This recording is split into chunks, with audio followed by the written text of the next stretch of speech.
guests and visitors on the line. Good morning to everyone that's listening in on Facebook, Vimeo, or YouTube. Thank you very much for being with us this morning. It's a lovely morning here in Window Rock, Arizona. The time now is 10:03 a.m. I do know that there was a couple of other meetings that were happening prior to Naabik'íyáti committee this morning, and we were waiting for our colleagues to close up on those calls. But I do have a couple of my colleagues on the line that I see, like Honorable Freeland. I think I heard him earlier. Honorable Wanika, I think I heard you too as well. Good morning to both of you. Good morning to, I think I see Chairman Yazi, Honorable Charlene So, Madam Chair Charles Newton. Good morning, Madam Chair. Hope you're feeling better this morning. We're just waiting for a quorum this morning. So again, good morning to my colleagues. It seems that Honorable Stewart just joined us. We'll be waiting here just a couple more minutes before we go ahead and get started again. Good morning. This is a Naabik'íyáti committee, a special meeting this morning. We are moving forward on a lovely Thursday morning here in Window Rock. My colleagues are throughout the nation, so we do need, according to the code, I need 13 members of the 24th Navajo Nation Council to actually have a quorum. Or I need 2 members from each of the standing committees. So 2 members from HESI, 2 members from Law and Order, 2 members from Resource and Development Committee, or 2 members of the Budget and Finance Committee. So that's the way we make up our quorum here at the Naabik'íyáti Committee, and that's pertaining to Title II, the code. So again, thank you everyone for being here. We'll go ahead and get started. Give us a couple more minutes. If there's any Good morning, Vice Chair Smith calling in. Line. Good morning, Vice Chair Smith. Delegate Daniels on the line as well. Morning, Honorable Daniels.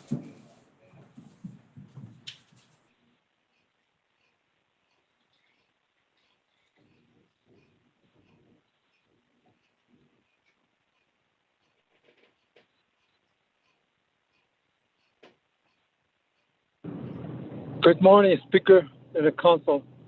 For the record, Yellow Hairs on the line.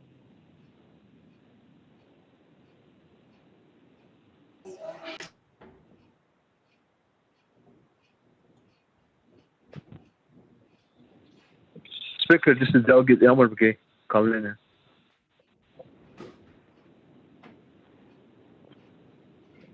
Good morning.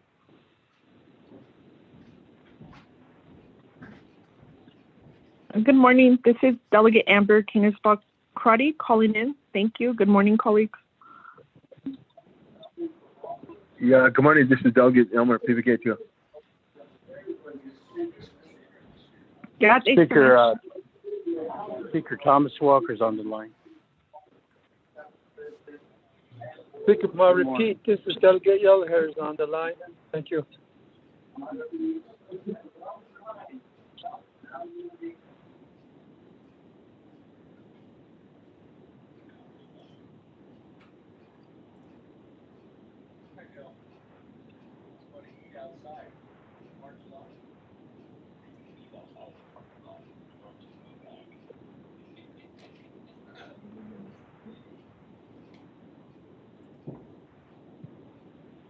Okay. Good morning, everyone. Yate again. Thank you very much. We'll go ahead and get started. Again, as I stated earlier, we do have our special Naabik'íyáti committee meeting this morning via telecommunications. I do have, it looks like we have a quorum. So again, good morning to our executive branch team members too that are on the line. Good morning, Mr. President, Vice President. Good morning to Madam Chief Justice and the members of her team over there on the underneath the judicial branch. Good morning to everyone there. Again, good morning to everybody that's listening in on YouTube, Vimeo, or Facebook. Thank you for being with us this morning. Today we got a couple of agendas on the agenda here that we'll be discussing. So before we go ahead and move on there, go ahead and call this meeting to order. Today's date is Thursday, December 17th. The time now is 10:08 a.m. We have a proposed agenda here before us, presided by myself, Seth Damon, Speaker of the 24th Navajo Nation Council. We do have a roll call here that we can go ahead and get started. So, Ms. Nota, if you would mind doing a roll call. Good morning, honorable members. Honorable Elmer Begay, Present. This is Elmer again. Honorable Elmer Begay answered roll call. Honorable Key Allen Begay Jr.,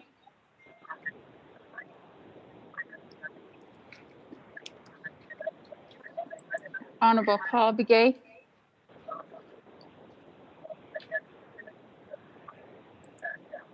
Honorable Nathaniel Brown,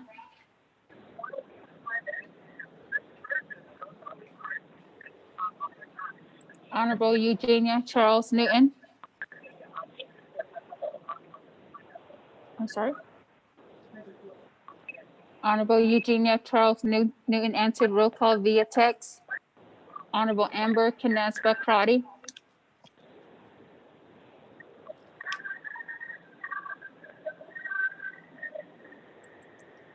Honorable Speaker Seth Damon.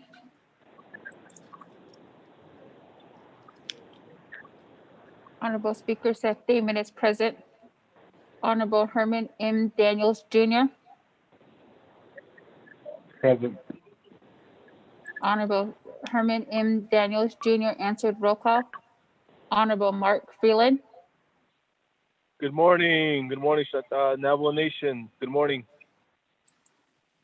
Honorable Mark Freeland answered roll call. Honorable Pernell Halona. Hello, is present. Honorable Pernell Halona answered roll call. Honorable Jamie Henyo.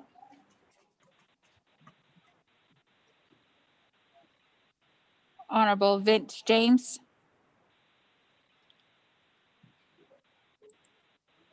Honorable Rick Nez. Delegate Rick Nez is present. Honorable Rick Nez answered roll call. Honorable Raymond Smith Jr. I'm present. Good morning. Honorable Raymond Smith Jr. answered roll call. Honorable Wilson Stewart Jr. Present. Honorable Wilson Stewart Jr. answered roll call. Honorable Charlene So. Delegate So, present. Honorable Charlene So answered roll call. Honorable Daniel So.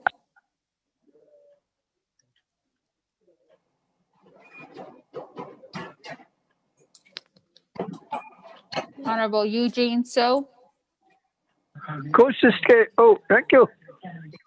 Honorable Eugene So answered roll call. Honorable Otto So. I am here to the city, getting ready to leave to Window Rock. Honorable Otto So answered roll call. Honorable Thomas Walker Jr. Present. Honorable Thomas Walker Jr. answered roll call. Honorable Edison Wanika. Here. Honorable Edison Wanika answered roll call. Honorable Edmund Yazi.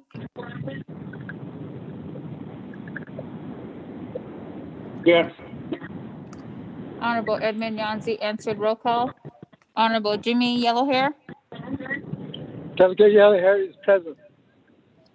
Honorable Jimmy Yellowhair answered roll call. Honorable Key Allen Begay Jr. Honorable Paul Begay. Honorable Nathaniel Brown. Honorable Amber Canespa Crotty.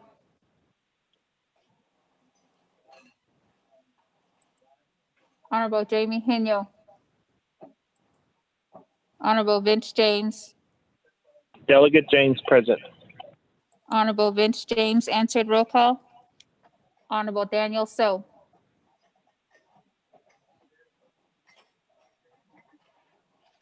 Speaker, you have 18 members present, including yourself.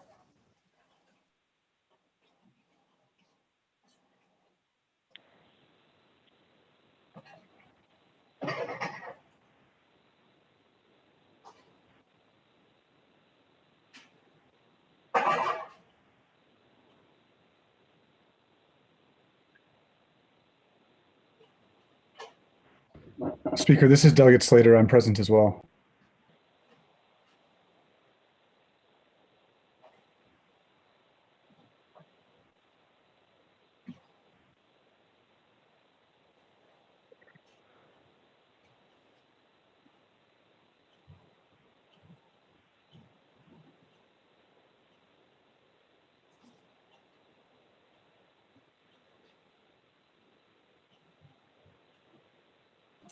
Thank you, colleagues. With that, there's 18 here, members that are present. So that does confirm us to have a quorum. That, Honorable Slater, you mind doing the invocation for us this morning?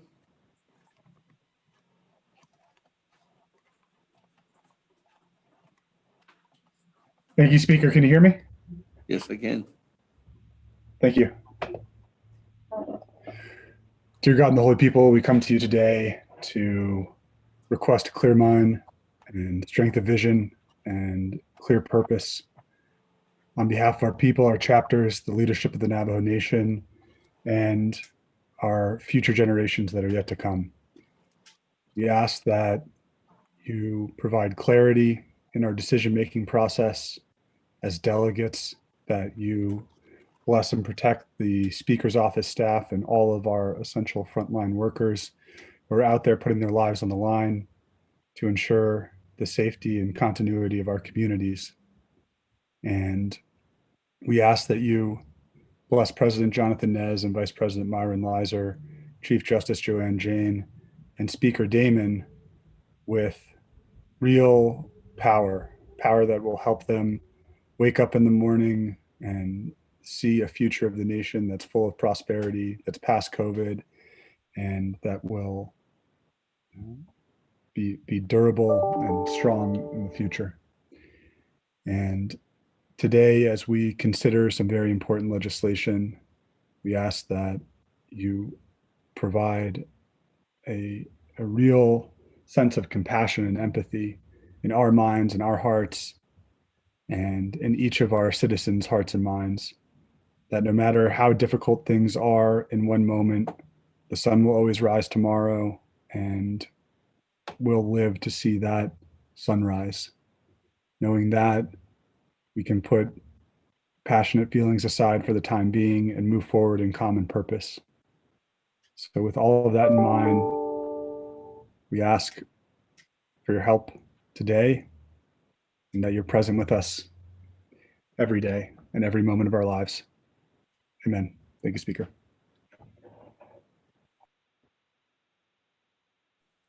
Thank you very much for that, Honorable Slater, and thank you very much, my colleagues again. Give blessings to this wonderful day, and give blessings to everybody that's hurting across the nation too as well. Give them the strength and wisdom and hope. We're going to get through this pandemic. So, and thank you everyone for being here with us this morning. With that, colleagues, let's go ahead and continue on down on our agenda. We do have a recognizing guests and visiting officials. Any recognitions of guests or visiting officials at this time?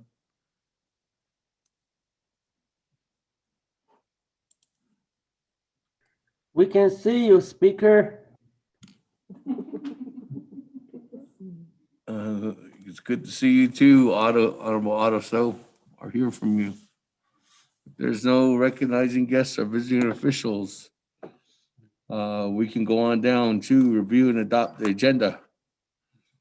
Mr. Rico, if you could read the agenda into the record.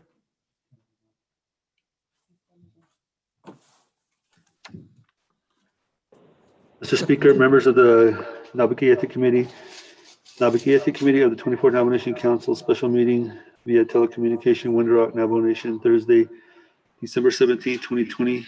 Proposed agenda, presiding chair, Honorable Seth Damon, Speaker, 24th Navajo Nation Council. 1, call meeting to order, roll call invocation. 2, recognize guests and visiting officials, 2-minute limit per delegate. 3, review and adopt the agenda. 4, review and adopt the journals, none. 5, receive reports, none. 6, old business. Old business A, legislation 0221-20. 7, new business. New business A, legislation 0297-20. New business B, legislation 0298-20. New business C, legislation 0300-20. 8, close the meeting, announcement, adjournment. Mr. Speaker. Motion, Lona.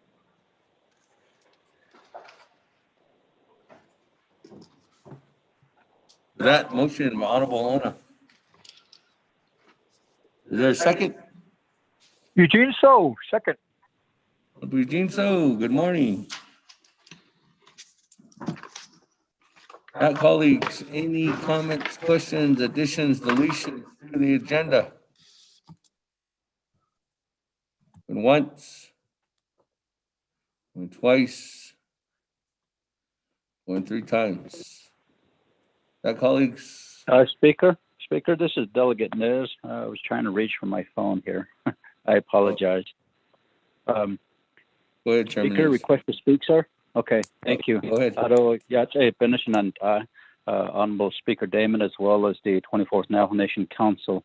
I would like to just ask, RDC considered legislation 0309-20 yesterday, and I believe the committee reports have been submitted and all. But during our discussion, we did recommend that perhaps this is going too quickly, that we need to slow it down and wait for all the chapters to resubmit their requests with their heavy equipment, Speaker. I don't know if we need to add it on to the agenda or if we could wait till next Naabik'íyáti. I just would like to ask that question, sir.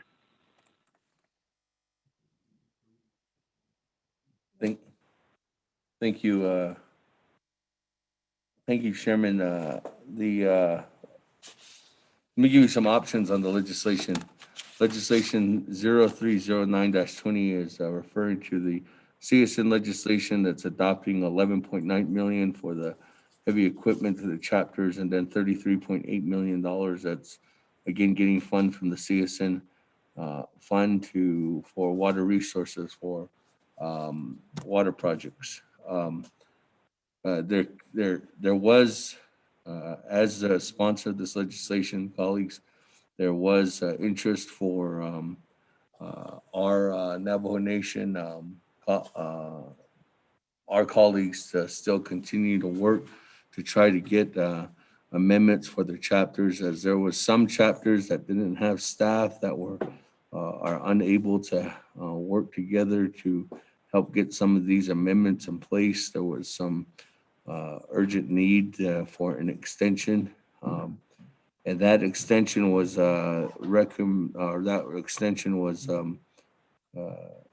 further as an option. But there was one concern about the water projects, as some of these are going through the process and needed to be expedited.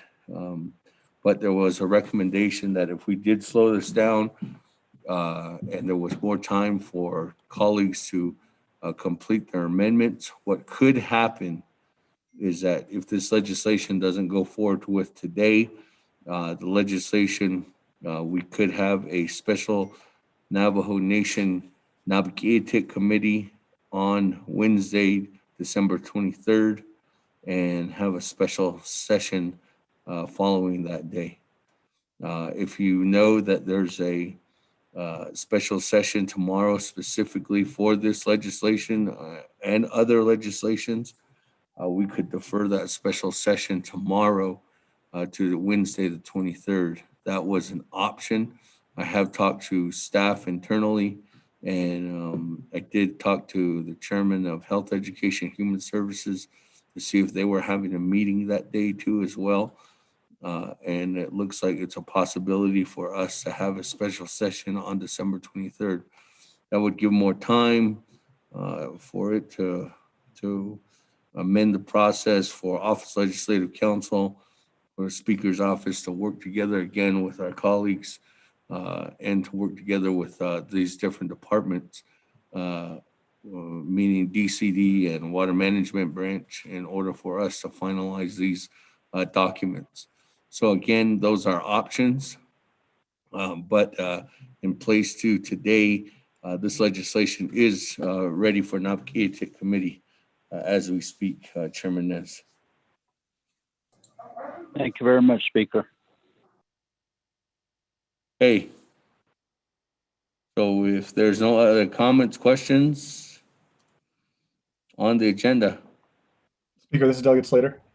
yes, Honorable Slater, go ahead. Thank you. Since our agenda is pretty short, it looks like we only have 3 items beyond, that are in new business.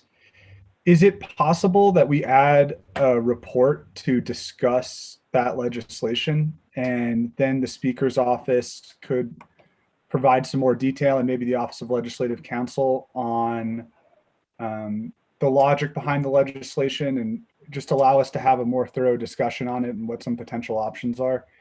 And I guess it'd be mainly 309, but we could also include 311. I'm asking because I know there were requirements and instructions provided by your staff for the chapters, but I don't know what other forum the council will have to discuss it until it's before us. And we may want to provide different instruction to the chapters depending on the consensus that might be reached here. So that would be my motion. I don't know if my colleagues are supportive of that. It's just an idea in order to have a more thorough discussion prior to having the legislation right before us.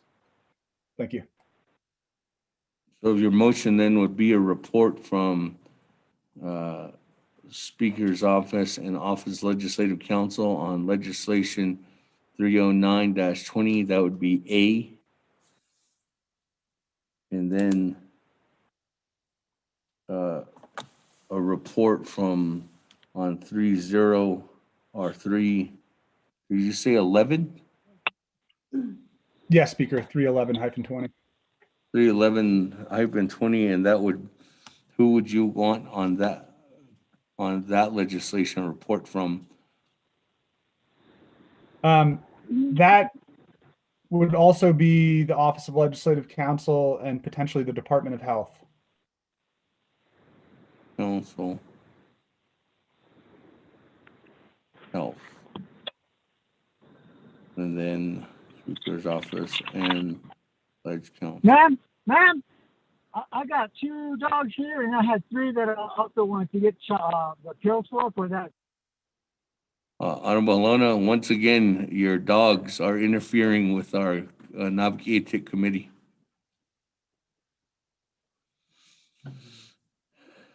With that, good morning to your dogs, Honorable Alona. You could put yourself on mute. So with that, Honorable Slater, there's a motion for 2 reports. Item number A would be a report on legislation 039-20. And that would be given by the Speaker's Office and Ledge Council. Item number B would be on updated report on legislation 311-20, and that be by Legislative Council and Department of Health. Speaker, this is Freeland. And Honorable Slater, is there a second? Once, twice. Speaker, this is Delegate Crotty. Yes. What's the motion? If you could restate that, please, for the record. The motion is to add on 2 reports. The first report is going to be on legislation 039-20. And that's going to be given by the Speaker's Office and Legislative Council. The second report is going to be on legislation 311-20, and that's going to be given an update from Legislative Council and the Department of Health. Madam I'll Chair, second. Amber Crotty. Appreciate it. I'll second. Okay, Honorable Slater, second by Madam Chair Amber Crotty. That, colleagues, any comments, questions? Honorable Freeland.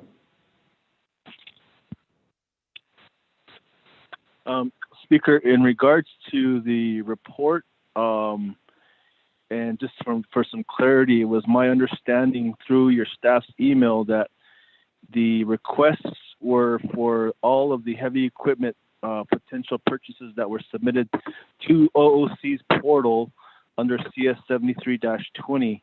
Now, as a delegate of 8 chapters, I was able to get all my 8 chapters, their quotations submitted as of yesterday, as of the deadline. And understanding that the severity of these situations, especially for our rural areas, we need backhoes and we need graders out there. It's really sad and unfortunate when families have to ask chapters for assistance for burial assistance, or when we have issues with accessibility in blading dirt roads. Remember, we have 15,000 miles worth of dirt roads on the Navajo Nation. So our chapters will be able to help NDOT or BIA blade these roads. So that was my understanding of the email, Speaker, just for some feedback and a comment. Thank you. Okay, thank you, Honorable Slater. That, colleagues, any other comments, questions on Amendment 1? Delegate Rick Nez, request to speak. Oh, sorry. For the record, thank you very much for that, Honorable Freeland. I was looking at Honorable Slater's name. Thank you. With that, Chairman Nez, the floor is yours. Thank you very much. I'd like to ask the motioning party to add a report from the Controller's Office. Yesterday, we received a report from the Colorado Ranch Operations Maintenance through Fish and Wildlife Program, Ms. Gloria Tom. And there seems to be some issues with paying some bills, and I would like to have the controller speak to that issue today, if we could, Honorable Slater and Honorable Crotty. And also, Mr. Speaker, we met with Antelope Point Marina folks out there a couple of weeks ago. Perhaps at the next Naabik'íyáti committee meeting, add this Antelope Point Marina onto the agenda for a report. Thank you.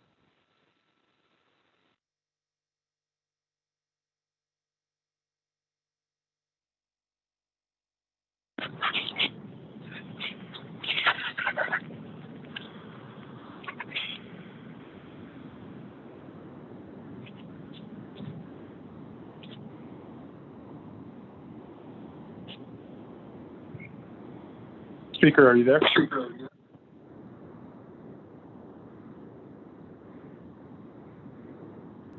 Sorry, I was talking to myself the whole time. Okay, so I'm gonna say it again. Chairman Nez, what you're saying is that for item number C, it's a update report from the Gloria Tom and Madam Controller on the Colorado ranches, correct? Yes, sir. Okay. And then for the deferral or the recommendation for next Naabik'íyáti committee meeting, we'll work together and reach out to Antelope Point and get that information and see if they're available. With that, back to you, Honorable Slater. There's a request to modify. I consent to the request. And Speaker, I guess the way that you characterize it as 2 reports for 309 and then 311, I was thinking that it'd be 1 report with 2 discussion items. So that way we don't feel like they're in silos, because they could be related to each other depending on the discussion. Thank you. Okay, I just put them in 2 different like silos, as you indicated, because one of them is talking about, they're both talking about 2 different legislations, but we're able to talk on both of them. Vice Chair, our Honorable Slater. I have all the players here except for Health Department. And the other reason why is because item number A is talking about CSN funds, and item number B is talking about UUFB. Understood. Okay. With that, again, moving on, colleagues, any other comments? Oh, Madam Chair, Amber Crotty, as a second motion, you good with the Yes, adding I on concur. the report? Please Okay. send the documents. Yes, I concur. Send the documents. Thank you. All right. With that, any other comments, questions on Amendment 1? This is Vice Chair Smith, Chairman Damon. Yes, Vice Chair Smith. Good morning, committee members of the Naabik'íyáti Committee. The motioning parties, could we do the old business and new business and then go into the reports? The old business and new business are all final authorities Naabik'íyáti committees, and then we can go into depth with the reports on 309 and 311. I'm sure there's a lot of questions and comments on behalf of 309 and 311, and then the Fish and Wildlife, if that's possible. Honorably respectfully request that. Thank you. Thank you. That request to modify, Honorable Slater. Sounds like a wonderful idea. I consent. Thank you. Madam Chair, Amber Crotty. Second. Move the reports up before after the. Madam Chair, Amber Crotty. I'll consent, but the old business is going to have some discussion. Thank you. Okay. Thank you. That. There's no other comments, questions. Going once. Speaker, Over in the queue. Speaker. Yes. Honorable Otto, So, thank you. I would request that the old business, we get to it till later. Like the 638 contracts, those are some that's we could pass. But yeah, the old business is something that's doesn't have discussion. That's the reason why it's on old business. That's just my thought. But since it's alluded like that, I'm going to vote against the amendment here. Thank you. Okay. Just for clarity, colleagues, old business needs to be discussed, or an action of some sort needs to be discussed today. If that legislation is not heard today, that legislation dies. There's a so Honorable Otto, you're requesting that old business be discussed after everything? Yes. Honorable Vice Chair Slater, request to modify to remove old business after everything. After hearing the new business and then the reports and then moving old business after the reports. I guess that's Honorable Otto's request. I'll defer to my seconding party. I don't really have any strong feelings either way, Speaker. Madam Chair, Amber Crotty. I concur. Thank you. Hey, so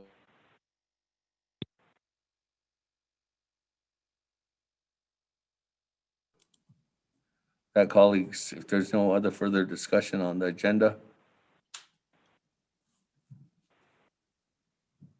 Colleagues, for the record, before we approve the agenda, I just want to state that the Navajo Nation staff members, legislative staff members, and myself have to leave the council chambers and the buildings by 7 o'clock this evening, just as an FYI.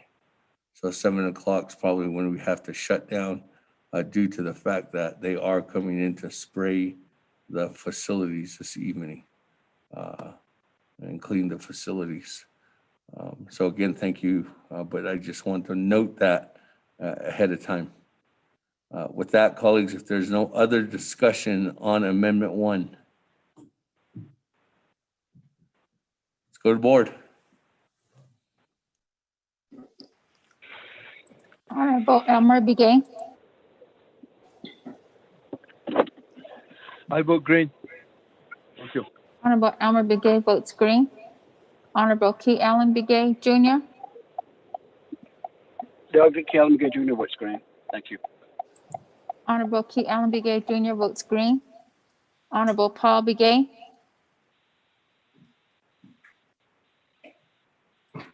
Honorable Nathaniel Brown.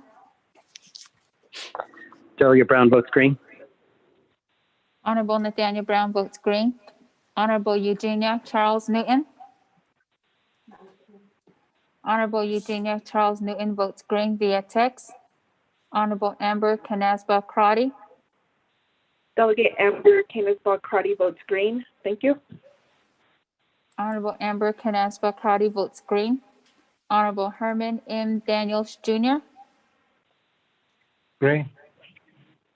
Honorable Herman M. Daniels Jr. votes green. Honorable Mark Freeland. Green. Honorable Mark Freeland votes green. Honorable Pernell Halona. Halona votes green. Honorable Pernell Halona votes green. Honorable Jamie Henio. Mahina votes green. Honorable Jamie Henio votes green. Honorable Vince James. Delegate James votes green. Honorable Vince James votes green. Honorable Rick Nez. Delegate Rick Nez votes green. Honorable Rick Nez votes green. Honorable Carl Slater. Delegate Slater green. Honorable Carl Slater votes green. Honorable Raymond Smith Jr. Green.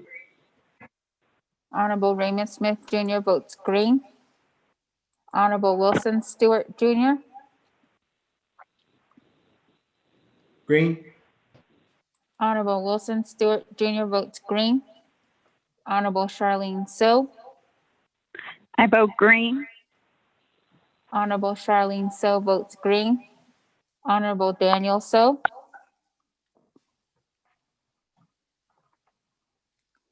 Honorable Eugene So. Thank you. Honorable Eugene So votes green. Honorable Otto So. Vote green. Honorable Otto So votes green. Honorable Thomas Walker Jr. Thomas Walker votes green. Honorable Thomas Walker Jr. votes green. Honorable Edison Winika. Green. Honorable Edison Winika votes green. Honorable Edmund Yazzie. Green. Honorable Edmund Yazzie votes green. Honorable Jimmy Yellowhair.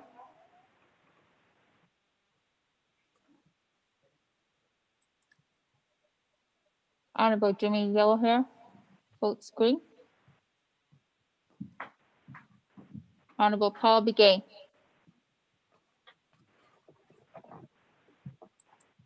Honorable Daniel So. I vote green. Honorable Daniel So votes green. Speaker with a vote of 22 yeas and 0 nays. Thank you very much. 22 in favor, 0 opposed. Sure enough, voting. Motion carries on Amendment 1. With that, colleagues, back to the main motion. Any other comments, questions on the main motion?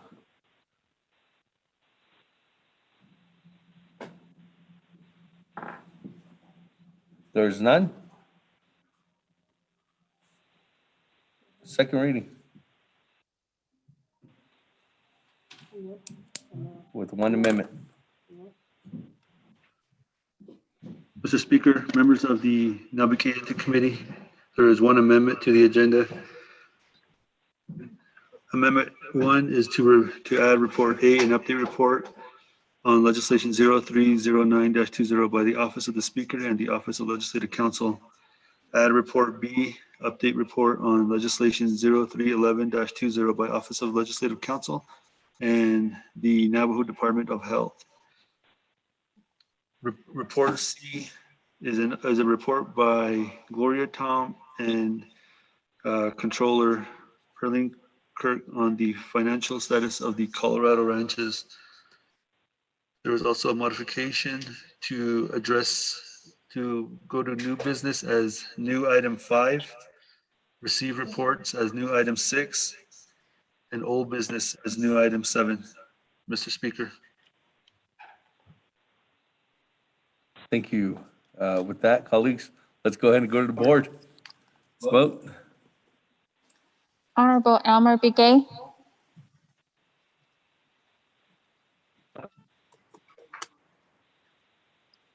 Honorable Key Allen Begay Jr., Delegate Key Allen, votes green. Thank you. Honorable Key Allen Begay Jr. votes green. Honorable Paul Begay, Paul Begay votes green. Honorable Paul Begay votes green. Honorable Nathaniel Brown, Delegate Brown votes green. Yeah. Honorable Nathaniel Brown votes green. Honorable Eugenia Charles Newton, Honorable Amber Canespa Crotty,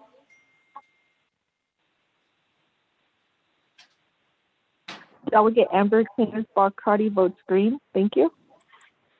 Honorable Amber Canespa Crotty votes green. Honorable Herman M. Daniels Jr., Green. Honorable Herman M. Daniels Jr. votes green. Honorable Mark Freeland, Green. Honorable Mark Freeland votes green. Honorable Pernell Halona, Maloney votes green. Honorable Pernell Halona votes green. Honorable Jamie Henyo, Nino votes green. Honorable Jamie Henyo votes green. Honorable Vince James,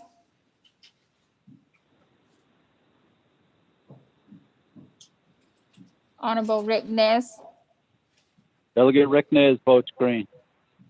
Honorable Rick Nez votes green. Honorable Carl Slater, Delegate Slater, green. Honorable Carl Slater votes green. Honorable Raymond Smith Jr., Green. Honorable Raymond Smith Jr.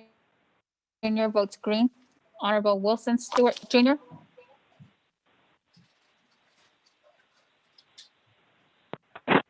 Green, sorry. Honorable Wilson Stewart Jr. votes green. Honorable Charlene So, I vote green. Honorable Charlene So votes green. Honorable Daniel So, I vote green. Honorable Daniel So votes green. Honorable Eugene So, Oh, thank you. Honorable Eugene So votes green. Honorable Otto So, I vote green. Honorable Otto So votes green. Honorable Thomas Walker Jr., I vote green. Thank you. Honorable Thomas Walker Jr. votes green. Honorable Edison Wanika, Green. Honorable Edison Wanika votes green. Honorable Edmund Yazi, Green. Honorable Edmund Yazi votes green. Honorable Jimmy Yellowhair, Delegate Yellowhair votes green. Honorable Jimmy Yellowhair votes green. Honorable Elmer Begay, Honorable green. Honorable Elmer Begay votes green.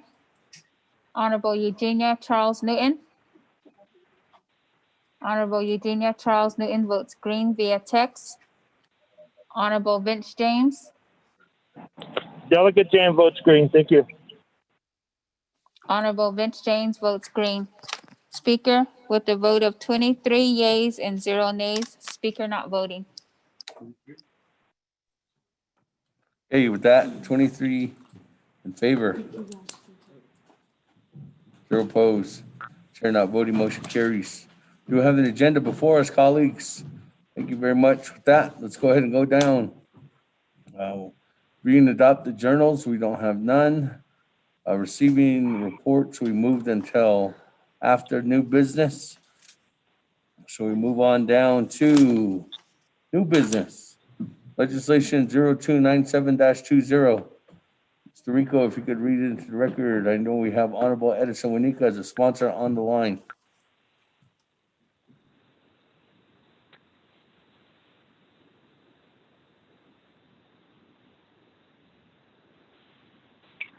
Yes, Monica is here.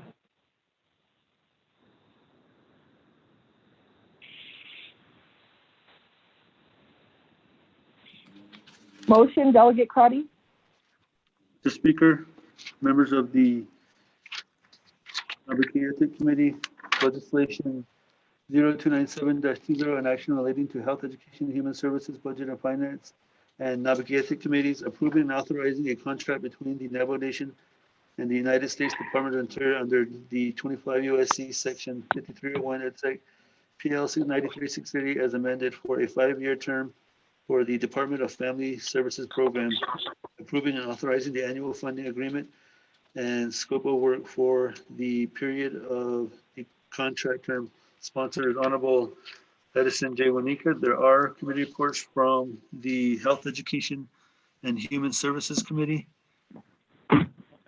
The Health, Education, and Human Services Committee recommended that it pass with no amendment, no directive. The Budget and Finance Committee recommended that it do pass without amendment. Mr. Speaker, Naabik'íyáti is final authority per Navajo Nation Council Rules of Order, Rule number 9. Legislation has been read into the record by electronic voice recording. Mr. Speaker. With that, motion by Madam Chair Amber Crotty, is there a second? Second, Delegate Daniel So. Second by Chairman Daniel So. Colleagues, any comments, questions? Once, twice, 3 times. Let's go to the board on legislation 0297-20. Honorable Elmer Begay.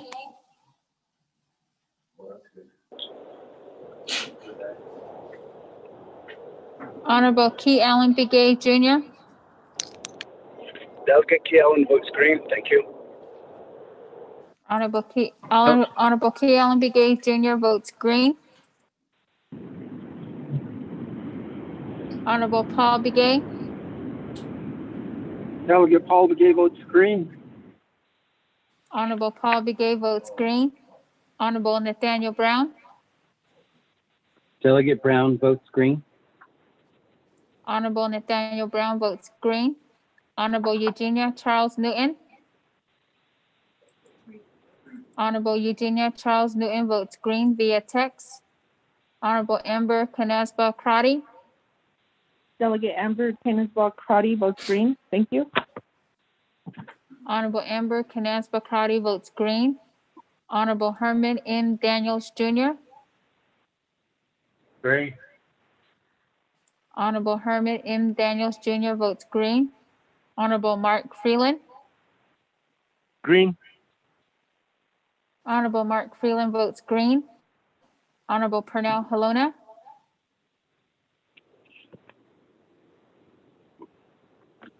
Honorable Jamie Henyo.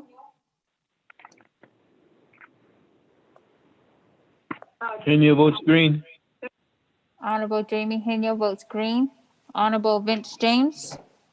Delegate James votes green. Honorable Vince James votes green. Honorable Rick Nez. Delegate Rick Nez votes green. Honorable Rick Nez votes green. Honorable Carl Slater. Delegate Slater, green. Honorable Carl Slater votes green. Honorable Raymond Smith Jr. Green. Honorable Raymond Smith Jr. votes green. Honorable Wilson Stewart Jr. Green. Honorable Wilson Stewart Jr. votes green. Honorable Charlene So. Green. Honorable Charlene So votes green. Honorable Daniel So. I vote green. Honorable Daniel So votes green. Honorable Eugene So. Okay. Honorable Eugene So votes green. Honorable Otto So. I vote green. Honorable Otto So votes green. Honorable Thomas Walker Jr. Thomas Walker votes green. Thank you. Honorable Thomas Walker Jr. votes green. Honorable Edison Wanika. Green. Honorable Edison Wanika votes green. Honorable Edmund Yazzie.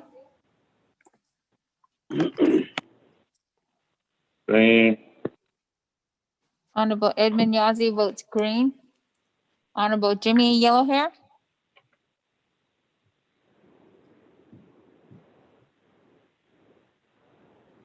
Honorable Elmer Begay. I vote green. Honorable Elmer Begay votes green. Honorable Pernell Halona.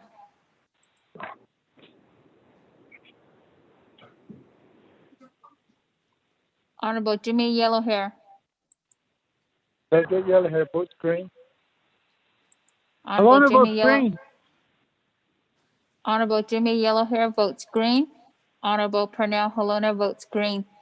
Speaker with a vote of 23 yeas and 0 nays. Speaker sorry, not voting. I'm just.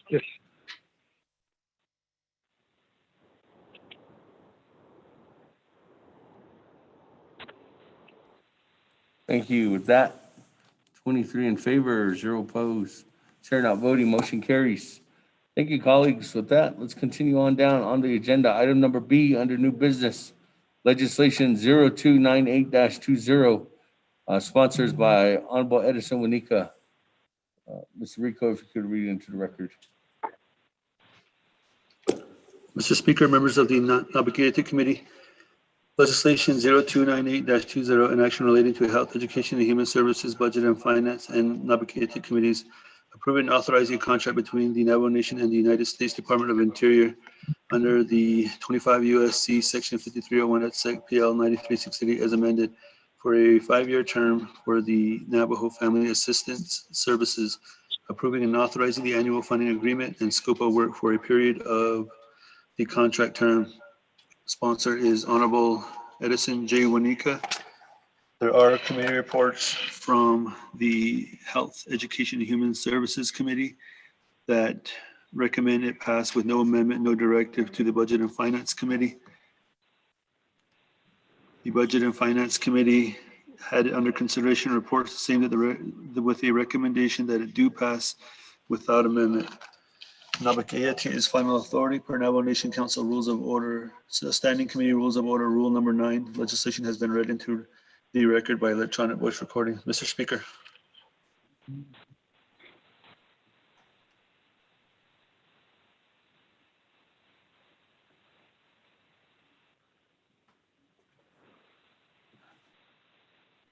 Thank you. Is there a motion? Motion. Motion by Honorable Halona. Is there a second? Second. Yellowhair. Thomas Walker. Second by Honorable Vice Chair Walker. Any comments, questions on legislation 0298-20? Once, twice, 3 times. Go ahead. Vote on legislation 0298-20. Amendment. Honorable Elmer Begay. I vote green. Honorable Elmer Begay votes green. Honorable Key Allen Begay Jr.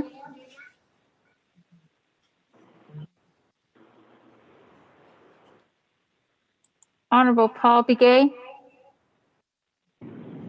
Paul Begay votes green. Honorable Paul Begay votes green.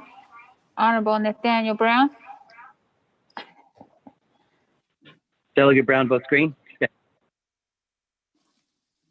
Honorable Nathaniel Brown votes green. Honorable Eugenia Charles Newton. Honorable Amber Canespa Crotty. Delegate Amber Canesbaugh Crotty votes green. Thank you. Honorable Amber Canesba Crotty votes green. Honorable Eugenia Charles Newton votes green via text. Honorable Herman M. Daniels Jr. I vote green. Honorable Herman M. Daniels Jr. votes green. Honorable Mark Freeland. Green. Honorable Mark Freeland votes green. Honorable Pernell Halona. Halona votes green. Honorable Pernell Halona votes green. Honorable Jamie Henyo. Kenya votes green. Honorable Jamie Henyo votes green. Honorable Vince James. Delegate James votes green. Honorable Vince James votes green. Honorable Rick Nez. Delegate Rick Nez votes green. Honorable Rick Nez votes green. Honorable Carl Slater. Delegate Slater, green. Honorable Carl Slater votes green. Honorable Raymond Smith Jr. Green. Honorable Raymond Smith Jr. votes green. Honorable Wilson Stewart Jr. Green. Honorable Wilson Stewart Jr. votes green. Honorable Charlene So. I vote green. Honorable Charlene So votes green. Honorable Daniel So.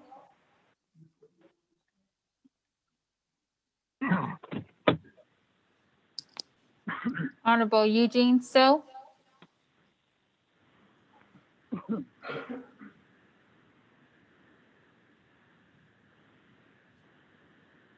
Honorable Otto So.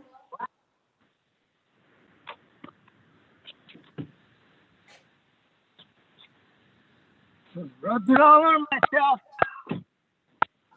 Honorable Thomas Walker Jr. Thomas Walker votes green. Thank you. Honorable Thomas Walker Jr. votes green. Honorable Edison Onika. Green. Honorable Edison Onika votes green. Honorable Edmund Yazzie. Green. Honorable Edmund Yazzie votes green. Honorable Jimmy Yellowhair. Yellowhead votes green. Honorable Jimmy Yellowhair votes green. Honorable Key Allen Begay Jr. Delegate Calvin Gay Jr. votes green. Honorable Key Allen Begay Jr. votes green. Honorable Daniel So. Honorable Daniel So votes green. Honorable Eugene So. Gene So votes green. Honorable Eugene So votes green. Honorable Otto So. I vote green. Honorable Otto So votes green. Speaker with a vote of 23 yeas and 0 nays. Speaker not voting.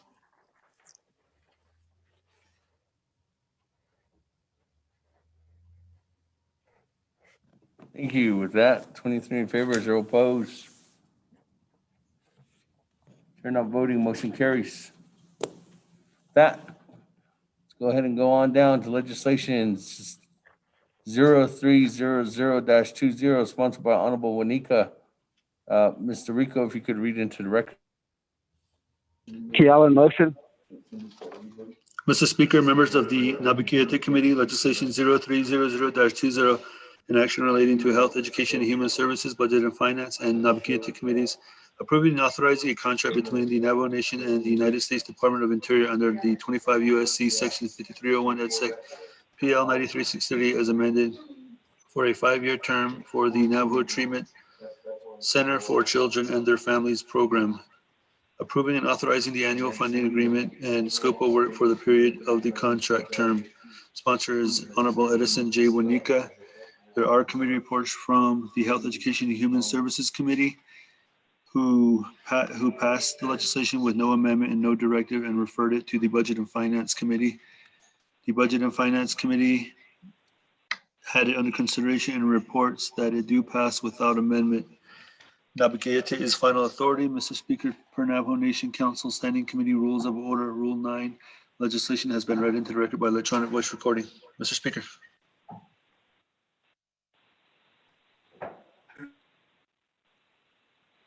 Thank you. With that, colleagues, is there a motion? Eugene So. Honorable Keon Begay, Yellowhair. second by Honorable Eugene So. That, colleagues, any comments, questions on legislation 0300-20? Once, twice, and 3 times. That, colleagues, let's go to the board on legislation 0300-20. Vote. Honorable Elmer Begay. I vote green. Honorable Elmer Begay votes green. Honorable Key Allen Begay Jr. Delegate Key Allen votes green. Honorable Key Allen Begay Jr. votes green. Honorable Paul Begay. Delegate Paul Begay votes green. Honorable Paul Begay votes green. Honorable Nathaniel Brown. Delegate Brown votes green. Yeah. Honorable Nathaniel Brown votes green. Honorable Eugenia Charles Newton. Honorable Eugenia Charles Newton votes green via text. Honorable Amber Canesba-Crotty. Delegate Amber Canesbach-Crotty votes green. Thank you. Honorable Amber Canesba-Crotty votes green. Honorable Herman M. Daniels Jr.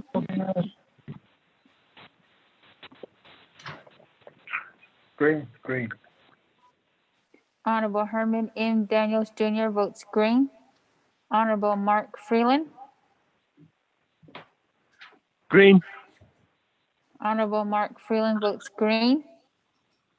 Honorable Pernell Halona. Halona votes green. Honorable Pernell Halona votes green. Honorable Jamie Hino. Hino votes green. Honorable Jamie Hino votes green. Honorable Vince James.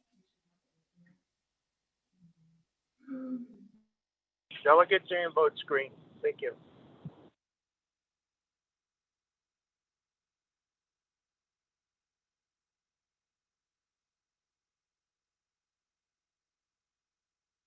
Do you hear me? Hello? Delegate James votes green. Yes, Honorable Vince James votes green. Honorable Rick Nez. Delegate Rick Nez votes green. Honorable Rick Nez votes green. Honorable Carl Slater. Delegate Slater, green. Honorable Carl Slater votes green. Honorable Raymond Smith Jr. Green. Honorable Raymond Smith Jr. votes green. Honorable Wilson Stewart Jr. Green. Honorable Wilson Stewart Jr. votes green. Honorable Charlene So. I vote green. Honorable Charlene So votes green. Honorable Daniel So. Daniel So votes green. Honorable Daniel So votes green. Honorable Eugene So. Thank you. Honorable Eugene So votes green. Honorable Otto So. I vote okay. Honorable Otto So votes green. Honorable Thomas Walker Jr. Thomas Walker votes green. Honorable Thomas Walker Jr. votes green. Honorable Edison Wanika. Green. Honorable Edison Wanika votes green. Honorable Edmund Yazzie. Green. Honorable Edmund Yazzie votes green. Honorable Jimmy Yellowhair.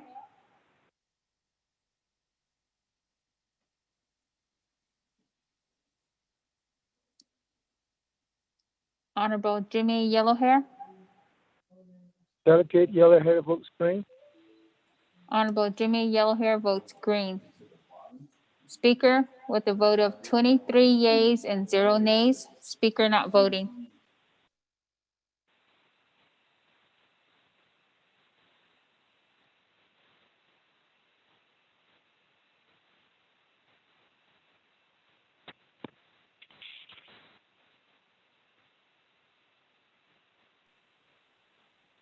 That 23 in favor, 0 opposed, chair not voting. Motion carries. Thank you, colleagues.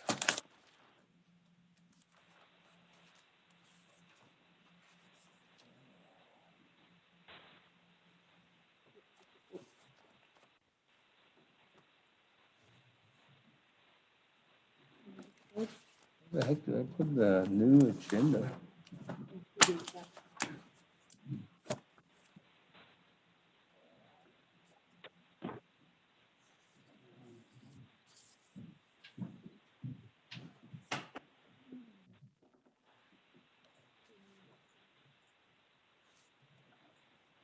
Here at Naabik'íyáti Committee, this is Naabik'íyáti. Appreciate you passing those legislation.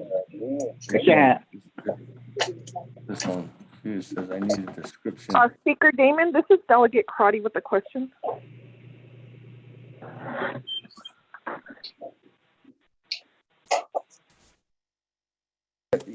Yes, Madam Chair, Amber Crotty, go ahead.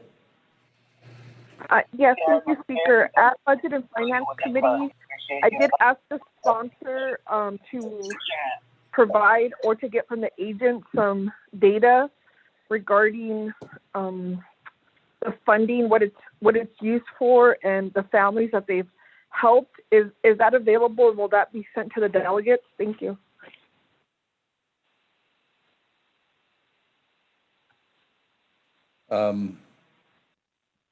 Are you referring to a legislation that we just passed, Madam Chair? Yes, Speaker. The 3 legislations, there was a request to, the agents were not present, and so we asked the sponsor by Naabik'íyáti if they could provide that information to the committee. I guess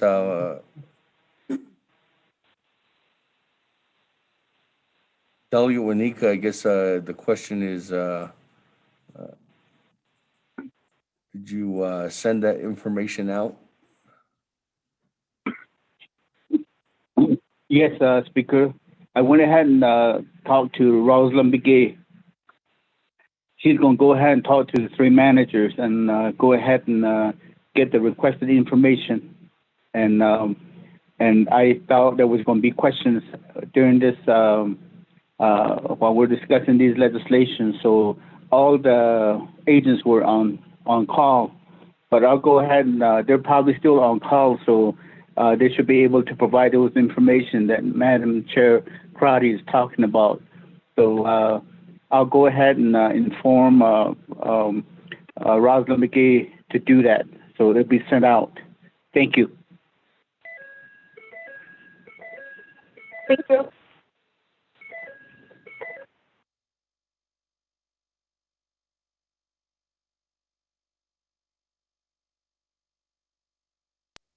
Thank you, colleagues. With that, let's go ahead and continue on down the line. We are on item number 6 on the agenda. Receiving reports, update report on legislation 0309-20 by the Office of the Speaker and Office of Legislative Counsel.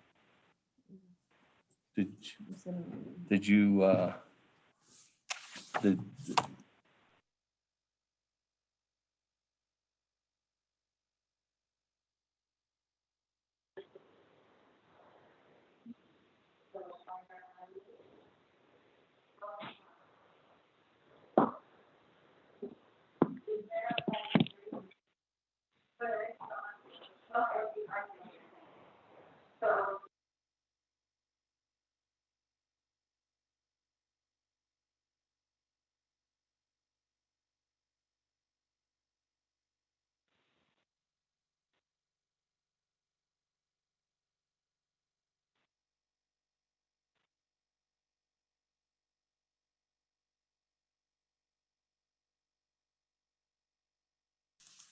thank you very much. We can start off on this, Ms. Barbroff, if I can go ahead and start, and then you can go ahead and conclude. And then I don't want to really go over the recommendations that you have. Maybe I can briefly go over that as illustrated in the email that you stated this past Sunday. But colleagues, what I can do is go ahead and start off with from the Office of the Speaker on legislation 0309-20. I just want to start off with stating that the way this legislation came to fruition was through the process of the Navajo Nation CARES funds, as there was a legislation that was sponsored by Honorable Freeland. I do believe that legislation was 190-20. 197-20, and it became legislation, I forget right now. But the legislation we know was a $90 million legislation that was allocating dollars to the chapters. And in that, there was identification for the chapters to go ahead and put budgets together. Through the process, those chapters did put some budgets together, and they forwarded them back over to the Navajo Nation Controller's Office and through the assistance from the ASC and Division of Community Development. Fortunately, the process was completed, and through that time frame, there were some chapters were given some direction. I don't know, we can say where that direction came from, or it was a misguided direction. I'm not too sure, but through the gracious of their hard work, they have put together an outline of what they needed, and what was included in the execution of those contracts and dollars was a little over $24 million, but that was identified for food, for resources that go to the chapter, including sanitation items, PPE items, and cleaning supplies. The overall goal for that was that there was still $66+ odd million or $65+ odd million that was left over. Out of that, there was a total amount of funds requested additionally for heavy equipment. And as we know, heavy equipment is always needed at the local level. And that's what the chapters put it in for. And these heavy equipment requests came forth from anything from like a backhoe, a skid steer loader, motor grader, truck, with trailers, in order for them to do the work that they need to do out there in the communities. And through this process, these were all uploaded as requests too. Fortunately, these requests did not make it through in time to the November 20th deadline. These November 20th deadline seated and did not comprise of an actual authorization. So due to that request, there was numerous different chapters who felt that they needed that information, and they needed this equipment in order for them to do the daily operations that we need for our people out there. And as we know, the chapters, as I always said, is the number one place that gives actual direct service to the people. And in that response, the Speaker's office, through recommendations from yourselves, asking to say, what can we do? We started to work together with DCD and the Controller's Office to identify and the organization known as Baker Tilly to put together a legislation. And it was the lead agent at that time was Ms. Dana Barbroff. Ms. Barbroff was putting together legislation through the process, and the assistance that we developed came from Dr. Yellowman's shop, and assistance from Baker Tilly and the controller's office. Again, in developing this legislation, we gathered what was originally uploaded and what was presented in the actual requests from the chapters through their budgets that were reviewed and accepted at the local level and moved forth and recommended to the controller and DCD. We gathered this information and put it into the legislation, as we know, as 0309-20. And in this legislation, let me just remind colleagues that the Speaker's office, nor did Ms. Barbroff add anything onto this legislation regarding heavy equipment for any chapter.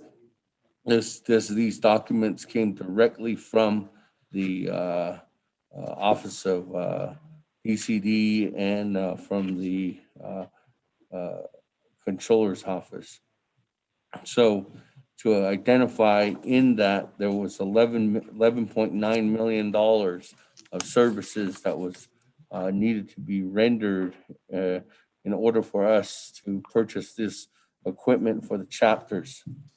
When we started through the process, we knew that there was some of our colleagues that were not in on this, but we went back to those original documents, and there are some chapters that were not in on this as well. And we went back to those original documents, and some of those chapters did not put any requirements in, did not put anything in for any kind of heavy equipment in their budgets. And again, I don't know if that was the guidance or if that was the misinformation that was delivered at that time in order for them to go ahead and finalize this legislation. We have moved this legislation through the process on the heavy equipment, and this is what we bring before you. Also in the legislation, let me explain too as well, and the heavy equipment is one portion of the legislation, and that is detailed in Exhibit A. In Exhibit B is the CHSN funds, dollars for the Department of Water Resources emergency projects through the expenditure plan. These projects in here, again, going back to the legislation over the summer, late summer, CJY-46 and 47-20, there was allocations of water projects that were identified in there. And in these water projects, these CARES funds were dollars were hoping to get to utilize and identify for us to go ahead and authorize these services for these water projects. Unfortunately, going through the process, Water Management Branch indicated that at some time these projects were in here, that one, they could not get done by December 20th, or these contracts did not get signed in order for them to get executed by the November 20th date, but could still be done by the end of the 30th. So that's the overall attachment that you see in Exhibit B. These projects are the projects that were identified that could not be completed, but are in some status.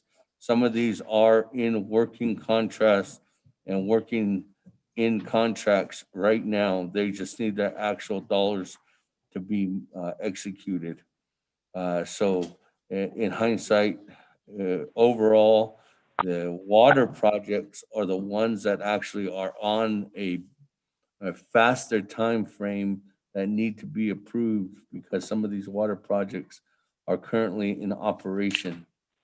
So that's just a comment I'd like to make for the record, is that again, some of these projects are in place, and some of them are being are actually in the works as of right now, but they're just needing additional capital in order for them to go ahead and finish these projects.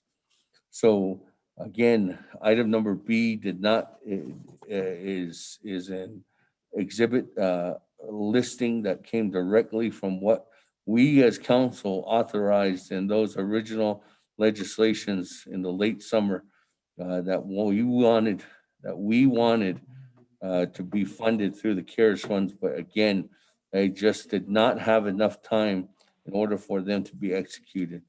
And that's the reason why we developed this legislation, 0309-20. Now, moving through that process, this legislation again was started about almost a month ago, I could say. Yeah, a little over, probably about a month ago, when we knew that there was going to be a deadline of November 20th that was going to be impacting the chapter's goals in meeting these resources. I stated that through the process that we internally, that we really wanted to get something done, especially for the services that's needed and rendered, particularly that the chapters provide. Now, going forward, through when this legislation was dropped and put through the 5-day comment period, there was additional recommendations for amendments through the process. We have been working on those amendments through the process, and we have asked, I do believe that there was an email that was sent out to everyone, and that email was from Ms. Dana Barbroff this past Sunday, outlining 2 different variables that are needed, 2 different items that are needed if there's going to be an amendment. These items are a description of heavy equipment and a verifiable cost estimate. And any matching documents and supporting documents from the local level too as well was accepted, was encouraged. And in this process, we have identified from Sunday moving on till today, this legislation went before the Budget and Finance Committee on Tuesday. We heard those recommendations, and out of those recommendations, the Speaker's office reached out to colleagues. I had Melinda from the Speaker's office reach out to delegates in Northern Agency. I have Hope McDonald Lone Tree reaching out to delegates in the Western Agency. I had Mr. Donovan Hanley reach out to delegates in Central and Fort Defiance Agency, and Chief of Staff Michelle Inyazi reaching out to delegates in Eastern Agency. And that process started on Tuesday. Now, moving through that, we give a deadline of yesterday to try to make sure that we could go ahead and give some time over to Legislative Council and internally to the staff to start developing a proper amendment. And the reason why we wanted to do a proper amendment was, let's take it back to some of the amendments that we've done in the past, colleagues. I wanted this legislation to go through a process where there would be a clean amendment. And what I mean by a clean amendment is that there'd be no, there'd be just 1 or 2 amendments, not 10 to 20 amendments. And the reason why is because if we recognize in our history, colleagues, the Navajo Nation president has line item vetoed certain legislations in the past because of technicalities. I did not want the president to utilize that method for this legislation, to state that because of there being 10 to 20 amendments and no time for any further discussion or any items on there. And I'm glad that this is on the record. So I thank Honorable Slater for asking for this this overall report, so that we are informing everybody online and informing colleagues and the executive branch of what we are doing. I didn't want a technicality veto line item. And so that's the reason why I wanted us to do a clean amendment for this legislation. So through the process, colleagues, as of right now, this is what I can tell you, that we have conferred with Chairman, I can just go down, with Chairman Daniel So in Eastern Agency, with Chairman Edmund Yazzie in Eastern Agency, with Honorable Freeland in Eastern Agency, with Chairman Hinio in Eastern Agency. They have completed their amendments. With Honorable Halona in Fort Defiance Agency, Honorable Vince James, and Honorable Vice Chair Smith in Fort Defiance Agency. In Northern Agency, we have Chairman Rick Nez, Honorable Charlene So, and Madam Chair Amber Crotty. In Western Agency, I have Vice Chair Walker, Honorable Paul Begay, Honorable Nathaniel Brown, Honorable Herman Daniels, and Honorable Otto So, who are continuing, or who have asked for amendments. Those are the delegates who have reached out to the staff in order for us, as of right now. The only agency that the staff are still putting together is Central Agency. And Mr. Donovan Hanley's might be on the line. He can give an update. I haven't seen the update yet. Mr. Hanley's been working on Central Agency. There's a couple of different options, colleagues, what we could do. We did ask for this to go ahead and move forward. I did put on record at a Resource and Development Committee that there was an option or recommendation that we don't have to approve this legislation moving forward today and into tomorrow. What we could do is we could continue to make sure that we are having a proper amendment with every single document and resource attached to it so that it could go through as a clean legislation.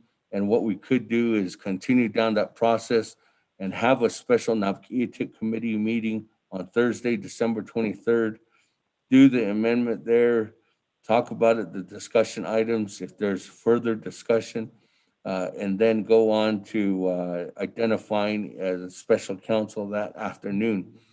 I would really like to hope that we get this legislation out no later than next week, though, and the reason why is because, again, if you look at some of those resources and those documents that are in there in Exhibit B for those ongoing water projects that are going through the process, those are dollars that need to be funded at this time. So, colleagues, through that process, I know that there's some of you who are still working on some of your amendments and trying to get to staff members. And that's the reason why that I did put that option there on the table. So again, thank you very much for allowing me to talk this afternoon or this morning on the legislation and the overall goals. There was an institutional thought that came to mind too, just as a closing argument note on this, is that while we were actually discussing this legislation at the Resource and Development Committee yesterday, there was a request, was it Honorable Daniels and I think Honorable Otto So, I think they were reading the president's mind at that time or something. But we just, as they were asking me a question about if the president supports this legislation, we got a memo. And I think that everyone has received that memo and researched that memo. But I gotta say that through the process and speaking with Congressman Ben Ray Lujan yesterday, I think with the overall outlook on the president's memo is stating that we need to wait, that there might be some more federal dollars coming down, and maybe we could utilize that. Colleagues, I continue to hope that we could press forth with this legislation because, one, there's no guarantee that there's any more federal funds coming down. And why can't we use our own funds to help our people? That's my question. We can't always depend on the federal government. And at this time, I think that it's a most important, egregious opportunity in order for us to make sure that we can go ahead and move forward with this legislation. Thank you, colleagues. I hope I presented the legislation as well and thorough as I possibly could. If there's any questions, I could refer myself back, but let me go ahead and conclude with the report by giving it over to Ms. Barbara.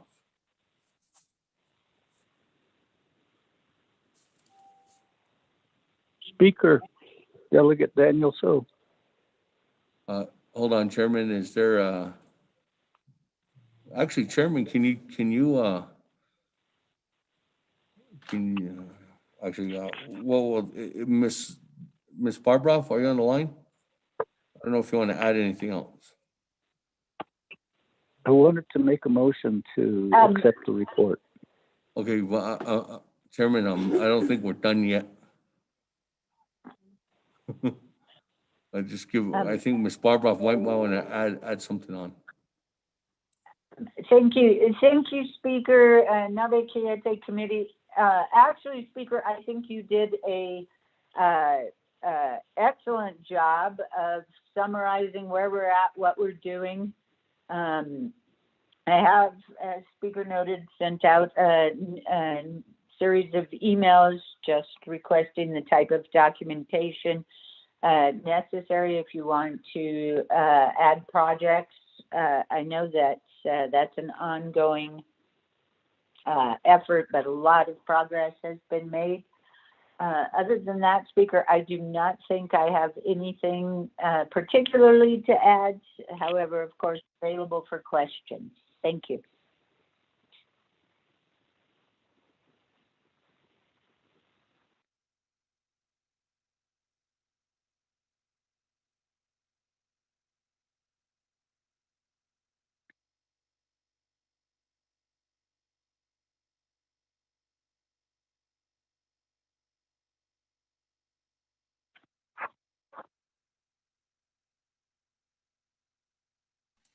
With that, thank you very much, Chairman Daniel Souza. Motion, is there a second?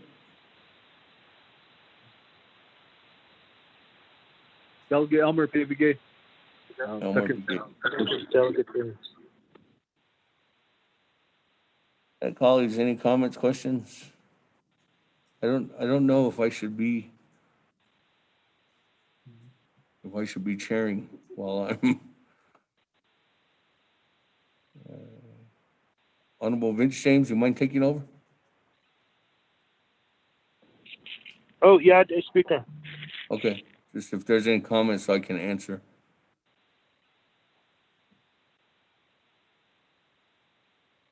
Delegate Yellowhair. Yeah, Jack Kahate thoughts. 2014 Alpha Nation Council. Quadot a legislation you can hit that on non-source label. Is there a motion? Honorable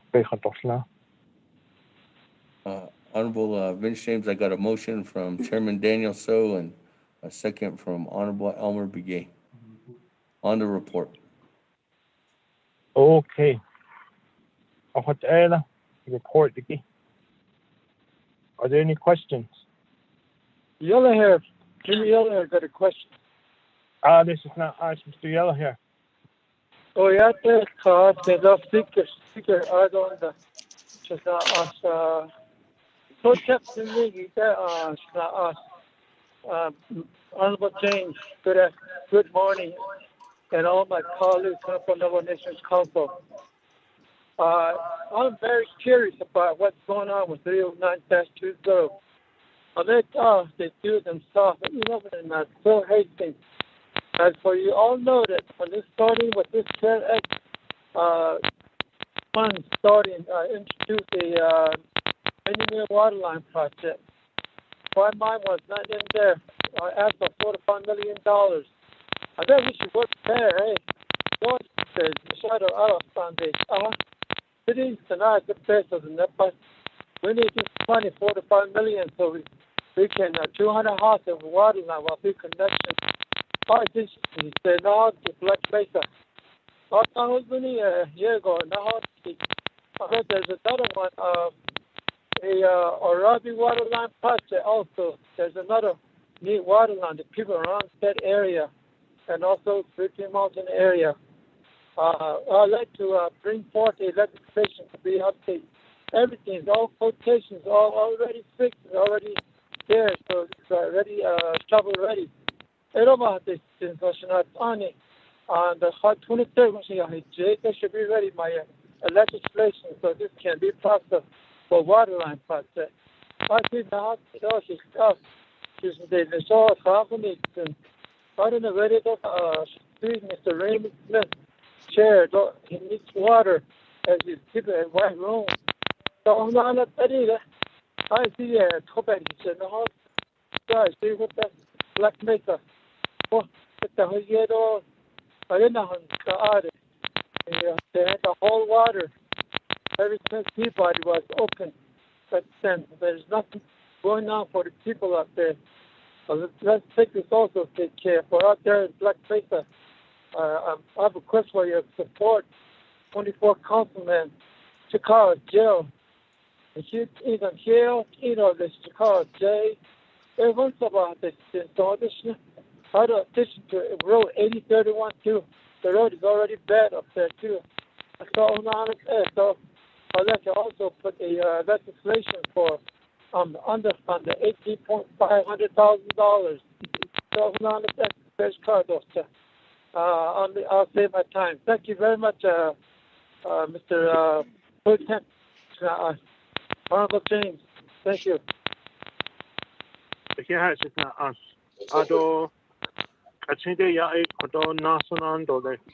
lineup is Sache, Honorable Carl Slater, Ado Nasache, Daniel, Honorable Daniel So, Ado Honorable Elmer Begay, Edole, Sache Ade, Honorable Slater.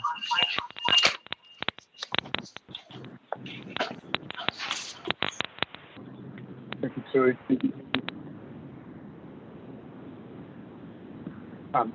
Thank you, Speaker, and thank you to Ms. Bobroff for the update on the legislation. One of the main reasons that I wanted to bring this up as a discussion item is that I feel a lot of what was in the President's memo made sense, and that is the potential for other funding to provide this as a resource, as well as the notion of what problem are we trying to solve here. And I think everyone needs to really contemplate and think about that issue. What are we trying to solve here? We have equipment that some of them, it's backhoes, some of them are motor graders, some of them are other items. And the history of the Navajo Nation is us making a lot of programs or mainly appropriations and not following through on the execution.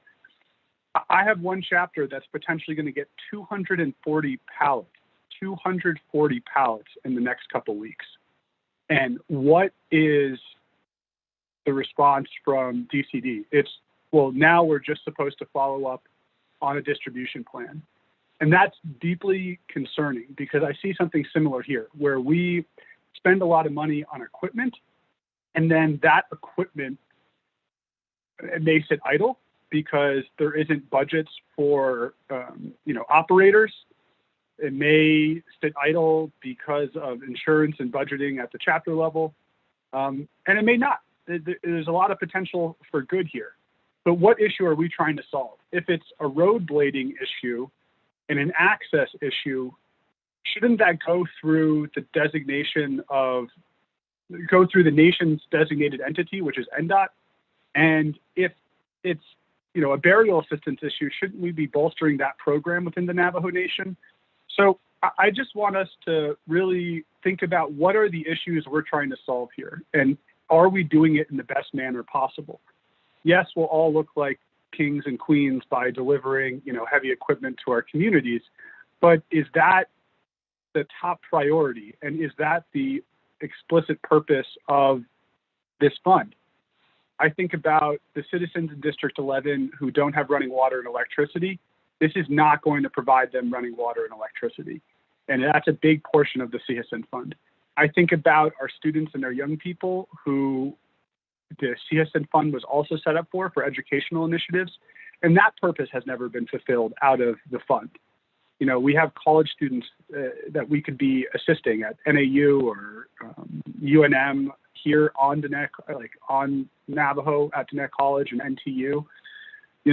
So I just think that because we weren't able to procure equipment for our chapters, during this process, that isn't justification enough for moving forward with the legislation of this magnitude. And the other concern is these water projects. You know, where is the parity? Where is the equity to access for each one of our citizens? We can't define a prevailing logic to this to say, well, this is why these projects are going to move forward over these other projects. You know, it basically was just, well, this is what was potentially eligible under the CARES Act, and we're still operating under this CARES Act logic in the items that are included in the legislation. Whereas what we should be doing is thinking about holistically, what is the most effective way to get water to everyone and not confine ourselves with the CARES Act limitations, because we know there's just so many more projects out there. And the last thing I want to raise is that there is funding, I think, for Dig Deep in this, and that is kind of separate. It's a water infrastructure component that would be funded out of CHSN, but I think we should consider funding that out of somewhere else, like maybe divorcing it or separating it from this legislation in order to get that funding to them for the $1 million worth of services that they've provided and continue to provide on the Navajo Nation. So to summarize, my prevailing concerns are that we haven't exactly identified what the problem is that we're trying to solve. And we should work from a problem-solving perspective. So if it's the road blading, that's one issue. Let's look at it broadly, not just assume that having equipment will equal better results at the local level. If it's COVID response, then this is a very, very narrow legislation for COVID response. We're not solving and taking a holistic approach. If it's burial assistance, we're not taking that holistic approach. And with this amount of funding and this level of funding, our people deserve to have really clear logic on why this should move forward, and it should have the broadest possible benefit. And we have to think about people who don't live on the reservation. And what is this legislation going to make them proud that they have a government that's working as efficiently and logically and rationally to address problems on the reservation? So thank you, Speaker. And those are, I guess I would appreciate some of the response, even though I didn't ask necessarily a specific question to you. Thank you. Should take Honorable Slater. Nasunandole should say Honorable Daniel So. Yeah, it's good to hear your voice, and then thank you for presiding. Addison and I, Naabik'íyáti committee members, our listening audience. Honorable Speaker Damon, thank you for this initiative. In my view, Shabansis Queso it's COVID related, but at the same time, it goes beyond what the impacts of the pandemic has caused. It makes this legislation basically empowers the chapters. It makes them more self-sufficient. Now they realize they're going to have to put the money aside for tire repair, service, and maintenance, putting equipment out there for them. For the area that I represent, we're far and removed from NDOT. And one motor grader for 8 chapters, when there's 4 to 6 inches of snow and you got miles and miles of road to clear. You clear it so it won't get muddy. So that's one aspect. The other aspect is the fact that, that there's been so much loss where there's so many, and some of the families have had to hand dig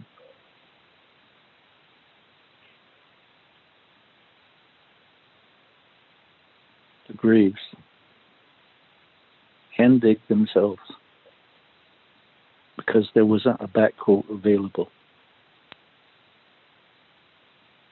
And for me, that shouldn't have to happen in our modern day government. And so that's the reason I really support this, and I just want everybody to know that I co-sponsor, because I believe in this effort. I believe what Speaker Damon is trying to do. Where COVID was proven to not help,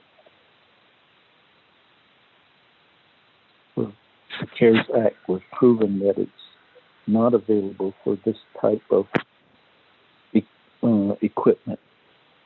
The majority of the chapters, they were instructed,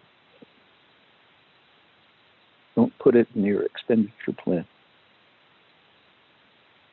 And the majority abided. But now we have a lineup of chapters that, yes, we were told, don't put it. Even others were told to justify. So there was two types of instructions that were sent out, basically. And so that's how come there's 43 or so many chapters that have equipment approved, and then the majority don't have it approved. So that's where we as a nation have to come through for our chapters. We all say that it's the chapters that know the need. Well, this is an acknowledgement of their need. We need to fulfill this need. It's not a want. It's a need. And it goes beyond that. When the weather warms up, then we have the ability for the residents to start digging the footings for their additions. You start basically doing those items of fixing their roads to their houses, perhaps elevating the road or even installing culverts or regular iron pipe for where the drainage could flow through. Those are some things. And this year I've seen so many of our people being self-sufficient, buying the crushed gravel, and they're taking it to their homes, to the roads to their homes, and they're being self-sufficient. Just think how much more could be done with a front-end loader or a backhoe. And so those are some things that we really have to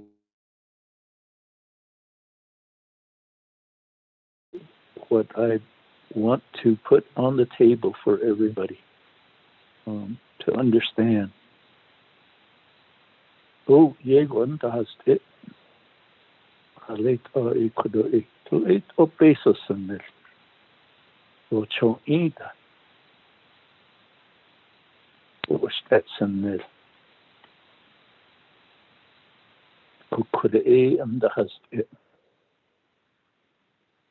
You see, they don't have a peso. That the teacher. Oh, cool.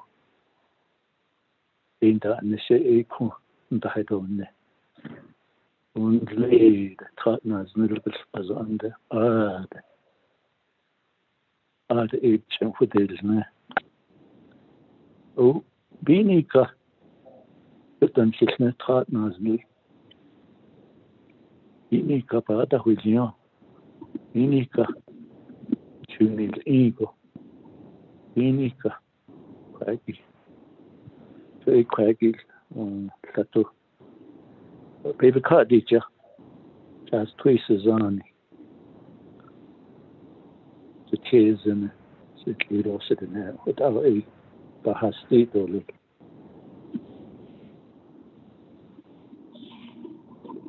I can't hate change.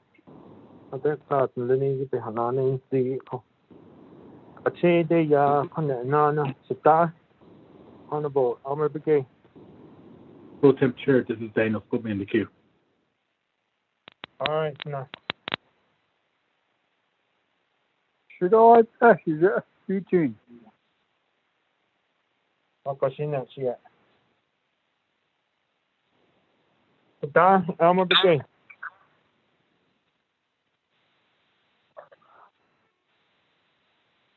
Member at the Naabik'íyáti committee members, I know that people that are on the line, although we're good speaker. Thanks for sponsoring this legislation 309. I know your intent, and so many times we heard about what the intent was because of the chapter were denied, and because of the deadline. A lot of it dealt with the deadline because of the homework.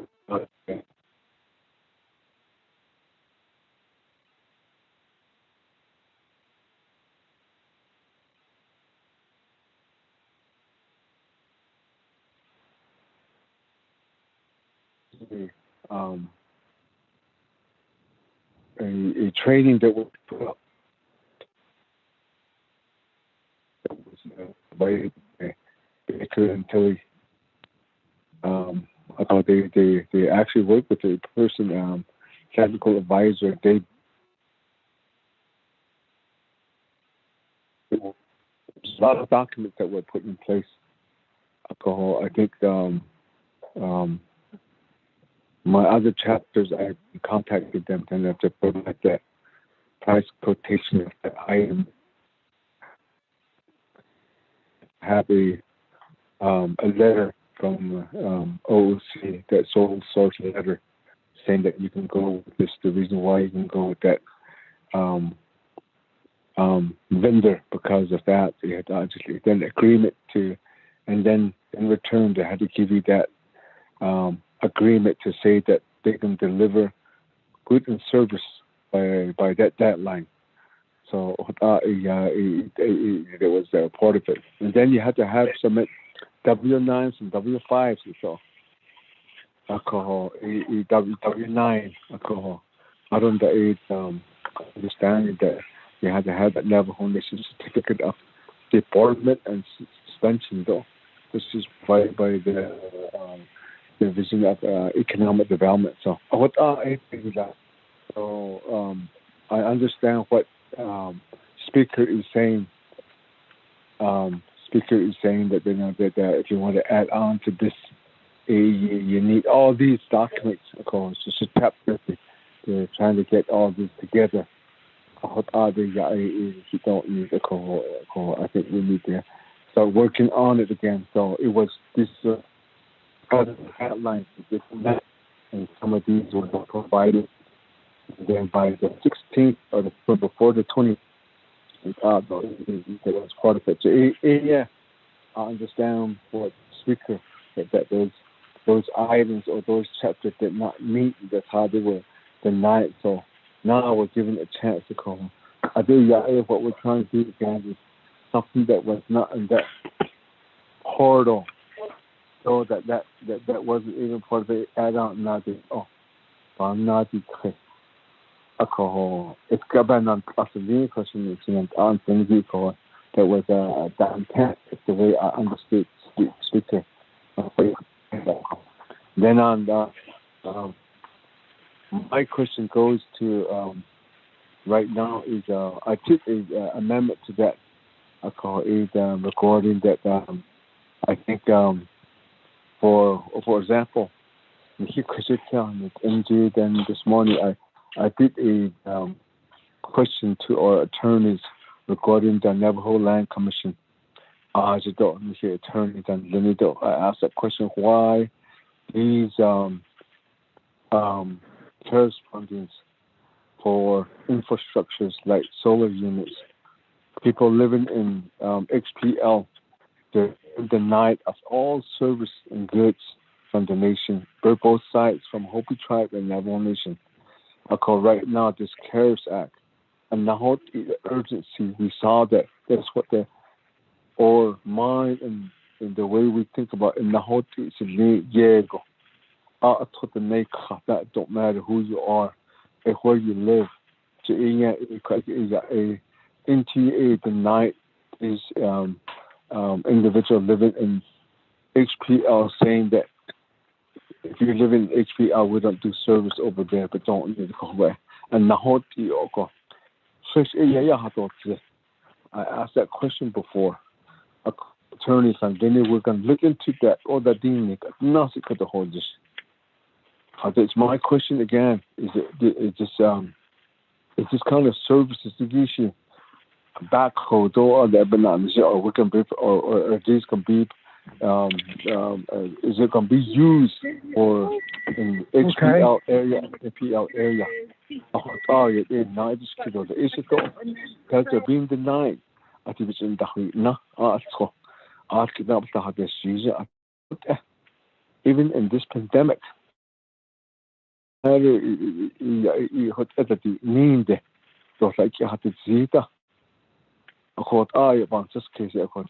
main question is these people can be being the service and goods that can be purchased here again. Is it can be allowed to be used for them? No. One part of it is I know that I was told by legislative council that these solar units, that one of the native renewables of the relocatees, they're Navajo Nation business owners.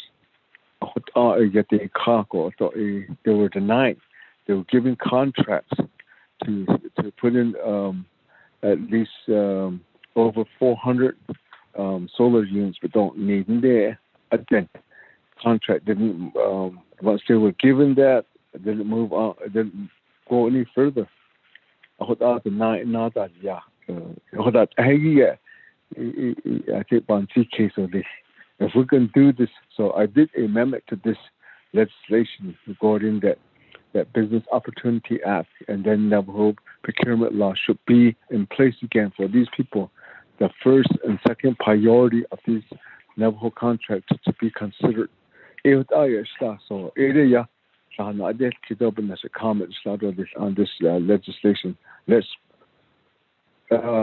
help people. They be the best. What are they has to do this? Thank you. I'll go ahead and go back to speaker. Not answer speaker. Thank you. Thank you to my colleagues, and thank you. Let me just start off with the Honorable Yellow Hair request. I do have, as indicated when Honorable Yellow Hair spoke at the Budget and Finance Committee, and also Vice Chair Smith. I did state at that time that I would have staff from the Speaker's office work on the possible amendments that they're looking at let me just give Honorable Yellow Hair's a request for mini mules Mini Mules is a project that's, as he indicated, is a $45 million project. But that $45 million is not ready, is not shovel ready as we speak right now. The clearances, the surveys, everything that it's needed to get next level, which is the preliminary engineering report before you go to construction. All that services need to be rendered first. That services, in order to get the clearance and everything, in order for that, is probably going to take about a year to 2 years, as indicated this past summer when Mr. Jason John presented to the council on the Mini Mules Water Project. So the goal is now is that why are we trying to feed the whole $45 million to a project when there's other services that can be rendered? So what I have asked staff is to work together with Mr. Jason John and identify how much money does it need to get in order for it to start the project. And in order for us to start the project, we're looking at the clearances, the right-of-ways, the survey, and in order for those first identified areas to be met. That insane is probably going to be on a 3-phase project listing. So in this legislation, I was advising Honorable Yellow Hair, well, let's go ahead and try to get the first phase in there.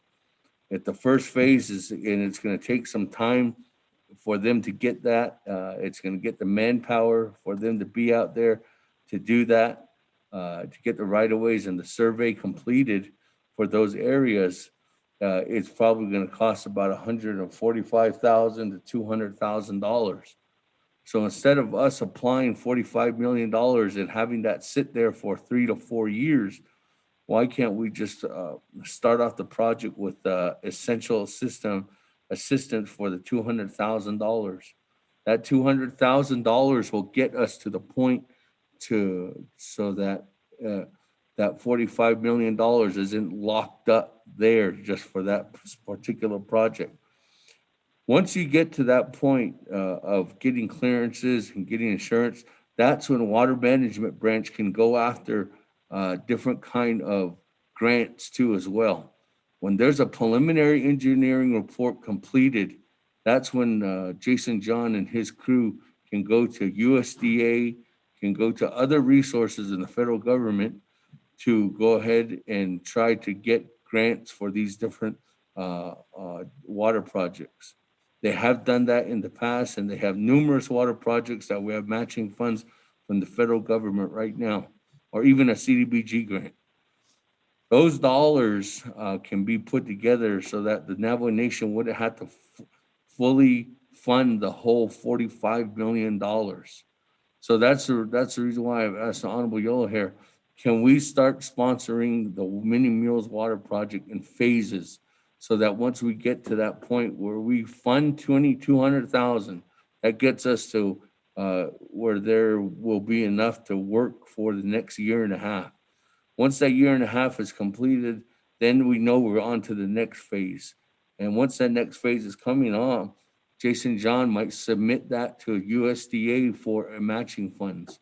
So it's a process, and I hope I'm understandable in saying that we are working on those amendments. And staff is working with Jason John. Melinda Siaco is working together on that.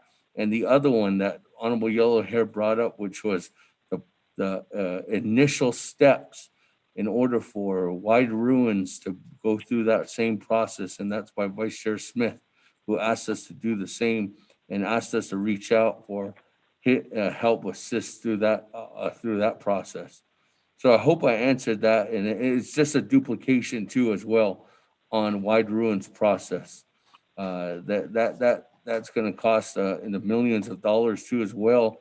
But in the initial stepping stone process, we can service and fund these beginning steps of getting these clearances and right-of-ways out of the way, which will take about a year and a half to 2 years to get completed. So I hope I answered that, and I hope that's an explainable reason for us to go ahead and continue the obligation to our colleagues in trying to help assist them in that manner. To Honorable Slater, the response, I know why I support this legislation. And I know that you didn't have a direct question towards myself, but I know why. If I was on the floor, I'd be voting green for this legislation, and if I wasn't sponsoring it. And the reason why is because there's so much need out there that your colleagues have indicated there, but there's also services that we can't render to as well, and we can't depend on NDOT or any of our other branches, divisions, but they can have a local impact in order for us to go ahead and have these chapters have those needs and have that capability in order for them to follow through and meet the needs of our people. So I hope to know that, yes, in the future, there might be some federal funding, but I don't know when that's going to be. I know that we need services, and I know that these chapters need these services, these items in order for them to work together for our people. Some of these chapters have been waiting years and years for these services, for this kind of these tools in order for them to help the people. I can't specifically state if these things are something that's going to be utilized to make sure that these services are going to fix the care or fix COVID-19, but I can say that these tools that we give to the chapter will help better themselves to be more self-sufficient in the operations, to giving the services back directly towards the Navajo people. And I hope through the conversation, we can have a further discussion if need be, Honorable Slater. Thank you for your words, Chairman Daniel So, and also Honorable Elmer Begay, in order for us to push towards the needs of these support towards our communities out there across the whole Navajo Nation. Again, Kehat, thank you very much for allowing me some time to speak. I don't think if there's any questions to Legislative Council, I don't know if she wants, I don't know if there was any specific questions or might have been, but I'll yield back to the floor, Mr. Chair. Yeah, Don, Don, Speaker. With that, Sana, Honorable Herman Daniels, quite a not this nina, not holges. Thank you, Pro Temp Chair. Kodo, yeah, Kodo. Ado Kodo, not on Senegi. Ado Kodo, thank you for the report, Kodo. Mr. Speaker, Kodo, Stayajo. I think Kodo, Kodo, legislation 0309-20. The report of a Mecca. Ado a Banai Kiddo a Banvil Kid. Ado Nana out of it, the need out on there. Papa Yel Kidaba. Fari Hota Beyel Kiko. Go here, I see Kodo. Ado Nana Kodona Gaita. Ani Hota. See the Kodo. Legislation Kodo. Hateliado Stan. I am in support of this legislation 100%. Kodo. Ado Nana Kodo. Yeah, go a entahati. Nazaita. Nahab Ada Kodo. That we are going to get chapters now. So go. I'm going to get I see Papa. Ban first case of Adita, which was a hot air in the data. Look on, say, the hostain, aren't on the data. No way, look at your great hostain. The Shazigia, out there. Yes, we have not at all. Khi nó gây rồi xây đây ya hoặc là gây tầm rồi sẽ thua rồi xây đây ya sao nên là khi nó khi tôi ta đồn đấy là đấy đó sẽ rất khó so da hot echo aronan ko da pesan sanni lengi da ba be ki do da fi ke ko ko ta na grade ko ya da fi ke so ki enda hatti go enda hatti gi ben na ko do ku do fani da ban fi ke ko ben na ko do jibbargi ko ta ba ki ko ado khasinanat o ti ga na lo ado le yan se ke so da ya ki se ko do o kana et snira ko do da sunat ani no sengi ya sana lo enda igi ba ya ki ko do so na gaita ani hot ko do na gaita do these equipment ko do na gaita so be ke ha ya gi na gai 11 million I don't know kodo cabinet nesta kodo magay equipment kodo chapter that you could make on a great with it 90 million and they were told that it's not the be that magay by December 31st as a whole zero it'll be that the sheet on no that kodo they would say at here a whole zero because they took him off the list. So even that I get to my chapters what's on the great I get submit la ko on the high so even on the great hope it don't need on the we got that don't need on that but the other two chapters their equipment so they it's on there so it ya ko I see ko na the Naabik'íyáti is what ko na I should say in any get ko my favorite shape ko Chairman Daniel So kodo I think juno has the kodo juno kodo hasin so yan ta kesi da ya has the ko the guy in the has the go kodo yet she don't easy to be yet better on the spend and the store less easy to be yet so say on not way the door less the conversation kodo I see kodo I don't let you can so kiss kodo the way that COVID-19 because they issued out because they could in the way that we get the name could you get 80 how nego so you could hang for the is that be they can't deal with so you see the yeah had a big legislation had the yagi go I don't could amendments that the need Mexico so you could also that years could Mr. Speaker could I see could I see you're giving us more time to work on our amendments could on the chapters that didn't submit their equipment, heavy equipment, the great AD gets or cabinet. So AIC quite so was get quite hit on this. I really appreciate it, Mr. Speaker. So you're giving us more time to submit like quotes about Hegi out the justification letter that Hegi. So AIC could have over here and the letter so those are the head of Kodo. Actually, Nicodo and Ray Dam.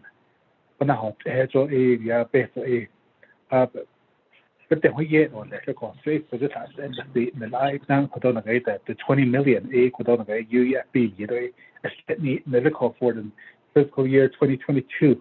So that elder agent, but that case for Kodo, but big case, Ecuador, big hair wheel, yeah, on the hot.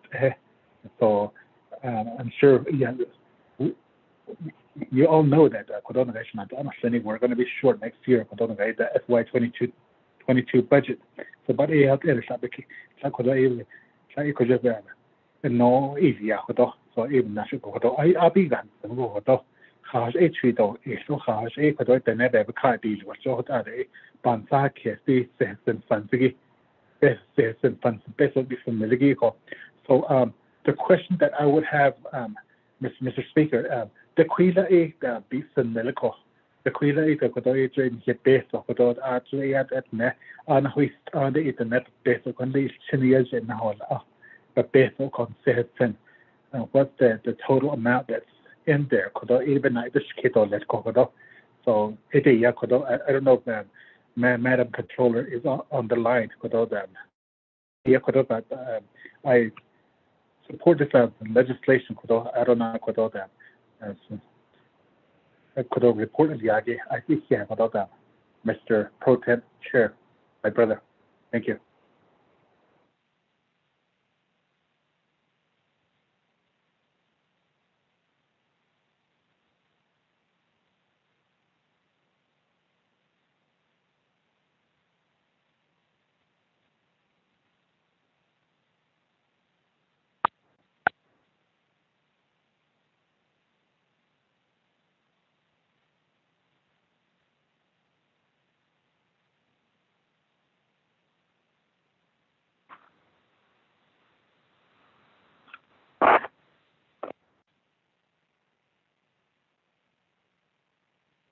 We need to unmute.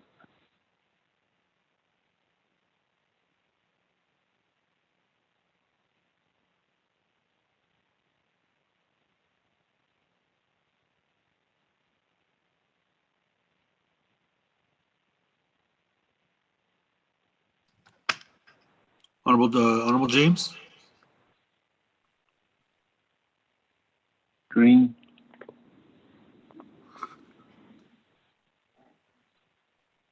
I vote green.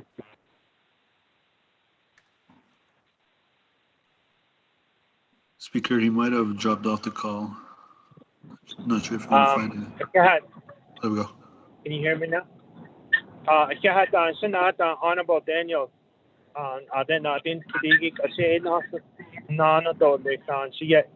Honorable Eugene. So Honorable Pernell Polona Senadole. Hello, Senada. Kunde ha. This is all just by Yeltse. Chris Kanda say by Yeltse, and a sneak there. By Yeltse, yeah. Oh, honey, good. But over and just kiss. The way Chris Kanda has only been the now that saying me. It could just cast all this Easter. I debate or us.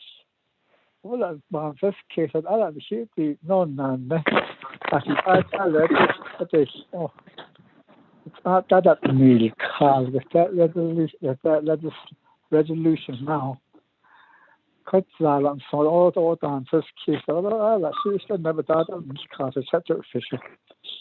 They that oh and she handed this he comes a subject as all in the clean and the clean legislation. They died down he at all and then it's at that salary campaign and so that is he not sub on that $8. Upon the deep on that case I'm sorry to talk Navajo sometimes. I like talking Navajo. I like my language. And sometimes they think I'm not a very educated man. That's why I talk Navajo. But I love my language. So the call upon 800 holders. Yeah, on understand. The easy part to be case on then rated or that on that basis. As a 7 case or to get your a larger. A large and Hana part or the large and Halian make it as ink or liquid AGC. Michel Naked as either art sketchable. Are hard at the change of base or argent. So what I say, it's what is Kitty 8 at the army, which are Holiagan, Ray Washington. I what I yield that the high top is has on the Avic house, which are Holia. Avic or gas, no, is in control, week or start. According to the great could have been of the day. I could add him he has any what business they are going to keep as any other gets on that. They are on him has any could not will ya place of. The other such as he has honest nana banana controller door as a president or control other chapters. There's only as a now other gate nana is a based on Malkaki other or which you don't been yet other been ye had even night has only kushi cannot a base of a tie not could all because only big Ilya in us a by President Ban DOE out of it, but people has earned not like control it, not like out of has earned honest. A other eight is very chapters and other chapter out of has earned non the department DCD it out of has on. So the question is in national has on a had it beyond that need. Even the negotiation been the ones how was cut. See all topic and that she on has on. Think of it or the had I done the front lines of Smith on it to say these changes of the day it what it needed that don't to all. Ik zie between the hot ik had a spot in lay the net now mission dead Nashakota but the Yaki got on the now essentials. Off and on the reservation, you see between the hot stone on one of them because they got don't the son of house hard of the patients up on hot stink. Because a other kind not all the other insurance so yet I read on the hot that Hickey, those are the people that really need the help. Or you live off the reservation, then rent as a mortgage or apartment. But the house out of the bills, the house, was on the screen. You see, the stop that basically what I told the the sheet out of job to the case. Because they're the one that's hurting, and they're the one that needs help. They got kids, they got grandkids stuff. But I said, the house tied up on. Because it is under the whole it or your case the own song could on any basis should have been used that way too. But instead we could it over the he got over the day. And the OD con the need open yes so rate about 108 or harder, but you're not just she always 100 or 8 souls. Each chapter, every one of us were all Navajo. I need to each in the whole one way or another, no matter how you slice it. It has on the Naabik'íyáti. I thought question be hard to see the show queen machines me I see by what the problems are. So we already knew the problem when we started, and we already should have did that already. Got another open this case. At the a problem to could teaching the question is called at the bar wheel ends. Could I go it on so I showed it. Could just 2024 Navajo Nation Council. I will hard and real chips on never card each. All things are unique. So it's all changed. It never been used the way it should have been used. That's how I see it. CARES Act funds. It's already an act. It already has a regulation in it. It's already been debated in Congress. It went forward, came to us. It's been debated again too, because we felt that we're the only Indians, not the Alaskans. So that's why it took so long again to get this funds. We always try to grab more for our people, so that's why we got this money. I said, I'm pretty sure they're going to prove it. I have they don't miss. Add on some more flowers on the floor. That's my prayer. So because we could go over kittens, do it all year, but all she has to do the shade, all she has to do because my name is on. It's going to be on the floor with the main legislation. She had all agree in leading them the house 20 she had or Tombatit in Johnny Yegan to that kitty at the team up beating has play as he bahashni. So I thought this is a fair road and then lit on a ship. It has make a chance to Johnny other ship. So everybody just away by the shingle by a device and started in Lenny, but spotted I need a she only to share. We thought I was going to be Ali, to share that she must argue. I don't share come in either band the kiss of my tea, I don't share answering I need aid of me. So with that, Suzette, thanks a lot for giving me the time. I had done see it. I then saw behind the nothing critical. Upon that day, Sinale, Honorable Key Allen Begay. I don't that Sina Honorable Pernell Halona Dole. Sinale, Honorable Key Allen Begay. Additional. Good afternoon. My favorite Che. Niliki La Asara was the favorite Che. Herman Daniel. Shanala Dikodo by Yelki adequate she and not chapter has odd. One thing is Shish I would think that way, that I officially representing the 5 chapters that I represent.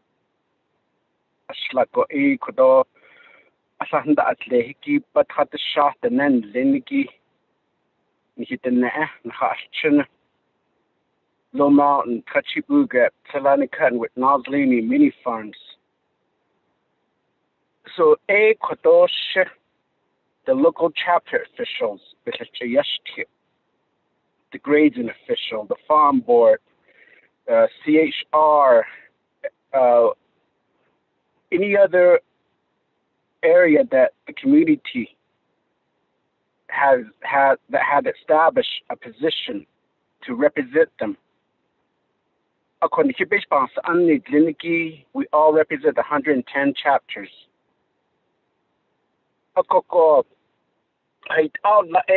What more information do we need to justify, or how could we say it?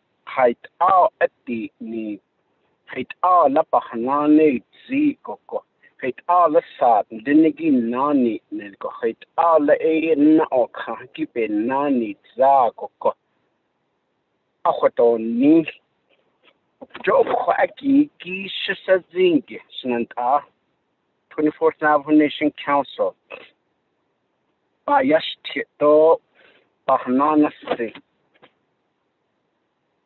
Akoko Dik at heavy equipment no Bayati Ado Benda Anistoli Hatna Akoko Kojit the 2 branch government Yego not the executive and the legislative. Ako dipe has ani gipe nas anit edo basis nishkoko. Akoko a kona il ido a kona il ya koko. Akon latin sabe niche nahin dehiki from the executive branch. Or Ado dit apa geen zita, ado dit apa or zita. Jo yisipenina koto ya linigi chapter the banda dit haki. Jo not an hitche honad ko akipe has ani di inigo ko akidoba or sada don't need. But more of ha asha Ado Hasha, be patient. Need a don't it. A coco. But at the same time, could only hear government need clinicy, the not so specific, but not unique. And the main one on a daily basis is the COVID-19 update report. Di ina the hot, di ina the hot, eat us and his nay now dit. That's it, oh, it. So there's no reaction by the council or the government on the di ina hot. I couldn't hear the echo the ape and the ape and then linky pay. A hot, hot up a kidney he cut or the Ninakilla or Akoko Speaker, Ado, the 24th Naval Nation Council. What is an alternative, or what is another way to move forward rather than just exchanging email or exchanging memo to one another? Halet Ado le Chehinson. Ako Johnny Hissa. Ekodo chapters baby chat na huilina. the nan liniki the baby hahitzi. A cocodo sato a mimic ador link the snow by yesterday. Don't a coco a do bonet zada with this legislation, not me. After Shiniki Epanat Sladik by yesterday, Kishan and Katrina an idiot within 30 minutes ago. Press release Nadia cares fund indeed ego ben not as and the one thing that's standing out is that there's 2 more cell towers established Eliyahatotni. Akola Shisha Late Low Mountain has the Lachit Nazlini Jilahahot, a cotton with Jilahahot, a mini farm Shedla do get Ela art to arch ato nette hit 8 nislet Anna Dini no that the nan linigi pana at Silcoco. Cototo Pohonet Zata on hit me. Ado Peter the Celine hit me. A concealer a cotot house 8 and nan linigi be nahot etopa. Baby nahot iki la any here in sparrows and coco by yel tiki quote. Do sato. Doshi o ego need ages sparrows and that for other chapters, but for my 5 chapters, Ziki, a deed has aniki lach a pana the slag. Ado satena the shni. Do the out by yash chipokota, sto shohe, deed ego go electo deed in our sociahana, ado deed not so the kita shachako go deed up in Nanta, a hot alco epi for hundred such a toto not that nenta. A co highlight out of this agency. A co to such yashti the toto yego, deed ego hanaseta. Hasito hanana si coco, that at the nesh ashetatot in. Shenant ash ashane the to later shenant ash short the nosing. Teeth all the anahot, it don't eat all the and liniki pathatan nahaki. Bahanane ziki la teeth on a hapan sea case, napan sea case, or teeth all hasha. Into the nappy but cat teacher, don't nen that then. So a quacky yego nahot it. Oh, it's archer. The nan liniki aren't outside the liniki between nil. Such a deed hana, I don't see what space bounce uncle has agitated hana nates. A cohela you see it on Nisla Hela you see ki quack. Nahat and liniki a large at Celeste had neither set. Because the hot need to deed all the 8 deed all the equaton ha large. Na zinc got deed all the chayata and cake with the bake cake. Casey Zinto, the hint aggie, Joe Quacky, Jager, Sister Zingy, Bahasa. A question another codo shut in any baby nature. Dig at equipment had Ninikit what oh, a huge owner be had any bit the needs light and nappy bakite or was sank. I couldn't let them based on then keeping ha drop back go equate the Ada question. Equate the sheen they has on in then keep a car that I see in chapters which are what they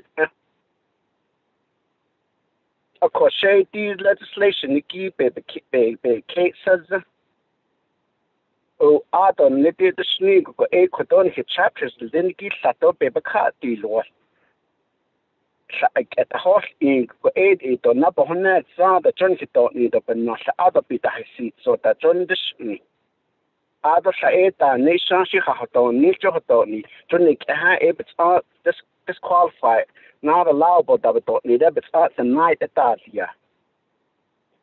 So it doesn't make sense for me to penalize tractors that didn't submit heavy equipment because they abide by the policy that they were told that these areas are not allowable.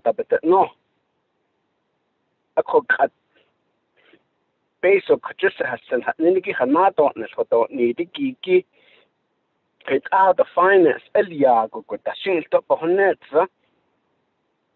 Koedo based on delegate art and it or that store anana ni ko conducted the permanent trust fund so what could you be a hold a 5-year plan no go based on did that all was says to based on 3 season the liquid up bahot shit down ko that stop has be finance and now could equipment that on that's a hold you should that stop the equipment to give to begin that the year they go or that the wins a quackilla aid that had add up and had a quato ash based on Naabik'íyáti that neither a thought not asked either that neither. So those are some areas hajala that is the finance, hajala that is the eat on hata inishiki. So he did all based on non milkokola eat up based on IECK acquisition and all and then la eat up is George Kitten no kakota stop. Did equipment to get the chapters which are what later had the door said that could plan to get that. It's all the upper net sound or listen. So, what Ashanella Holla Sita another use Gazestio. Either that the Holla or Nana see that such a thought, and he chances have done need. So, it aid has the Hoko aid and the snap. Shouldn't add it all Hensi, shouldn't add it all about Hensi, it on the side, and then you get it on Hapan sea case. This chanting at or after that she did all had laid a lick. The then Linikisha, Papa na inch Kankido, Passaziniki aided the Kodohan, Yat a hit opportunity English Asan sonch in Saskis. A Kotita Shnit all Loman, jugged it up, cell tower, all the arch a hish in Kato Nette, even though now Sos Kodo reaffirm Iliago be son in the attempt, Hanana, so are there. So now you tell me, so what's my response back to the community of Low Mountain to say that cell tower adon happy adonado danadish neither. So those of us that interact with our community, with our chapter officials, just imagine what the responses will be. Kon he could the bunny he could it all office that and I see kind of only could it and I see kind and then you to be it's easy for us to talk here, but not in a, it's very hard. It's hard for us to talk directly to the community. So yangi kwaki pahalia to what she don't need data to need leadership and not that to yego go katot or the hanet or the hot kat. So it doesn't make sense to me having an emergency declaration, having all these health orders and everything else, but yet we couldn't be able to manage to help and provide resource to our Navajo people at the local level. I believe that these heavy equipment are in dire need to be utilized, especially during these inclement weather. But we're thankful for the weather. But I don't have to that no not cell tower all yeah that's all yeah. So quacky should not learn how to and being the chair position they took that she can't deal with the whole shut the Danish Hasha. Shadow she can't deal with Chanel Ashon, but none in Shka, but not all can. It all another dish could only let Mr. So and then it are Eugene so. Ashes is that on him his the killer Aja job it there's no base to teach. But if there's need for me to interpret this in English, the simple response is that please help my community, period. That's the simplest I can say. Speaker, Pro Temp Chair, chat.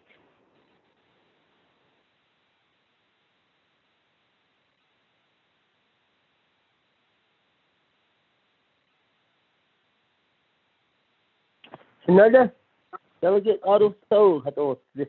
Put me in the queue. Thank you.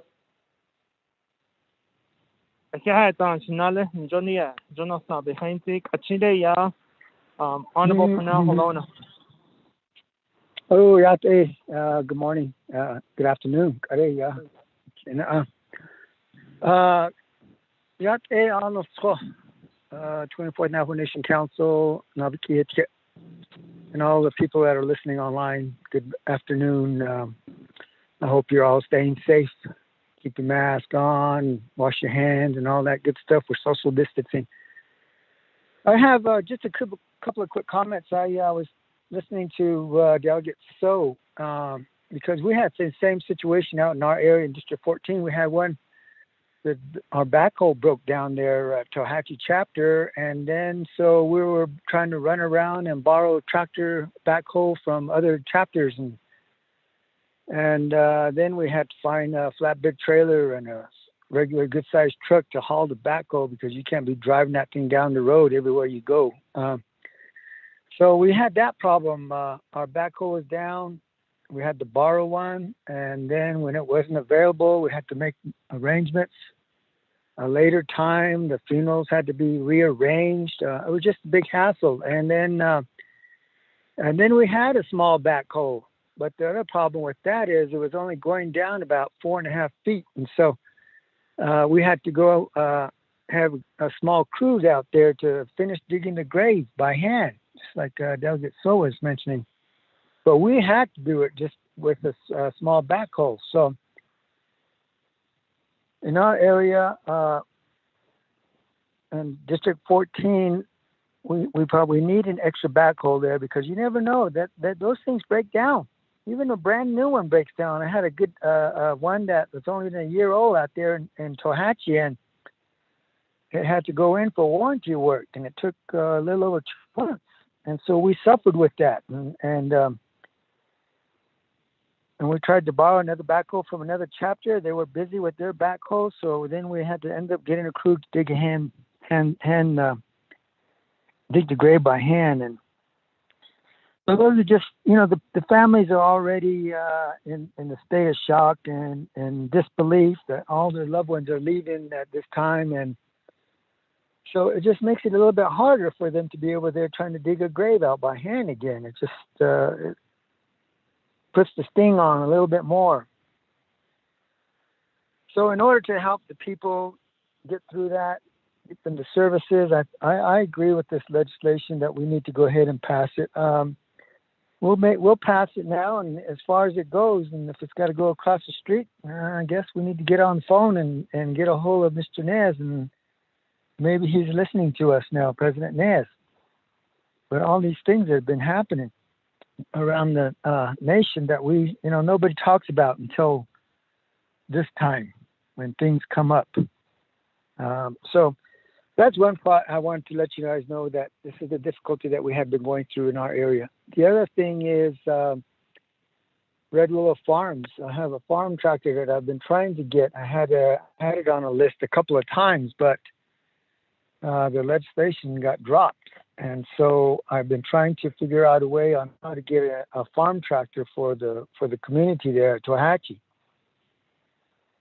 Red Willow Farms is only one of the main farms that I know of across the Navajo Nation who is actually producing some crops. There's 3 or 4, I think 4 growers out there on Red Willow Farms, and we got a well drill, we got a water tank sitting on the hill there, and now we're getting the electric lined up, hooked up to plumb into the pump so we can have continuous water flow.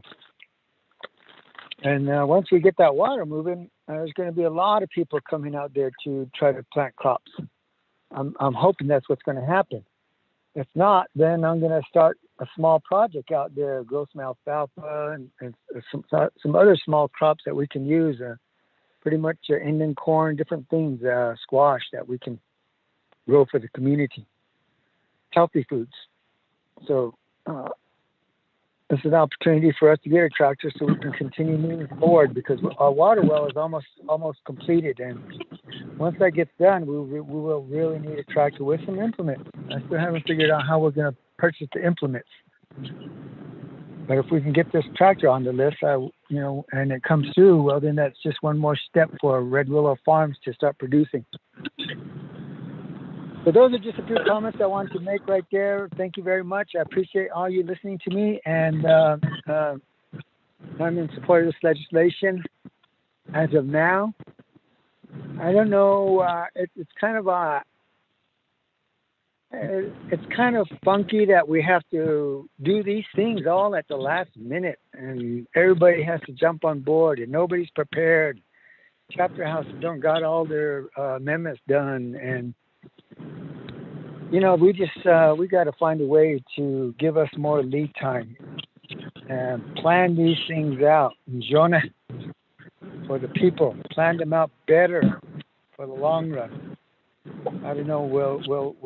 We got 2.5 more years. I guess we can start learning now if we haven't been able to do it, because this CARES funding really taught us a lesson. We couldn't get that thing approved and have the money moved out because we were all the different administrations were fighting each other, trying to be the ones to make the approval, and if they weren't the ones to make the approval, then they cut the legislation. And those are the kind of things that we gotta sit down and talk about, and not just to cut it and drop it off. And then here we are again, new legislation later on for the same thing, and then it gets approved. It happened several times this summer, and that's disappointing, because every time that happens, the people are just sitting there watching us. What are those guys doing? They can't make up their minds. They can't get their job done the right way. It was disappointing, but we got to be better at doing what we're doing. And, what happened this summer with that CARES funding, we can't let that happen again. So that's all I'm saying right now, gentlemen, ladies and gentlemen. Appreciate for you listening to me, and everybody have a good, safe day. I wish everybody a happy Merry Christmas coming up. And the numbers have been going astronomically, because we gathered around Thanksgiving, we gathered for 1st of Labor Day, we gathered for 4th of July. Every time we gather, the virus numbers increase exponentially. So now we're coming up to Christmas again, and we need to make sure that if you're going to be gathering in the same house with all your family members, you got to make sure you wear a mask. You never know who has the virus. You could spread it to your whole family in 1 hour, 30 minutes. So I wish everybody would stay vigilant, Jonah, and keep that in mind, that when you gather for your family Christmas dinners and stuff, New Year's, you got to be sure to wear your mask, do your hand sanitizing, and you have to do social distancing too. So I just want to put that out there again. It's important, really important. COVID-19 ko sa nas'tada. Ayo bahot vit. So we have to really, really keep a vigilant stand against transmitting that disease, virus. Yeah, la ano fo, jono. Yeah, feet. Thank you, Chair.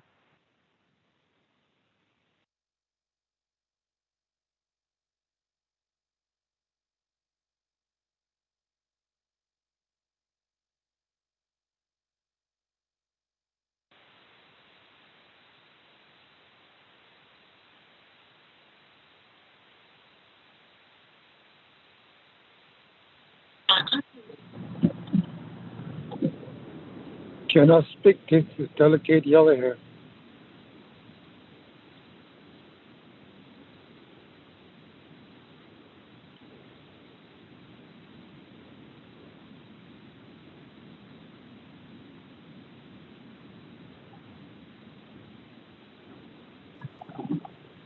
Honorable James.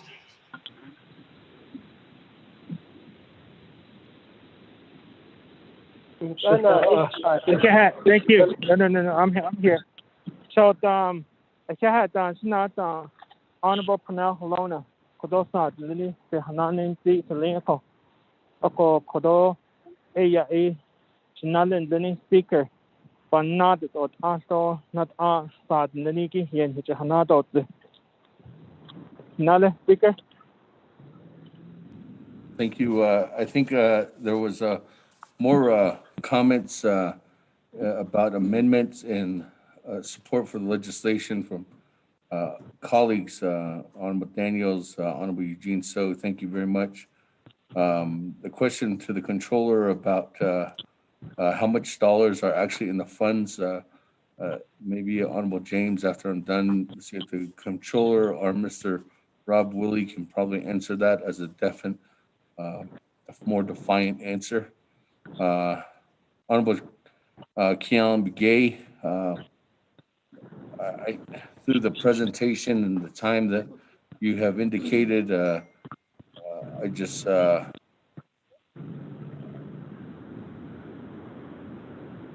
I'm trying to do this, Honorable Keon Begay, the support of the entire nation, and I put your chapters in here, and if I didn't, then I wouldn't be supporting you. So I hope I'm supporting you, Che, by doing this. But I mean, if there's any additional effort, Honorable Keon Begay, I just now sent an email to Dana Barbroff to say that I will sponsor your $500,000 legislation for Low Mountain for that antenna.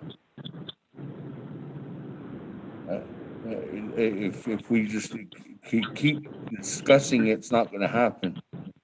So we might as well just sponsor the legislation and move it forward.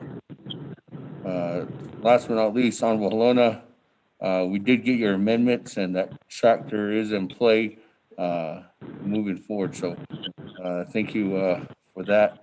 The discussion, there's 2 items for Tohatchee, 1 item for Twin Lakes, 1 item for Nashchitty, that we got you down on the amendment from that you were working with Honorable or with Mr. Donovan Hanley. So thank you very much, Honorable Halona. That, you go back to the floor, Vice Chair Smith.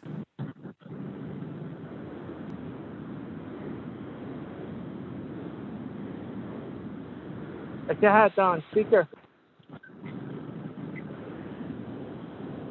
This is Delegate Yellowhead. Put my name also. I want to talk too.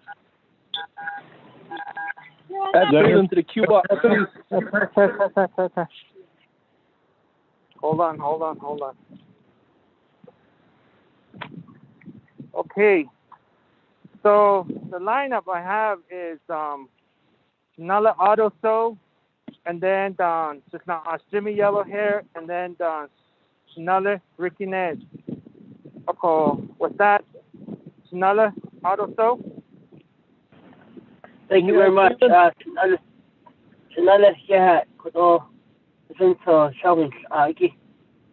was just looking at my my news on the on my phone, and Biden picks Representative Deb Haaland to be the first Native American Interior Secretary. I see. Definido. هجرني كي كدوئية أشون سايات إيه كان هيجبي إذني أنا هيد نهيجت أهيجي تشكرين لين إيه أجك تشكري بيادو كده إيه دو كويش دا إني شيء كده بداية كديتني لا أو تاني باهز historic and the first Native American to be appointed to the or she was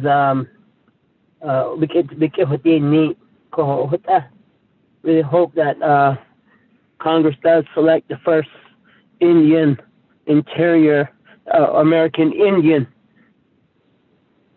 Interior Secretary of State, part of the cabinet of the President-elect Biden.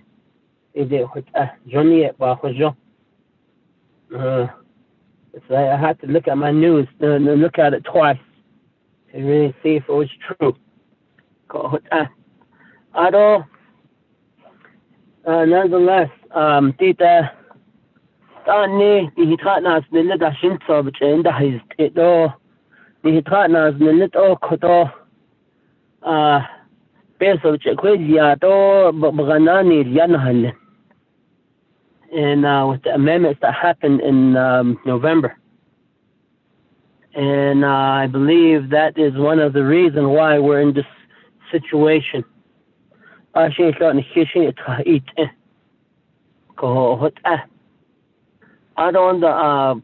the Office of the Controller, I'm sure protocol and guidelines of the CARES Act are probably a lot of the justification of why. But nonetheless, we all know that there is one area that we can do is, this to say is that maybe if we can back this, slow this thing down and revamp this legislation to a point where it is a distribution to the 24 delegate region. Because the numbers are based off of population of how the delegates were created. And whatever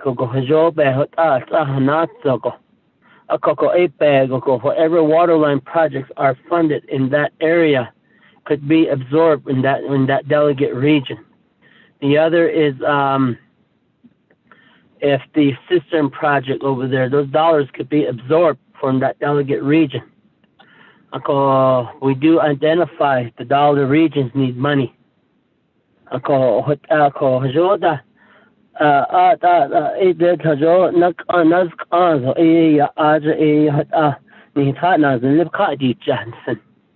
An infrastructure and equipment package.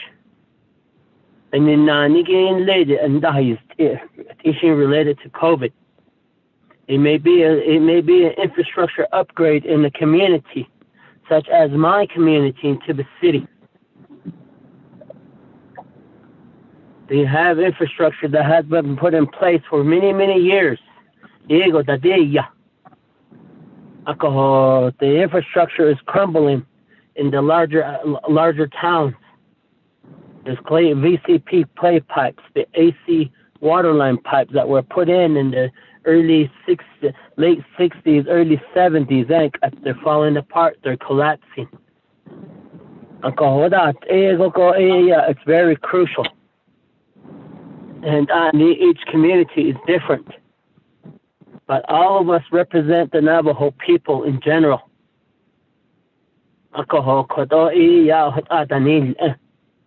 And that way, each delegate region will determine his or her priority in their area, because they can indicate. So, like Honorable Key Allen McGay, cell towers. He can list a cell tower in his area that could be funded.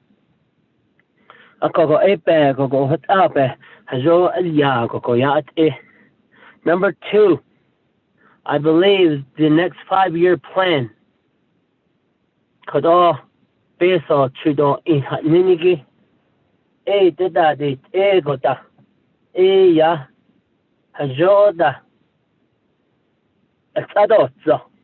it's about $56 million.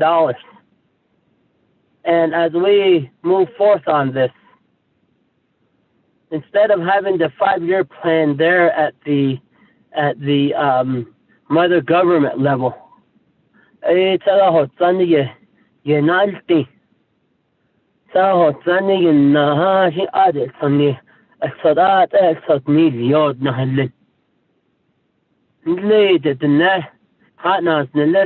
delegate districts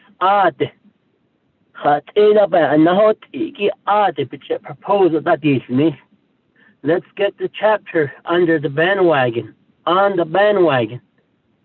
so that we can let them know over the course of 5 years we can infuse tribal dollars into these communities for their infrastructure needs, their equipment needs, and educational needs.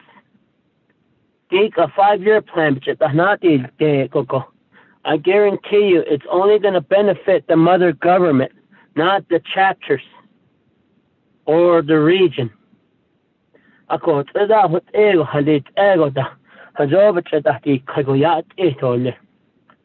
am very discouraged of the president's letter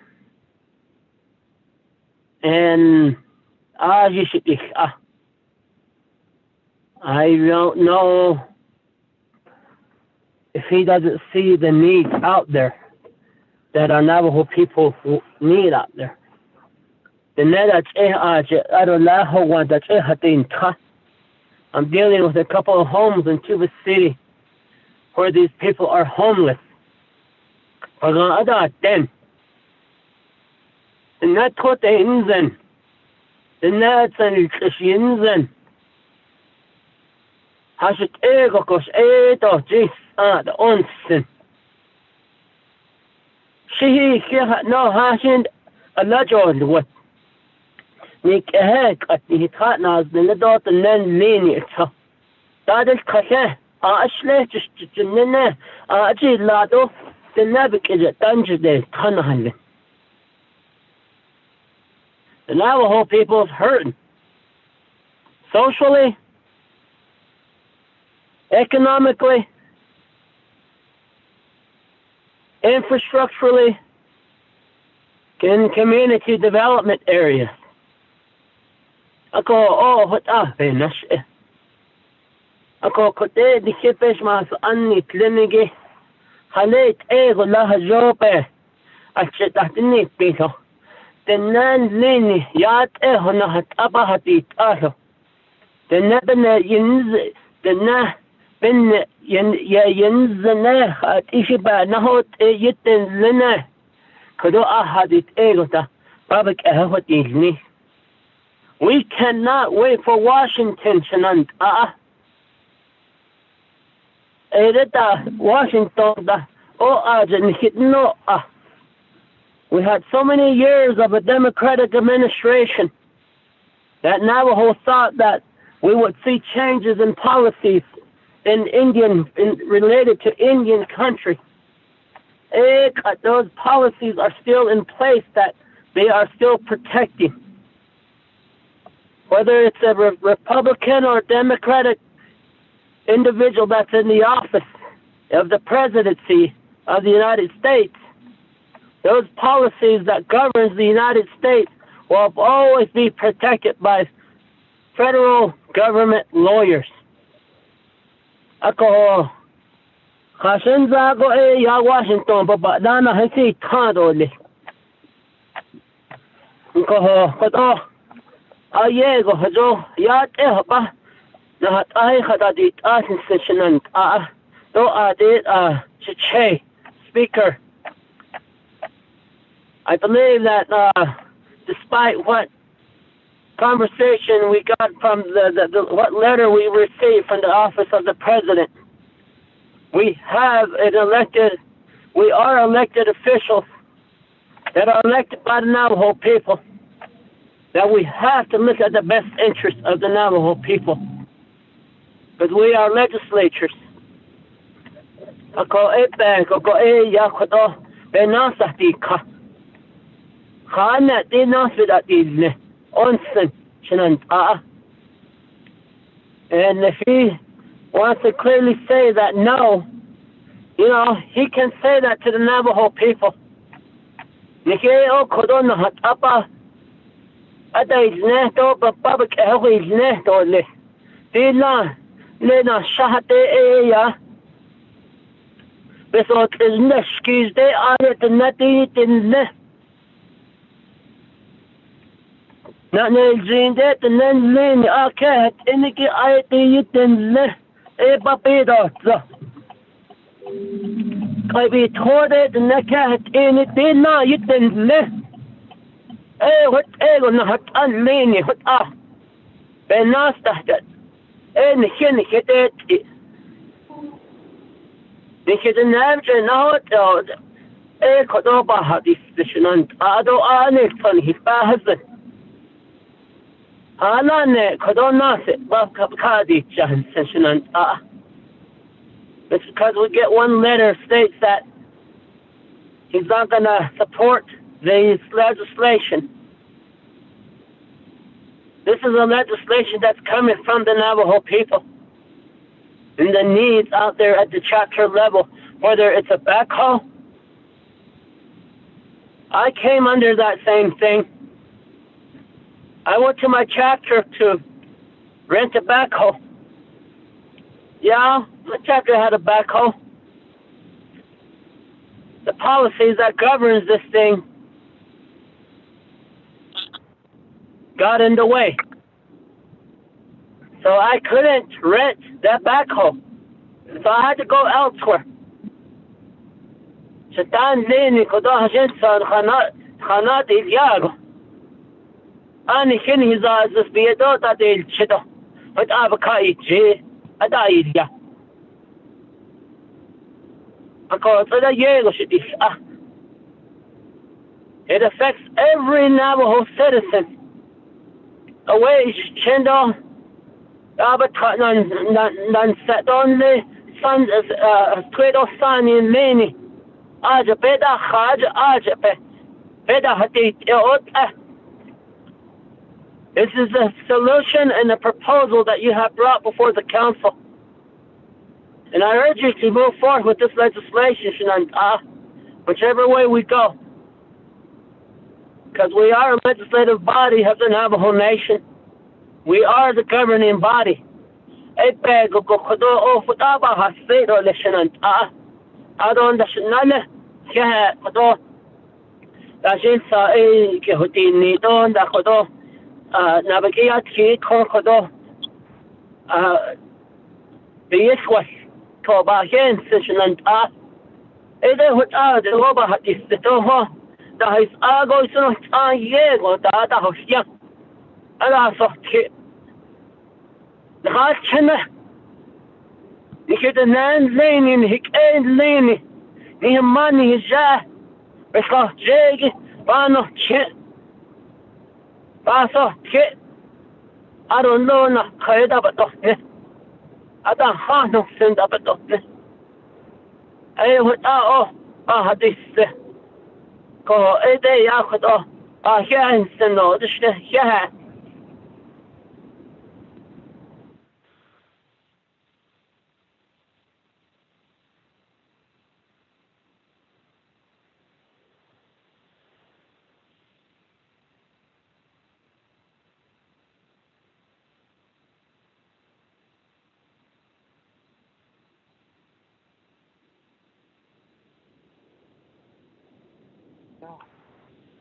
Okay, ik ga het dan sneller. Can you hear me now? It's just not us. Give me yellow here. Okay, I said Nana, it's just not us. Thank you for being a pro temp. My brother, Speaker Damon, the 24th Navajo Nation Council. This is not a nation, but I say Tlingin, Nanikati, Niki. I just don't know the necessity need and the way the hot. I don't know, Kinahatsi. Shady Kodo, Pechina, Nicha, see, legislature, Bagada. 20 kid, I see your water is life, the snow. Nothing, don't have nothing, legislature, Bagada water, not just a yoke. Many water line project. This project was way before this heavy equipment operated by us. These are larger. First, water should come first. But in this case, the attorney to all the test on way 8031. The 20 gig eyes is now phase 2 is IHS. Dave McDonald and the way to the JPJ. I told Dave McDonald I'm frustrated with him.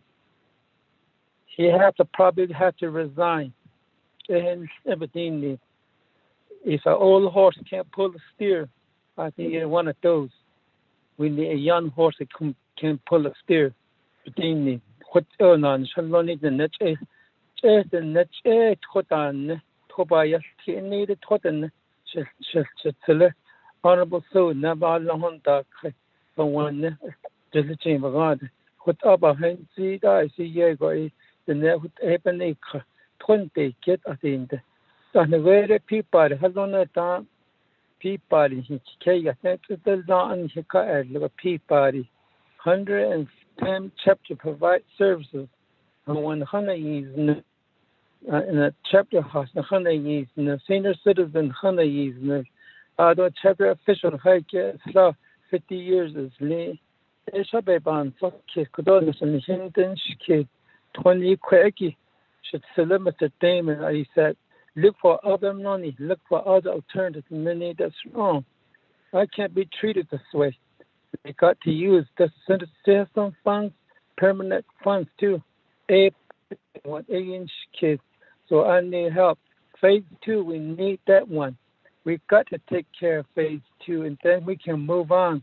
As long as to the phase 2 person, such that on the quickie, I'll be working with Melinda Arvizo Ciego to overcome these hard issues. And we need to unlock the gate and take care for the people up there. Also, attend the way Orabi Jido Waterline Project. Ningi the Tobata that I get 20. Unless Sleeping Mountain, HPL, MPL, non economic Yagan here in nice. This 1974 don't stand in non-state Congress. He took all our land and relocated people and down in Winslow out of the Nebe 1994. Or relocate earlier. They lost a house. Also another car. I want them to come back in. Ada without Edo Hayud and Nebe nice. The naked Nahas. He got the Shinny Mini Waterline project. It's important. It's not just a joke. I don't talk just like that, but I want this project to be completed. I want citizens to be part of this project. I let all the and heavy equipment just because they are controller deny and not to approve this heavy equipment operator fund. Or are you just trying to cover up for Perlene Kurt? What is speaker? See all y'all what no indeed. What hey. And that's all you need to use this money. I want to, if this gonna open because we're gonna use citizens fund, may as well open the door for other heavy equipment that didn't apply because we have problems with the portal. Never been approved or consult all his does going his shareholders and the she question is are we getting a lot of money? This is not fair to me. We could have used this money for a waterline project. On his staff, OOC of the controller should have done these. They could have done it without using a census office. We could have without it. Because DI is all you red tape. A lot of people has problems. And she didn't never keep when the or and they call these numbers. 13 in the advertise. That's on a number yet. Don't not in that and call this. If there's no answer on that phone, I think on his spells and the buttons and the controller there. Consultant only his on his spells and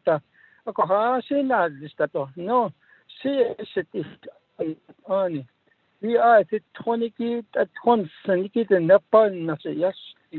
What ego, yes, you can know even in I told Davis I'm frustrated. Jason John, if you can't do it, we need somebody to replace Jason John too. The never and the shadow on that business, but that you have done these times. Nothing, this is how I'm thinking, oh yeah, what was a nice and they out of what either. But there was a yet short, oh, no, I'm getting that way right now. Kodoya is Kati Chatati in a 20 hours out of between 80-31 a teen get eyes to ya shoulder in the culvert about that a so one legend open up two hats for a season at the has yours and legend Edo ya shoulder Edo. I'd like to bring this a legislation to be update that one, so I'd like to use 80-31 to be used for a citizen fund or permanent fund. 8 year old should be a quite cracking lakes on it. I done later days, mission lay hard rather. I was on the line with my people out there. Why you're not bothering these hope you have started by not in the construction the and Miss Hardin yesterday need a cognac to call the snow. Even as I was at the house, kid, I'll be got at the Sidney. based on that one, I contacted yet the following Friday morning, and I visit with a friendly visit over there. I do respect the construction that's going on. I found out that we know that they have that's their own land. I think but that in the construction they use heavy equipment. I told them, I said, we're going to open up the business development right here. Office at the Huizne range office, the adult solar office, at the Huizne. Understand they're going to put a general you at the Huizne. What project is being done? It's between the care money at the Huizne. There's no backward. It's a big project, construction going on. Are you going to finish by December 30? You say, yeah, we're going to finish it in one of the security. But those other buses are not available because they're off. But that machine is ongoing like almost 24 hours. It open his condition, so they care money. Oh, you are not there at the time. When share on it up in the city care. Care, just a federal law. That's not the first time that we're going to be audited. I'm not fear on that to be audited. They have to control the ER store. ER store is based on us. You don't that is on our area, but the federal money. Any that's cut out area only check that there is Yadan to get us come going he based on the anti. Edo about Hajo Eliasha Nijo to this. I wish only that we increase from 1,500 to maybe 2,000 and 500 maybe to 900 because there'll be a lot of money will be returned because we have a very consultant that were hired. I don't think they did a good job to me. I'm sorry I have to say this. So you have to see it about that. All of that based on underneath clinic. She could I see your passion at the water line, a minimal water line project. I'd like to ask Mr. Robert Woolley and also Perlin Kirk to give me an updated expenditure report on a minimal water line project. There was money that was provided by Peabody. That's to minimal receive is $7.5 million. $7,500,000 that was made available to mini-mill. That I'd like to have that a Xerox copy on expenditure report so I can use this and speak with my people in Black Mesa. They call United Mind. I know Black Mesa United committee members. It was on the total not here. The Nena committee done that are there. A cohort is your Shaban Sokation at Tani, best of an of Senki, Dina Dindo Hatina Hadan, that Hoda Yakira about a Quanshi, and she out in all this, the Nebka of what all this are the Jeffrey Mr. Honorable Carl Slater, I really need support. For also coming to replace Honorable Nelson Brigade. He worked very hard and very honorable that you came on, and congratulations. And also to the key Alvin Brigade and Eugene So, and the Chicago Diesel with other Chinese Central Agency, in Chicago, and so give up, man. I would like to say, Ale Melinda, we're going to work on this project because we're going to bring another person who is also working at Tuba City. The person is also this on NPL and HPL. Of course, this is quite solar.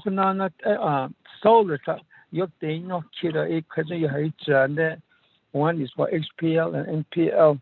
Of course, because they're renewal system for your case. But last night, I would like to join you and let's get this legislation process for solar system in Yana.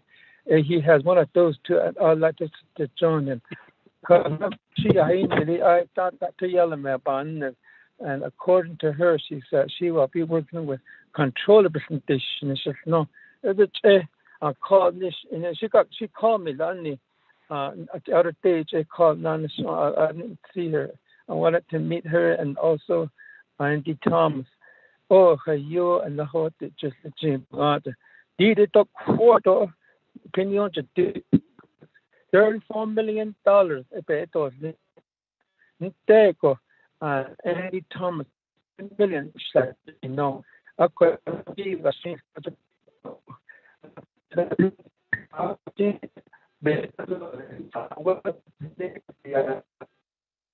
and also Andy Thomas and what is this $9 million? That's a good numbers. It's coming down from 34 million to 9 million. The artists, it's a big case going on.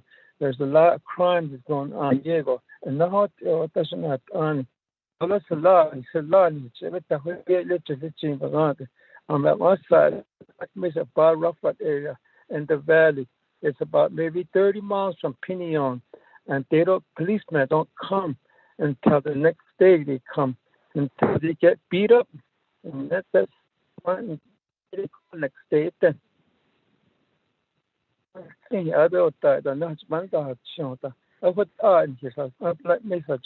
So our police department, they just on the court side, not really protective. They said their mission statement said we're protect the victim and protect the criminal. They don't do that. Not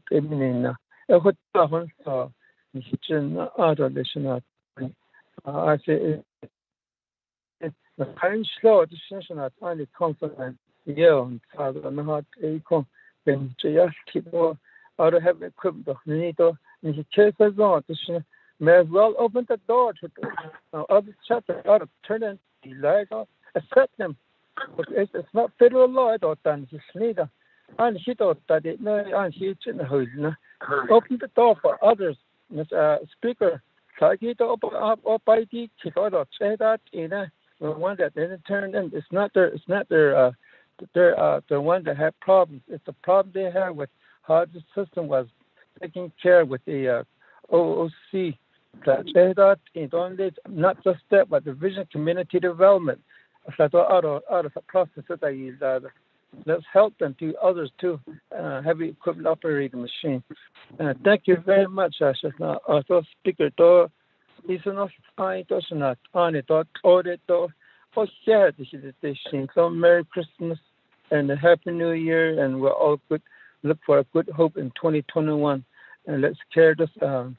The next to I see there's in that the year had and the next January going on such no called as it was and what they forcefully that you other that is in text hard base yellow hair illa stop kabiga based on some another sending assets to Christmas should also in the head of based on this that I done but that need controllers go artisan art I don't never on that not I don't have answer for them but that's just no a whole coverage people allow it was not a dog although shared in the sea so that yes and then I say oh yeah thank you speaker thank you what's up thank you again go back on mute now. The number Vice Chair, put me in the queue. I should want Vice Chair Smith. Sinale. Here Nana is not outside. Lenny behind the day, we'll go ahead and go to Sinale Honorable Ricky Ness. Thank you, Pro Tem, Kodo, Chair, Vince James, other honorable members of the 24th Council. Speaker Damon for bringing this legislation before us for discussion. I know it's only a discussion and we're all expressing our support and however we see it. I'd like to really speak to the issue of chapters though. I have to step back and look at this and say, I have to ask myself questions sometimes, just like you all, I'm sure you do. And one of them is, Are we a responsible government? Are we responsible leaders? You probably agree with me. As we serve our chapters, some of us only serve one chapter, some of us 8, 6, 5 chapters, the Christian chapters. They're the people that voted us in to do the job. And sometimes they're very happy with us, and sometimes they're very unhappy with us. But that's what we do as leaders. We have that fortitude to understand that this is what it takes to be a leader, to make tough decisions sometimes and really face honest questions instead of just going along with the flow.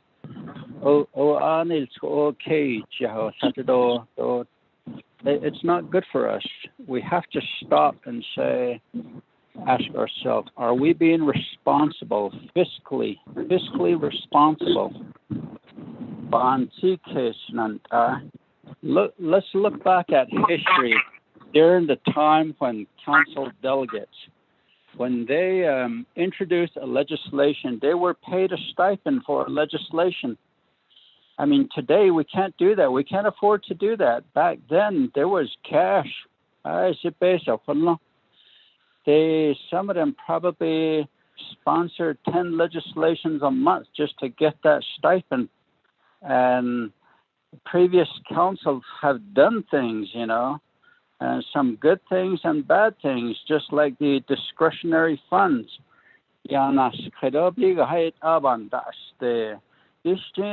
We're the leaders here now. There's some very young leaders here among us, and I appreciate all of you, and I have that veneration for all of you, and even across the street, I don't have any bad feelings directed at them. They're just as human as I am, just like we are as leaders. And our people had to confront to vote on downsizing the council from 88 to 24. That's what our people did.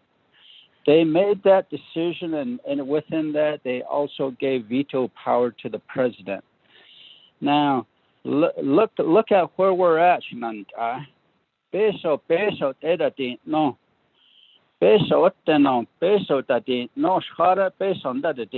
We shut down NGS, we shut down Kayenta Mine. Where are we going to go? It was brought to us by our colleague. The question was, what is the economic plan in Hitoni? We have yet to respond to that email. What is our economic plan? What is the plan? How do we generate revenue for the future of our young people? What are we going to leave them? What is our legacy going to be like? The CARES Act was good for us. It really brought out a lot. It brought up our weaknesses, what we needed across. It really helped us to see how many people of our dear Navajo people don't have electricity and water. And now we're talking about telecommunications because that's how we communicate now. Now look at this picture here. We had a discussion with Title II Subcommittee, Office of Navajo Government Development. This chapter government has to change.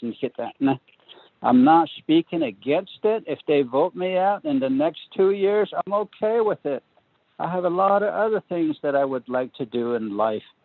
I'm looking at this and thinking how, when that first chapter was developed, established at Loop, now we have 110 chapters. Some of the chapters are just really close next to each other within less than 10 miles.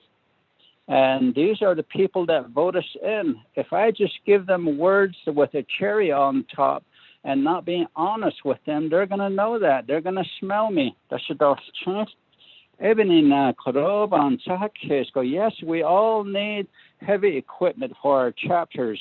Out of my 6 chapters, I believe about maybe 4 of my chapters have backhoes. I would rather use this money for something else, like for roads. Our communities need roads. Only one of my chapters submitted asking for a backhoe out of 6. Now, I think about it, Shananta. We spend all this money on heavy equipment for our chapters across the Navajo Nation. And then in 2 years, a referendum comes before our people to regionalize or downsize chapters. We're going to be left with a whole lot of heavy equipment at these buildings. I'm not speaking against the chapters. Please understand me. How do we become fiscally responsible, Shananta? Anish, do all 110 chapters need heavy equipment? Maybe that's why 5 of my chapters didn't submit documents, because they knew they already had a backhoe. Each region is different. I only have one chapter that's probably right below the mountain.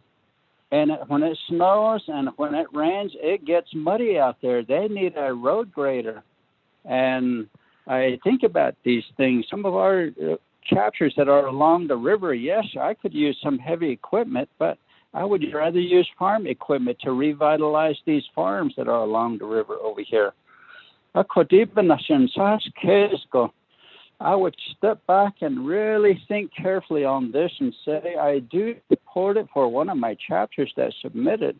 What about the other 5? What area of need are they asking for? What do they need? Farm equipment? Should we just use these CSN funds for roads that don't get it? Oh, that chapter over there got the only ones that got a heavy equipment. We didn't get nothing. I don't know. Delegate now, you didn't do nothing for us. That's just same way with you. Yeah, we needed roads. We needed farm equipment on Nido. So to really look at this, I'm glad that it's not on the agenda today, but it'll help us to reach out to the chapters, and they can submit what they need to at their local level. Going on this case, and I am speaking to you from an honest heart. What if this referendum does come before our people and they decide to regionalize chapters?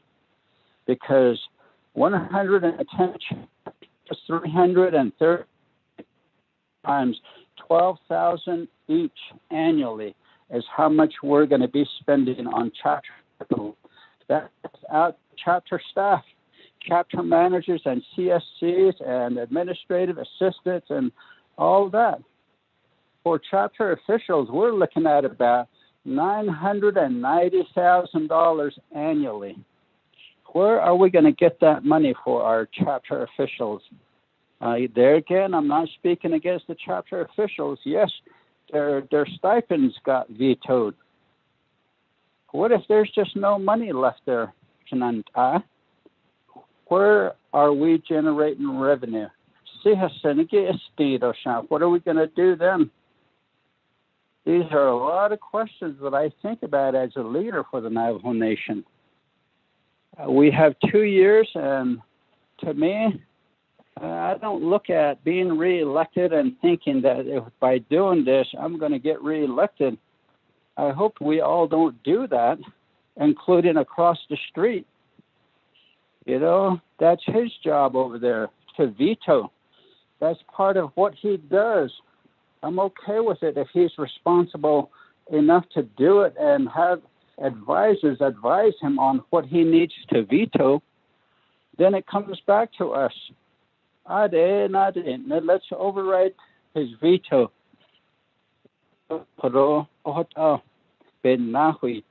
That's how we make decisions. That's why we're elected. That's why we're leaders, Nanta. So, Nanta, God bless the Navajo Nation and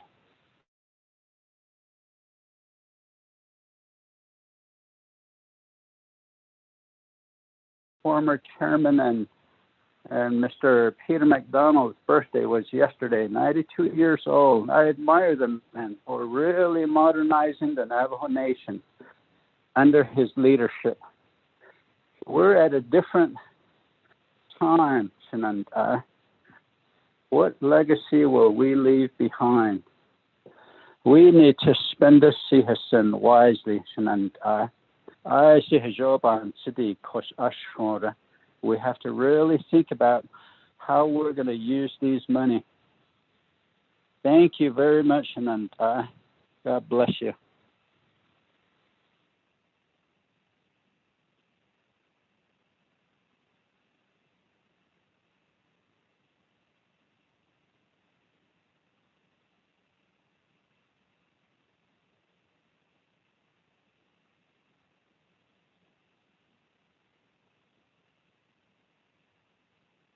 Hello?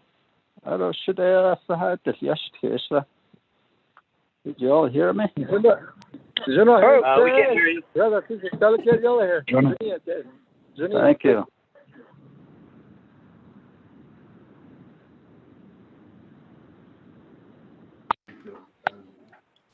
Honorable James?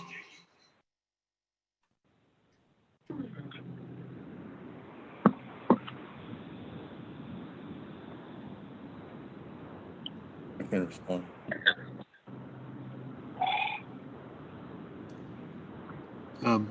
Speaker Damon, he might have got kicked out. I don't see him on the list. Colleagues, is there someone who would like to chair the meeting?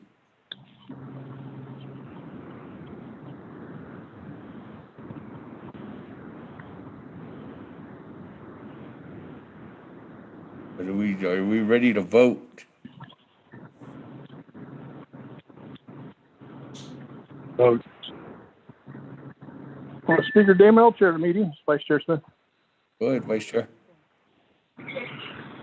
Thank you, Shenandoah. Give me the gavel. Back to the report on behalf of Speaker Damon's legislation 039. It's actually not on the floor, but it's a report, and working together to see where we can get this in a comprehensive way of working together and moving this legislation forward. So I don't know who was in the queue. I know I was in the queue, but since I'm chairing, I don't know if Mr. Rico, Manuel Rico, do you have who's on the queue? Mr. Chair, can I respond to those questions first? This is Speaker Damon. Okay, I'll give you the time. You have the floor, Speaker Damon, for the response to the questions. You have the floor. Okay, thank you.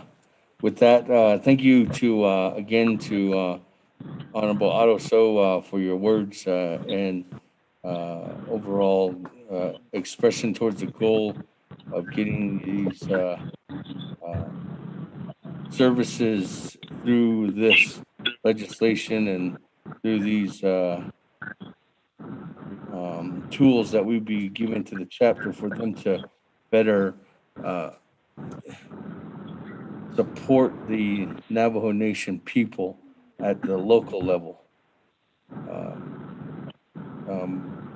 Moving on down to Honorable Yellow Hair, the question, I don't know anything about bailing out the controller or any effort on that, Honorable Yellow Hair, but this was a request from numerous colleagues, and that was the reason why the Speaker's office tasked to put this legislation together.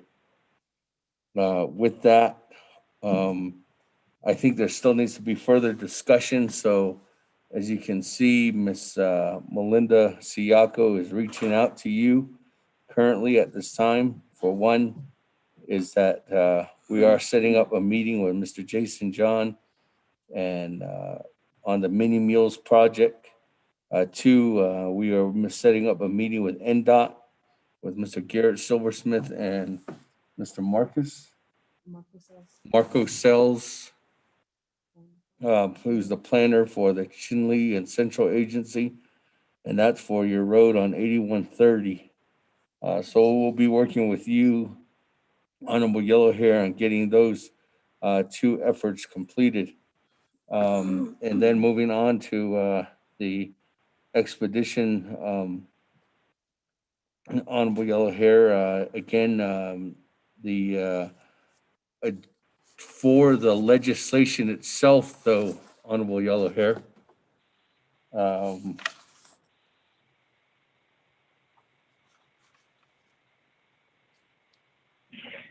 you have Forest Lake, Black Mesa, and Pinon, who currently have items that they have requested. As of right now, Mr. Donovan Hanley is currently working with your LDA on additional amendments. So the staff is reaching out to your LDA and is working on the additional amendments as we speak right now, Honorable Yellow Hair. Moving on down, Chairman Nez, to your just a correction. San Juan chapter did put in for a backhoe, but that backhoe we already got. That was a duplication. That they already got the backhoe in the original legislation. So, Chairman Nez, all 5 of your chapters are receiving some kind of heavy equipment in the legislation already. There's a motor grader, backhoe, mini excavator, a tractor, and a flatbed for Ninanadzad, backhoe for San Juan, a backhoe for Burnham, a vehicle for Newcomb, and then a motor grader for Sissigod. Those we worked with Ms. Siako was working with the San Juan chapter to verify that backhoe, the one that's already been line itemed in the original legislation. So we're continuing to work on that effort. So all 5 of your chapters have something in the original legislation, Chairman Nez. With that, colleagues, I'll go ahead and yield back to the floor. Vice Chair Smith, if there's any further comments, questions, colleagues, if there's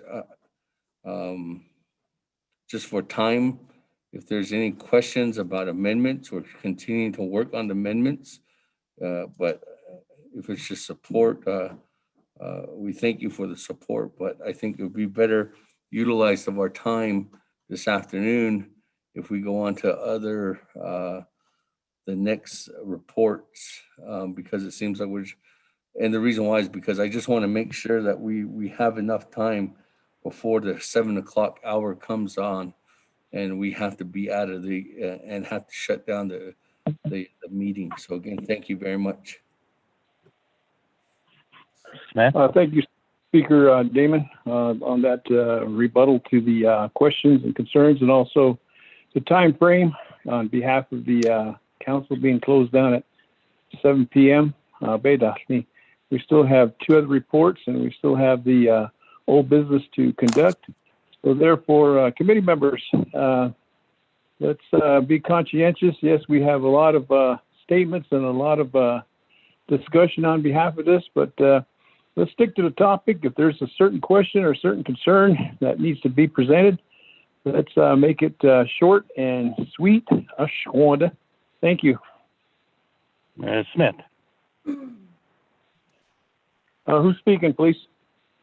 This is Edmund Yazzie, sir.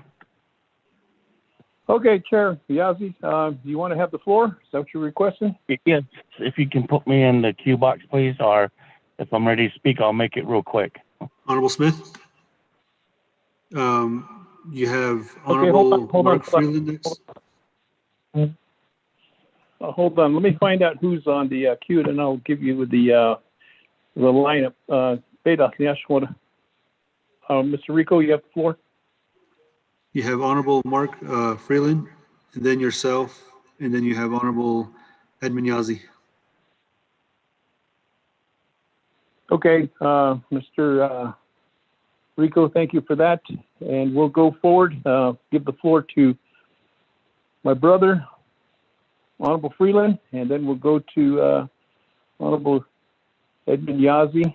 I'm chairing, so I'll have to wait till someone takes over the chair, or we'll just call for the question after this. Honorable Freeland, you have the floor. Thank you, Shana. Honorable Smith, Pro Tem Chair of the 24th Nomination Council. Good afternoon, Speaker. Thank you for sponsoring this legislation. I am in support of this. I am in support of it because of the initial legislation and expenditure plan that we wrote for 0197-20 CS-73-20, and it was to bring much needed heavy equipment to the chapter levels. And when you have chapters that are rural, that have dirt roads, that NDOT or the BIA can't service private roads, then chapters have to step up and help our people in that way, and they have. Standing Rock chapter has a grader. Standing Rock chapter bladed all of the private roads in their community. And that's a good example of what our chapters can do for our people. And I hope other chapters can do that. I've had a chance to speak to I spoke to all my chapters all weekend. Over the weekend, I spoke to them about this. And I got good feedback from them. There's different needs at different areas, yes. But when we wrote that legislation, I'm glad we put heavy equipment in there. And it was the reason why we put heavy equipment in that legislation was because of accessibility. Accessibility for non-emergent and emergent transportation. Our people need to get in and out of their areas as well. We cannot forget them. When you're driving on pavement, when you see cars parked along the highway next to cattle guards, that's a form of inaccessibility. Their roads are too muddy because those cars can't get past there. They have other ways to get home. So we have to wait till the mud dries, then we can go in there and try to blade their road. You know, we're facing that dilemma right now, Shantai. I have 7 of my 8 chapters are very rural. I have at least 3 or 4 of them that are very rural right now. And I've been out there since March. I've been on these roads. I know what they're like. I'm thankful that San Juan County has been very helpful in blading a lot of our chapter roads. But if we can help our chapters help themselves to help our people, it's really a win-win for us, Shantai. I just wanted to speak to the expenditure plan, brother.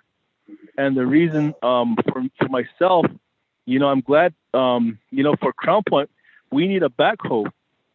We have a community cemetery, unfortunately. I shouldn't be talking about this, but we have a community cemetery and we have to bury loved ones, but the chapter doesn't have a backhoe. We have to go through water resources. And that's only so many times they can do that. So, hey, Shantai,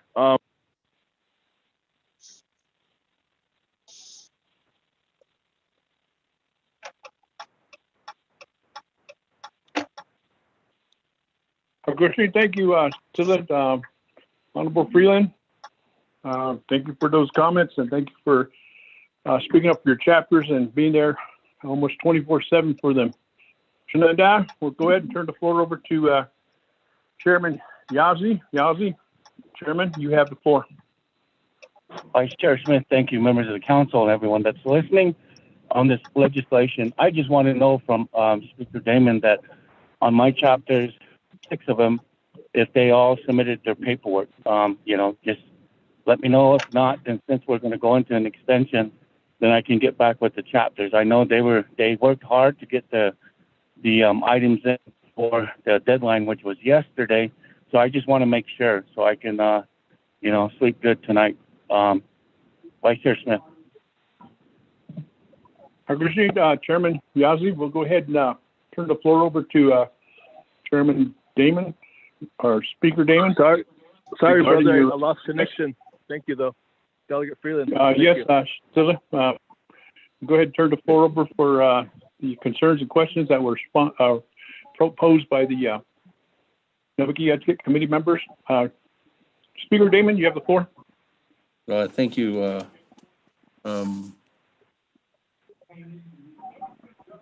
For the question. First, thank you, Honorable Freeland, for the support legislation. Second, to Honorable Chairman Yazzie.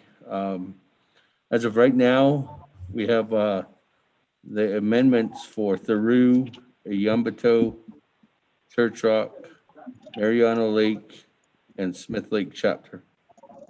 Those are the only ones that we have for the 5. What's the other one? Okay, thank you, Vice Chair Smith and Speaker Damon. Okay. Thank you. We have all of them. We have all of them. Committee members, I don't, that's no flaggy. I'm sure that chapters are listening in. We haven't entertained this legislation on Naabik'íyáti committee yet, so there's probably some time to work with your chapters in requesting and putting in your proposals. This is for heavy equipment and also water. Vedasni, some of our springs, some of our Bishnapasa, and that is Linda Egi. They also need attention because water is life. You know, and CARES Act money, that was number one, water. Number two, Ayaha. I think that was your basis.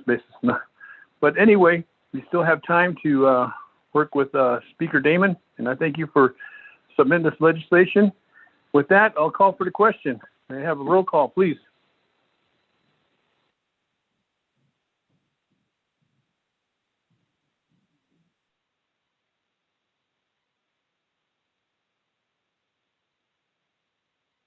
Roll call on the question.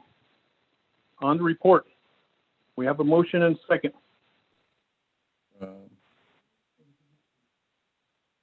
Having the technical difficulties. Hold on.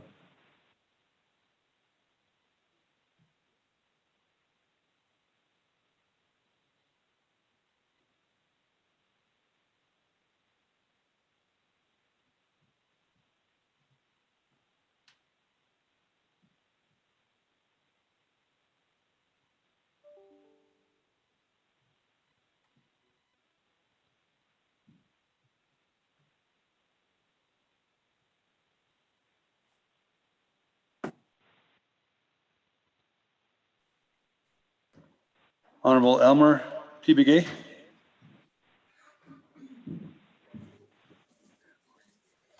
Honorable Key Allen Begay Jr.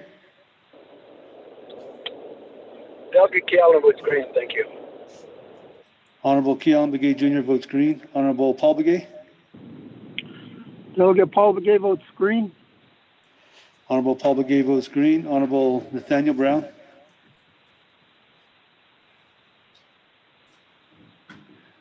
Honorable Eugenia Charles Newton.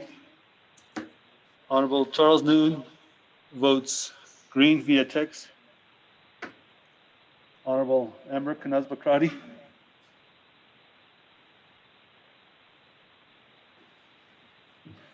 Honorable Seth Damon. Green. Honorable Damon, Speaker Damon votes green. Honorable Herman M. Daniels Jr.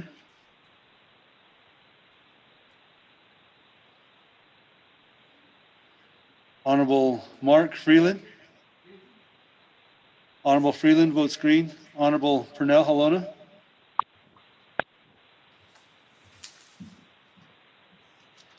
Honorable Jamie Henyo. Honorable Pernell Halona votes green. Honorable Jamie Henyo. Henyo votes green. Honorable Henyo votes green.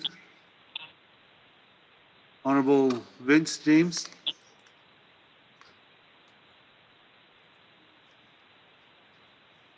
Honorable Ricky Nez. Delegate Rick Nez votes green. Honorable Nez votes green. Honorable Carl Slater. Delegate Slater green. Honorable Slater votes green. Honorable Wilson Stewart Jr. Green. Honorable Stewart votes green. Honorable Charlene So. I vote green. Honorable So votes green. Honorable Daniel Eso. I vote green. Honorable So votes green. Honorable Eugene So.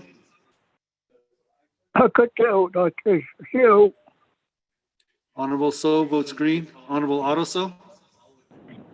I vote green. Honorable Otto So votes green. Honorable Thomas Walker Jr. Thomas Walker votes green. Thank you. Honorable Walker votes green. Honorable Edison J. Wanika.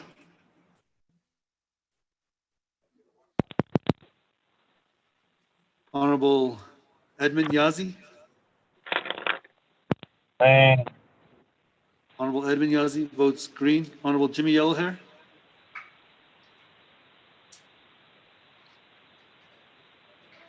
Honorable Elmer P. Begay.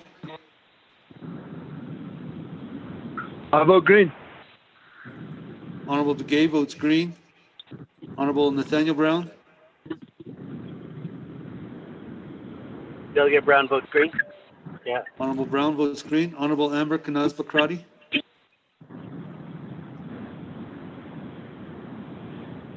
Honorable Herman M. Daniels Jr.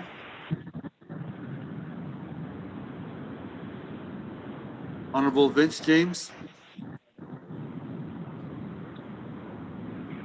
Delegate Dan Honorable votes Edison green. J. Wanika.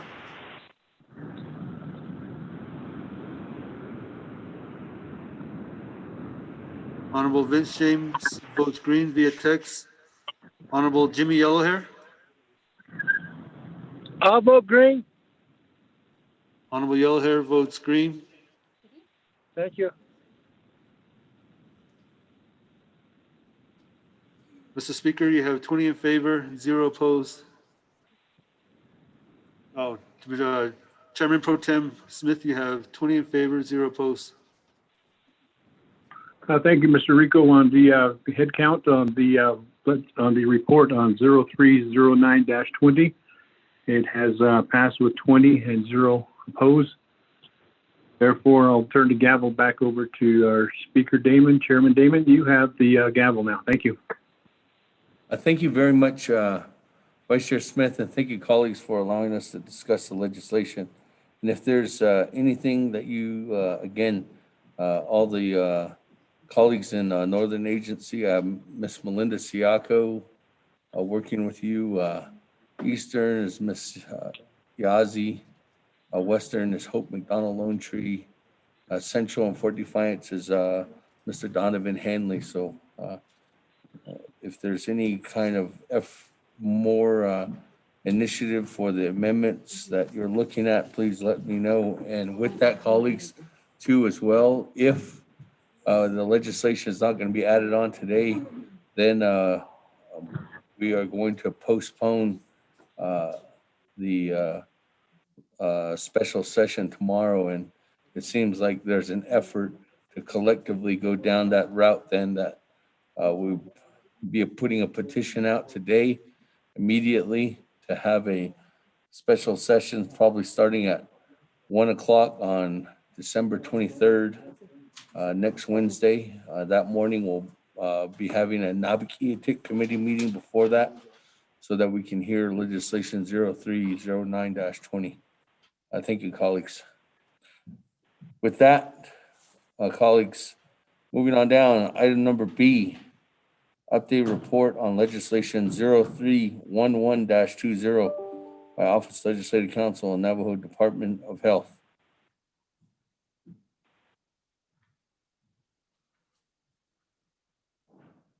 I don't know, do we have Speaker, Dr. this is... Oh. Hi, Ms. Barbara. Do we have Dr. Jill Jim on the line?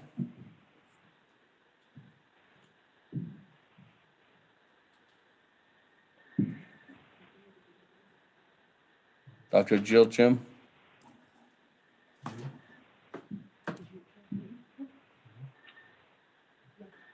I don't see, I usually see, Doctor, you usually come on, I don't see you on the screen.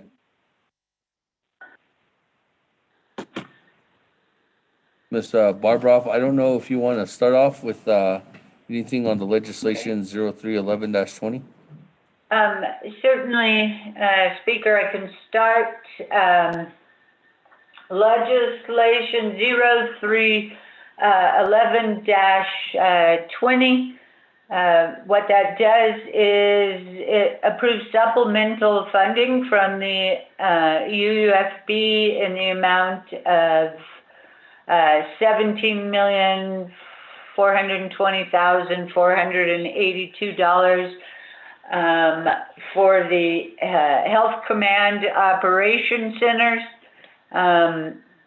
And so it is coming out of the UUFB, and my understanding, the purpose of the legislation is to fund some costs and expenses that did not meet the November 20th deadline, but the funding is necessary to carry out some of the health, COVID-19 health-related contracts and some public assistance involved in that. The budget was put together by the Division of Health, and that is what I know to the extent of it, other than it is UUFB legislation, and UUFB legislation different from CSN legislation. UUFB requires budgets. You have on regular budget forms, you have those included in the legislation. The legislation was heard, the legislation was not acted on by the HES committee yesterday, although it was thoroughly discussed. It will be back on their agenda, I believe. I'll have to be corrected if I'm wrong, but they're going to have a special session on Monday, a special meeting on Monday. From there, it would need to go to the Budget and Finance Committee before it goes to NABI and Council. And one of the things that will be helpful with this funding coming out of the UUFBs, as opposed to CARES Act dollars, is that on the UUFB, there is not a December 30th deadline. So a lot of these services, if they're funded this way, they will be able to carry over into January. So, Speaker, that is all I can add on this legislation. Dr. Jim can get deeper into the specifics. Thank you.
Hey, thank you.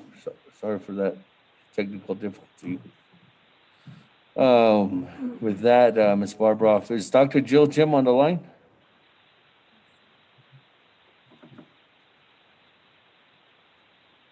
If there's none, nobody,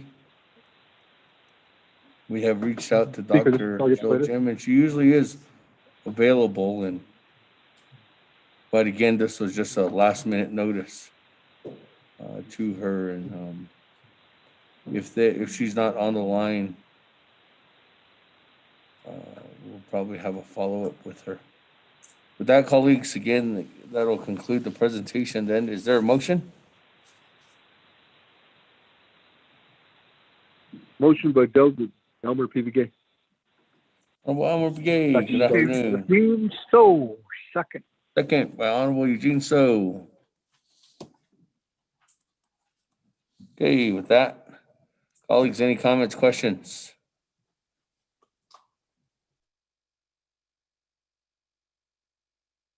This is Delegate Slater. I'd like to make a couple comments. Speaker, this is Delegate So. Honorable Slater, then Honorable Otto So. Go ahead.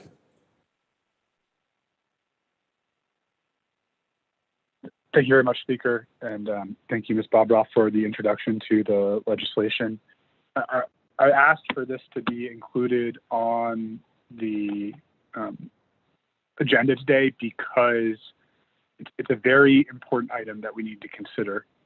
And there are so many moving pieces with legislation 309 and other items that have come before the council and NABI that I think the whole council needs to be apprised of the legislation and provide feedback maybe informally after we complete NABI on how to move forward.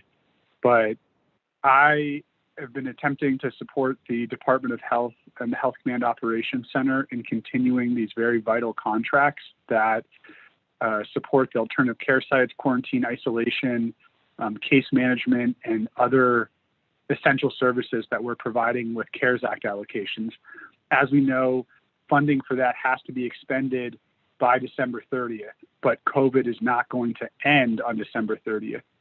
So in order to continue to save lives, reduce the pain that people are enduring, and help folks out, I think it's prudent for the nation to support the request of the Health Command Operations Center.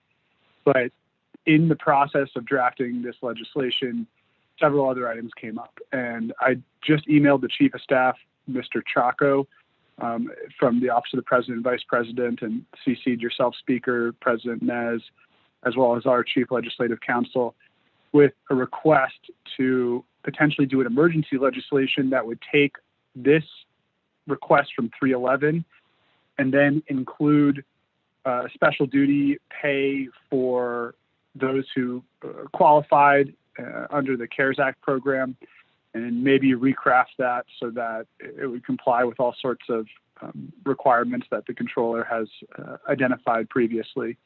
You know, how would we do that? Potentially a lump sum payment.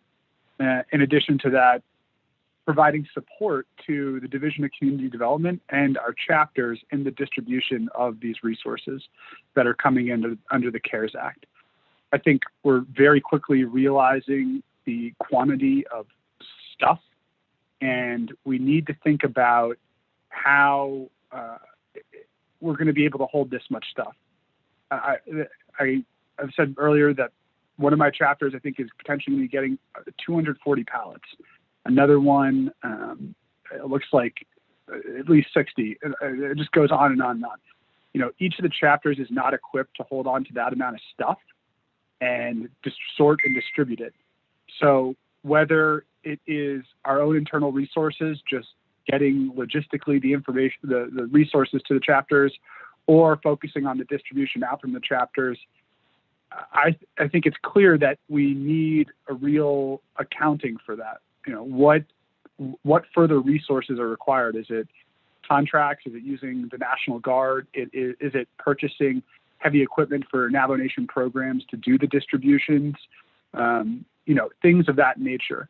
And I just really ask you, Speaker, and President Nez to come together and help fill in the details of this request so that on December 31st, we don't have people who all of a sudden can't isolate themselves from their families because the alternative care sites are taken down, or they can't get, you know, oxygen and the services that they would need in that sort of environment.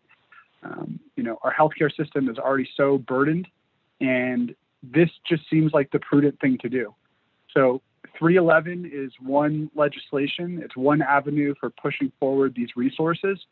But, you know, I think that this warrants an emergency legislation and that both branches can get on the same page with this. So I just really ask, Speaker, for your office's support, which you and Ledge Council have offered over and over again and fulfilled. But it's coming back to the executive branch. And when I try to get budgets to support these requests, I have to be very frank. The managers and the division directors are in general unwilling to provide it for fear of retribution. And they are saying that they're only authorized to, submit budgets with signatures, and that includes, their supervisors and then the branch supervisors' signatures. And I understand the reasons for that. I'm not criticizing that as a practice, and I respect the prerogative of the executive branch and the president to have discipline on that side. But our people really need this support, and we know it's life-saving. We know it's going to make people not have to endure so much pain.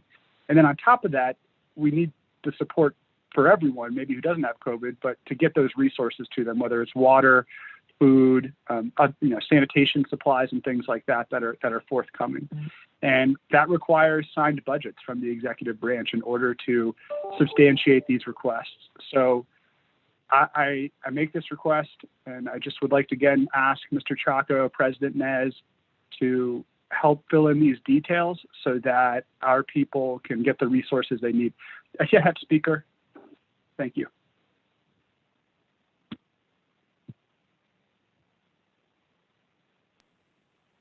Hey, thank you for that, Honorable Slater. And if there's any direction, we can sit down with Dr. Jill, Jim, and staff.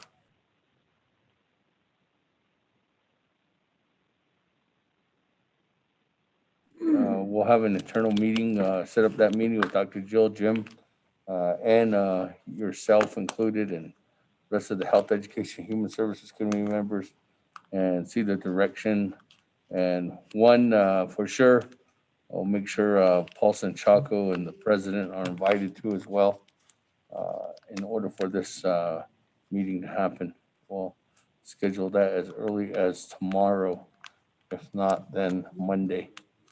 If there's anything, like you stated, Honorable Slater, for emergency legislation, that can be something where we can bring back around the circle of wagons to get something done internally, maybe on Tuesday, and then have that dropped for the special session that will be on Wednesday.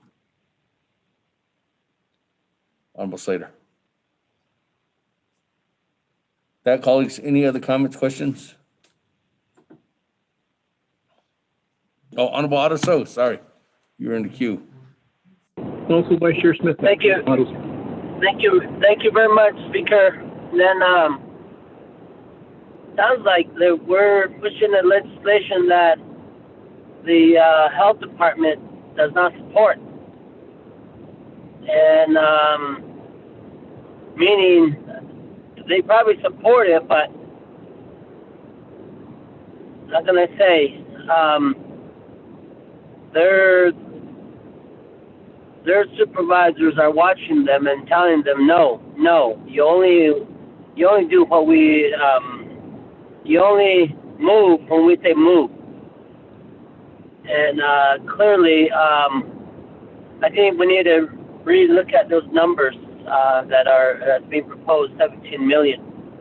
One. Number two, I do support the effort of distribution points. I'm going to use my chapter as an example. My chapter utilized a distribution point that they set up in Western Agency for Tuba City. And since there was no other distribution point from the mother government utilized that. My chapter went to seek for reimbursements for those distribution point tent rentals, and they were denied those services. And now, and everything was clearly geared to COVID-19, whether it was distribution point for the food deliveries and so forth, water, and now this is the same thing that I always say. These distribution points were not thought out or were not thought about by the mother government. And now I'm glad the Honorable Slater talked about the distribution point. And my chapter rented a tent since the beginning of COVID. From COVID to today, that expenditure is still there, but under the chapter distribution, under the $90 million chapter legislation that we passed, the Baker Tilly has deemed that is not COVID related. So I just told my chapter, I said, I think we need to stop playing nice on Trump. Just send those tents back and have the mother government worry about these distribution points. We try to be a good arm and a good partner and battling COVID here. But when we talk about reimbursement issues and so forth, the mother government clearly doesn't see that, and they deem that it was not a reimbursable factor. And you look at what's at the fairgrounds, at the Winter Rock Fairgrounds, that big tent. That's the same type of tent that my chapter set up. But yet, you have the tent that's set up at the fairgrounds. That's paid for by COVID dollars. What is the difference? There's no difference that my chapter utilized these points, distribution points for water and everything, whether it was food delivery by St. Jude's or other entities, but a delivery of supplies related to the combat of COVID was occurring, and our own auditors or finance individuals saw that as something that's not reimbursable. And with that, Shannon, maybe under this legislation, this could be something that we could try to include to look at some of the reimbursement costs that some of the chapter or my chapter had. And clearly we rented that tent since the end of March. And that's where all the distribution points happen for Western Agency. And I believe a conversation I had with my chapter about a day and a half ago is that, I think we just have to stop playing nice or try to be the nice person. Let the mother government worry about it. So possibly next month we're going to go ahead and just have those tents removed and sent back to have the entities do that so that the mother government can worry about it. We try to help them. So, thank you.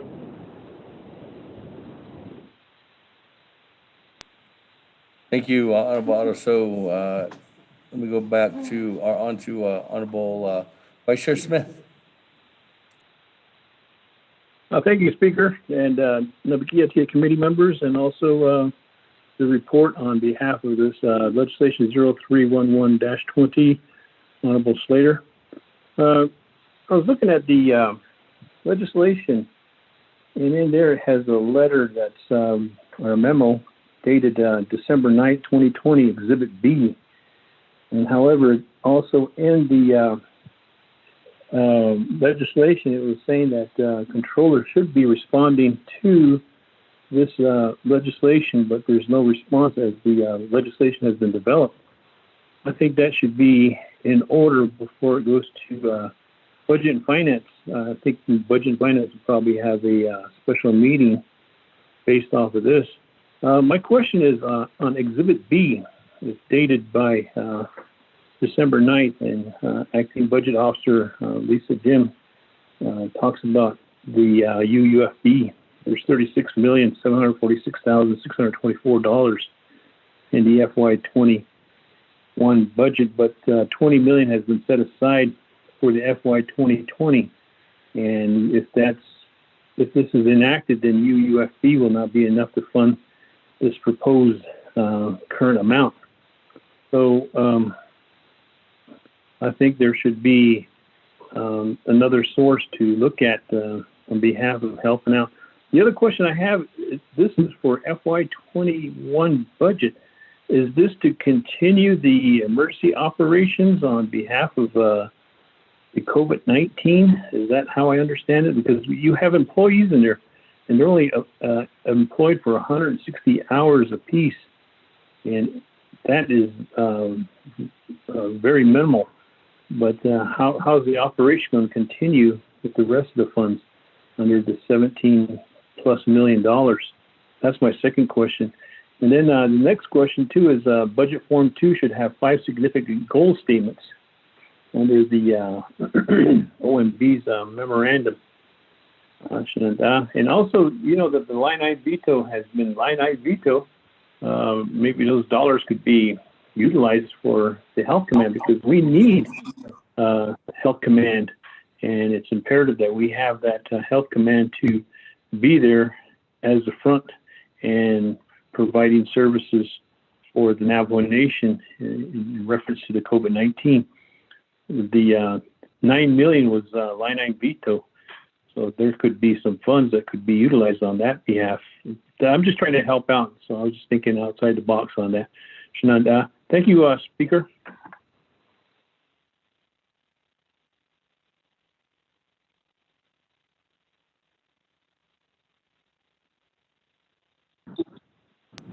Thank you. With that, let me go back to Ms. Barbrov. I know there's not all the questions you'll have answers to, but I don't know if you have any kind of response, Ms. Barbrov, because most of these questions are before the executive office. I don't know if Dr. Jill Jim's on the line.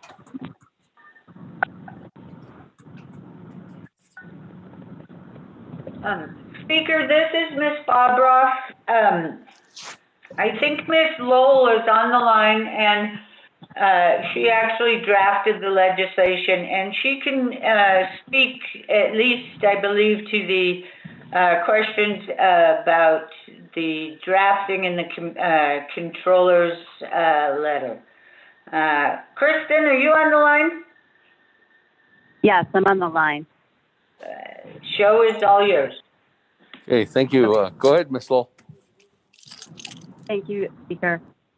So the issue that Delegate Smith raised in terms of whether there's enough money in the UUFC, that is something that in the code, that is what the controller is actually asked to determine.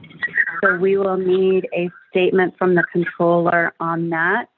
And then Delegate Smith, you are correct that another possible funding source is the unallocated funds that were line item vetoed by the president in the comprehensive budget legislation. Another possible update to the UUFC may come from the controller for the funds that were not carry over because the closeout for the previous fiscal year happened before council could pass the comprehensive budget.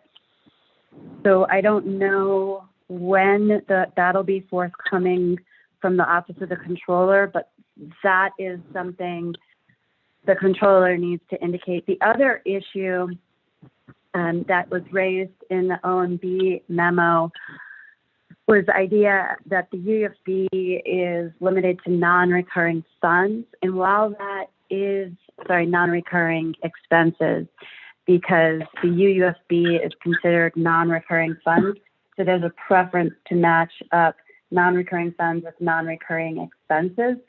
That is, however, something that is waivable. It is up to, again, the controller to make that determination. So as you look through the legislation, you will see that I did not put waiver language in because I didn't have that determination from the controller. Once we get that, that will need to be something that's amended. Budget forms, ideally they would be signed. They should be signed before this legislation gets through council. Otherwise, they're could be potential problems in having the executive branch give effect to something that was approved by the Navajo Nation Council. And I think that answers all of Delegate Smith's questions, but I'm happy to follow up if needed.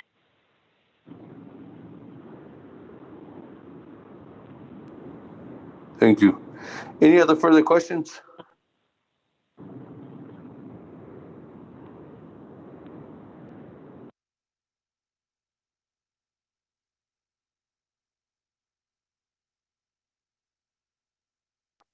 Now we can go to a vote. Let's go ahead and go to a vote.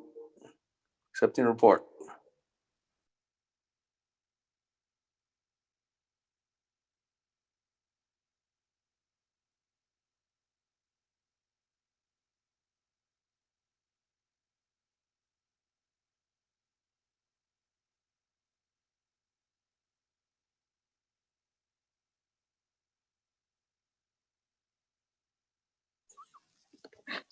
Honorable Elmer Begay.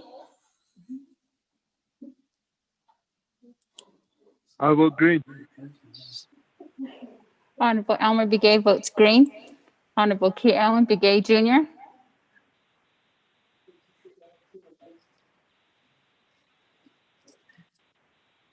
Honorable Paul Begay.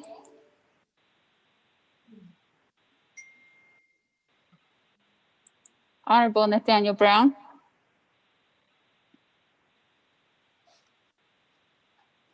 Honorable Eugenia Charles Newton. Honorable Eugenia Charles Newton votes green via text. Honorable Amber Knezba Crotty.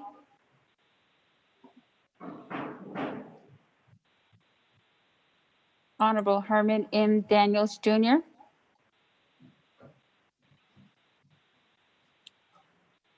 Honorable Mark Freeland.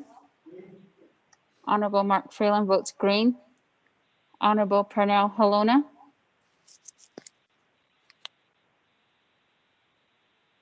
Honorable Jamie Hino.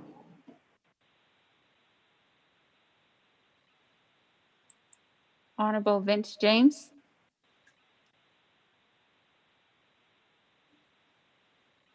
Honorable Rick Nez.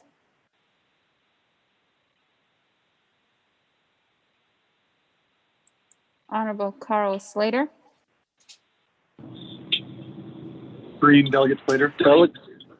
Honorable Carl Delegate Slater Rick- votes green. Delegate Rick Nez votes green. Honorable Rick Nez votes green. Honorable Raymond Smith Jr. Green. Honorable Raymond Smith Jr. votes green. Honorable Wilson Stewart Jr. Green. Honorable Wilson Stewart Jr. votes green. Honorable Charlene So. I vote green. Honorable Charlene So votes green. Honorable Daniel So.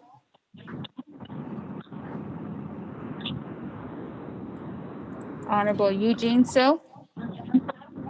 Thank you. Honorable Eugene So votes green. Honorable Otto So. I vote green. Honorable Otto So votes green. Honorable Thomas Walker Jr. Walker votes green. Honorable Thomas Walker Jr. votes green. Honorable Edison Wanika. Green. Honorable Edison Wanika votes green. Honorable Edmund Yazzie. Green. Honorable Edmund Yazzie votes green. Honorable Jimmy Yellowhair. Delegate Yellowhair votes green. Honorable Jimmy Yellowhair votes green. Honorable Key Allen Begay Jr.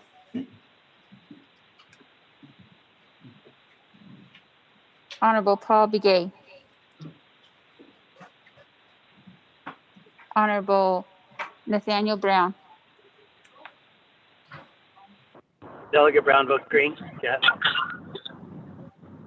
Honorable Nathaniel Brown votes green. Honorable Amber Knezba Crotty. Delegate Amber Knezba Crotty votes green. Thank you. Honorable Amber Knezba Crotty votes green. Honorable Herman M. Daniels Jr. Green. Honorable Herman M. Daniels Jr. votes green. Honorable Pernell Halona.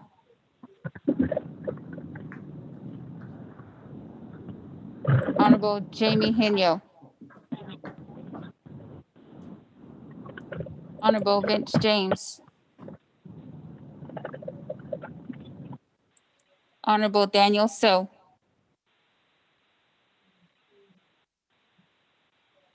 Speaker, with a vote of 17 yeas and 0 nays, speaker not voting. This is Argenio. I vote green. Honorable Jamie Hino votes green. 18 yeas, 0 nays, speaker not voting. With that, thank you, Ms. Nota. 18 in favor, 0 opposed, chair not voting. Motion carries. With that, colleagues, let's go ahead and go on down on the legislation. On our agenda, we have a report from the update on the Colorado ranches by Ms. Gloria Tom and the controller office. Is Ms. Tom available on the line?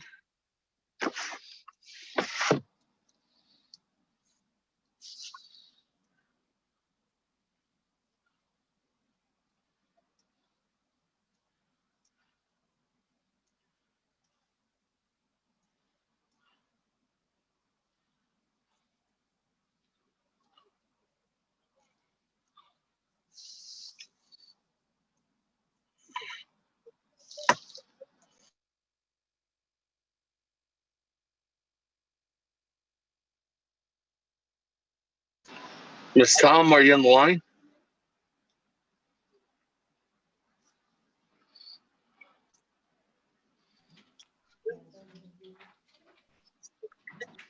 Speaker, Yeah. we have staff. Good afternoon. This is David McCusick with the Navajo Fish and Wildlife Department. Sorry, I thought I had unmuted myself.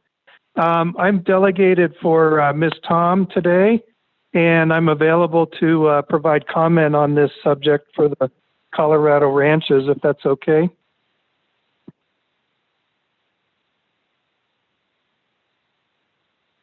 Also on the line with me is Fran, who is the Administrative Services Officer for that program, which is part of the Department of Fish and Wildlife. And she's also able to provide some comment as well. If you'd like, I could go ahead and provide what I believe are the essential points about this report.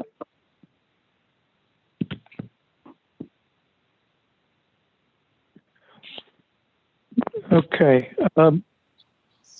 So I will proceed. Thank you, Mr. Speaker, members of the committee.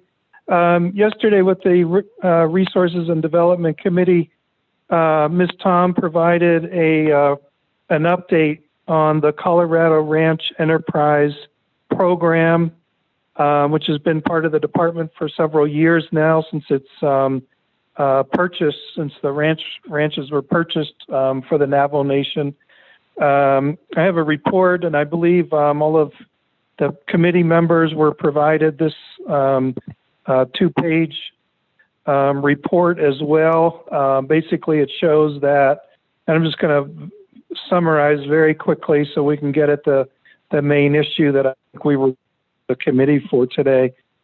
The program in 2020 earned about $753,000, mostly through livestock sales. That's cattle and bison sales, also through gravel, and then also through the hunting that is permitted on the ranch through our program. This year, FY21, the program has already earned $315,000. Again, primarily through livestock sales, but then also through hunting as well.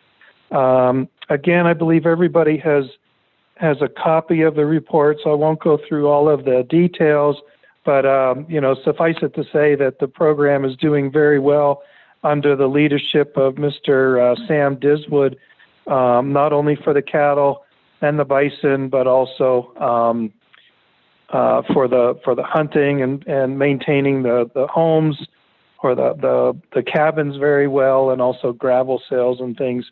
Part of the report yesterday by Ms. Tom showed that there were several challenges this year, not only because of COVID and staffing issues and travel to and from Colorado by staff, but also we were under some severe drought conditions in the area,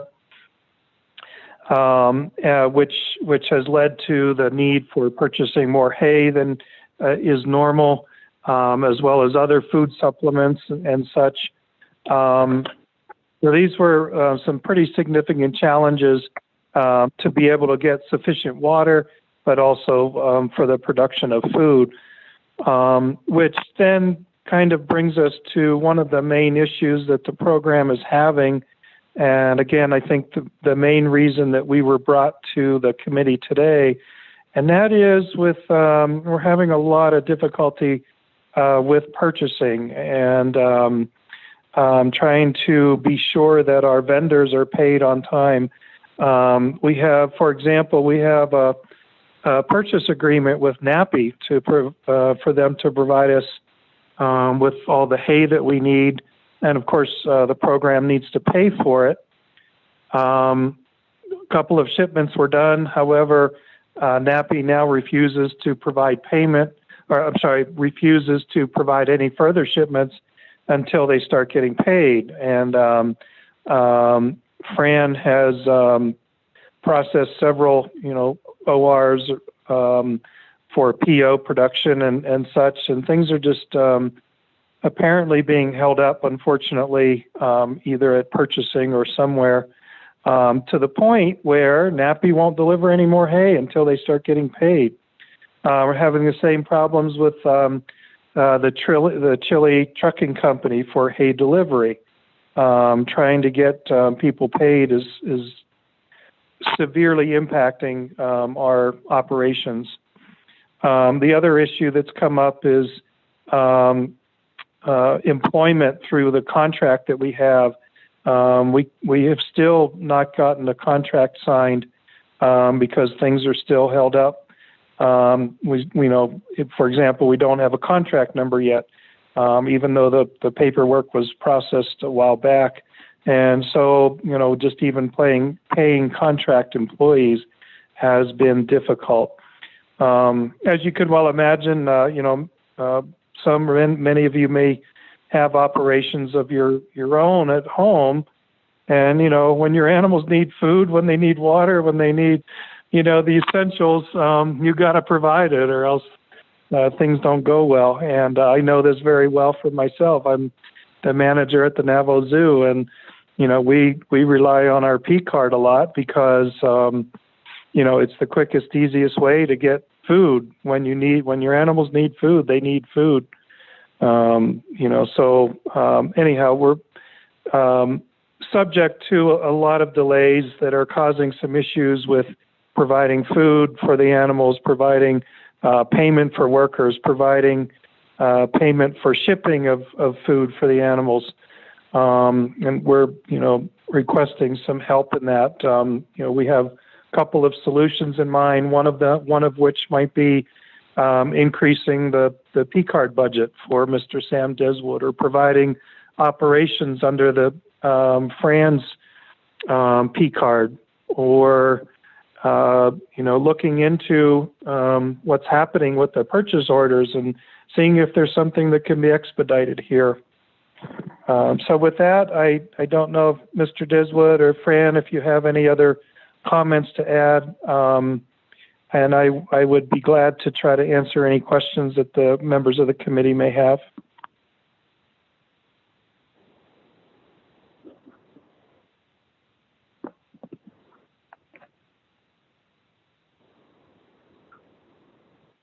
Hello.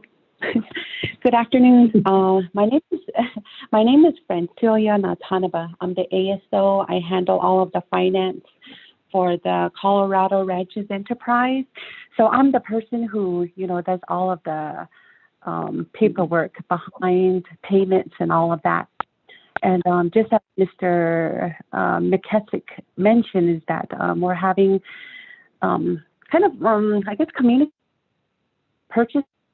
I am doing most of our payments per Gerald Shirley through the 6B process. And as you can see in the report that was submitted to you all, that a lot of the ORs were sent down to them, like for instance, for NAPI, it was submitted on the 16th and the PO was completed on the 14th. Between the 16th and the 14th, I continuously called. I sent emails to them just requesting for a follow-up or just any indication as to where those ORs are, only because we're getting phone calls from the vendors and they're, threatening us to the point where NAPI told us that they're not going to deliver any hay. And just want to say thank you to Delegate Freeland for assisting us in that matter, as well as Chief of Staff Paulson Chaco. Luckily, they notified NAPI and we were able to get some hay. So more or less, that's our issue. As far as our contract goes, that contract has been there the beginning of November, and we did not get a response or an update on it until December 9th, I believe. That's when they notified us that we needed to do some, we needed to get with risk management. But all of that is taken care of now. Right now, we did do the risk management. They did do the memo, so it's back at purchasing now. So those are the items that we are concerned about. And as Mr. McKessick mentioned as well, is that the Colorado Ranch Enterprise is a operational ranch where we're working right now, although there's a pandemic going on, the livestock still need to be fed. The ranch hands are busy every day. It's cold up there, snow, we had the drought this year, which kind of hindered our hay production and all of that. So we're kind of in a bind right now. So with your help, honorable delegates, I just want to say thank you in advance for giving us the opportunity to come before you all, and that just thank you for all the things that you're doing too for our community right now. Our Navajo people are in need. So that's about it, David. Speaker, Council Delegate.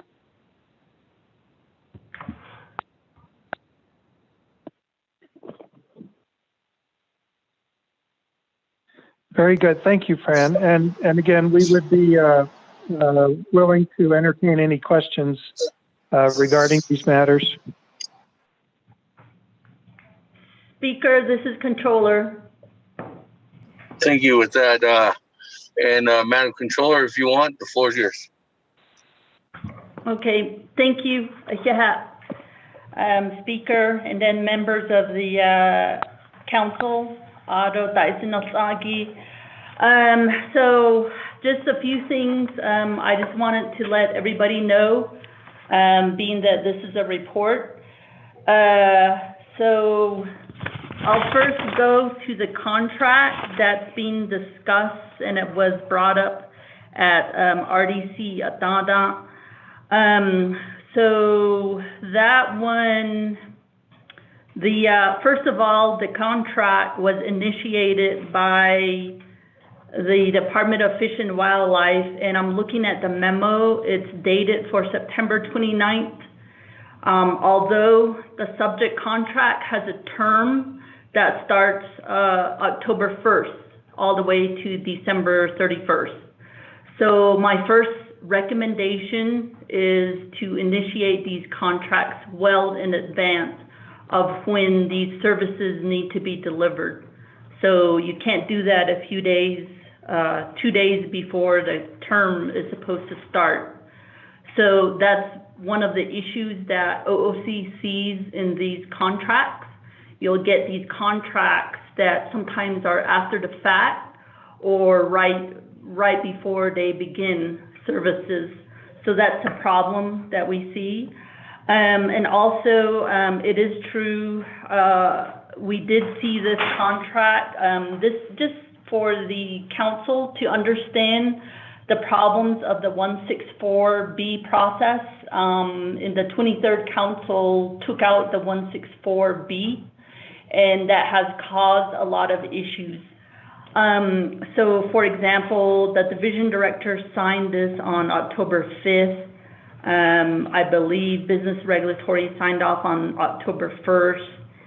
And then DOJ signed it on October 20th. And then the president reviewed it on the 21st, October 21st.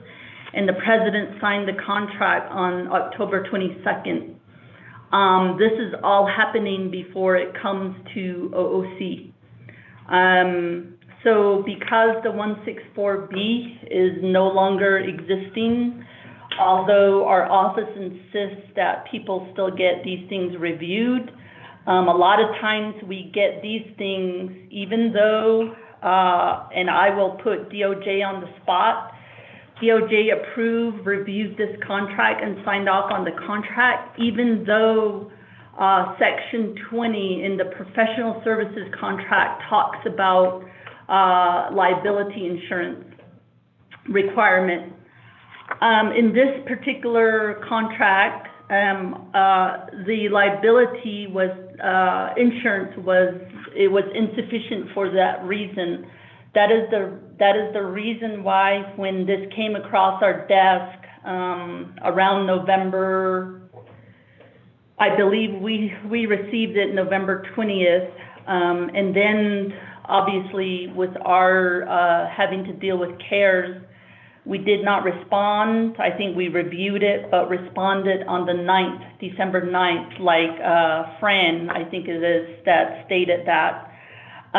We did communicate saying that the risk management hadn't reviewed it and there's not sufficient documentation around the insurance, which, as she stated, that came in today. So this contract, we could not encumber and issue a contract number for that reason. So just so everybody knows. And so this basically highlights the problems that there is with the 164B. And as I've stressed numerous times to council, that this highlights all the problems we're seeing. And then also, this is the very reason why services are being delivered without contracts. There are services being delivered without insurance getting reviewed. I think some of you will recall social services issues where, you know, contracts were signed, there's performance of services without insurance. I think insurance is a big deal. It does create potential liability situations for the Navajo Nation. And so we've also get questioned about programs saying, well, the last time we did this contract, you didn't ask about insurance. That just kind of highlights that nobody's reviewing for insurance, and that's a scary thought. I do see that the Fish and Wildlife has gone through and they know the process with these contracts. They've done it before. So if there's potential issues like insurance, then those are hiccups in the process. And so we've made it a practice to make sure everybody reviews it, and insurance is a big deal, as I mentioned, that people should review for, and a lot of times those are missed. And so we have all the problems with the 164B, and here's the reason why. In fact, my recommendation is, you know, unless everything's there, these contracts shouldn't be executed. So I've been stressing the importance of 164B. The other reason from our office is that it creates a lot of issues. And then also when it comes to audits, time. The auditors they view the 164B as our internal control mechanism, so that, payments aren't just being done arbitrarily, or contracts aren't being signed arbitrarily. So those are our concerns. And once again, the CARES funding has highlighted all our systemic issues within the Navajo Nation, and specifically regarding the execution review of these contracts. So that's what I have to say about the subject contract that's being mentioned, where your ranchers need to get paid, your contractors. And then also there's specific payments mentioned regarding NAPI and delivery services.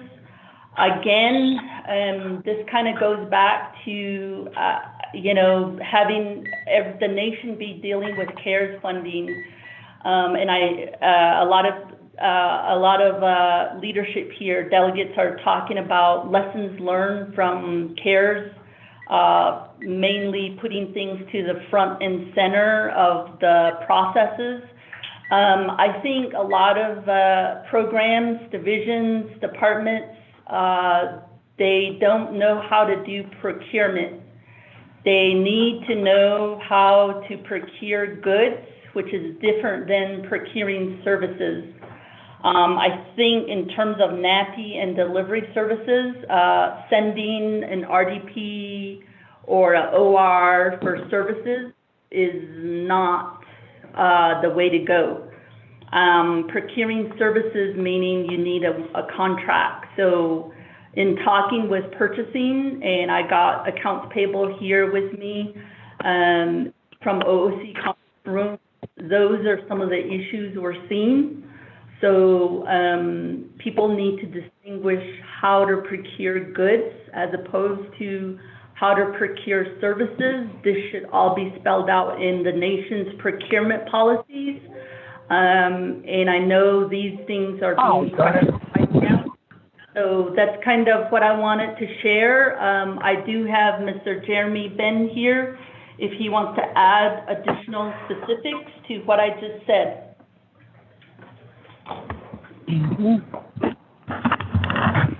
Okay. Good afternoon, Council.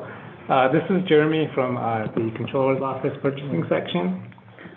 Just to reemphasize Madam Controller's comments, the section she's referring to in terms of contracting for goods or services, specifically the nation's procurement regs. This is section 4, G1 and G2 of the nation's procurement regs, specifies that any type of procuring for services do require a written contract, which is the 164. Under section 2 specifically states that there's no purchase orders that will be issued against services. So I just wanted to reemphasize that point. And again, under section 20 of all service contracts requires the review of insurance by risk management. So it is a requirement in terms of contracting, so that needs to be completed. And that's really all I got to say in terms of specifics of the regulation. This is Controller again. Obviously, our office is responsible for making payments, but these payments require our office to look for compliance with the Navajo Nation laws, regulations, policies, procedures, etc. That's all our office does. So if there's issues with them, we send them back. But I think we need a lot of help in terms of programs needing to know about the processes, and because the programs have to be the ones that initiate the documents. We can't do it for them. That's all goes back to internal controls. And so if there's issues regarding payments, usually it's these things that need to be, we need to ensure compliance on these things.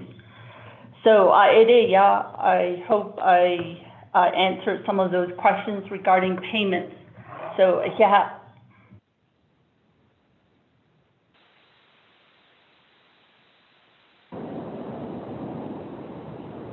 Speaker Delegate Otto So has a question. Thank you with that. Thank you with that, colleagues. Let me go ahead and get a motion by Honorable Eugene So. Motion. Second by Honorable Freeland. That, colleagues, let me go to the lineup here. I have anybody? Nobody? Honorable Otto So, and then Honorable Eugene So. Thank you very much, Speaker. I guess we have one set of rules that says some, and then we have another set of rules that says something that is contradicting each other. And I believe if Madam Controller can propose an amendment to 164B to properly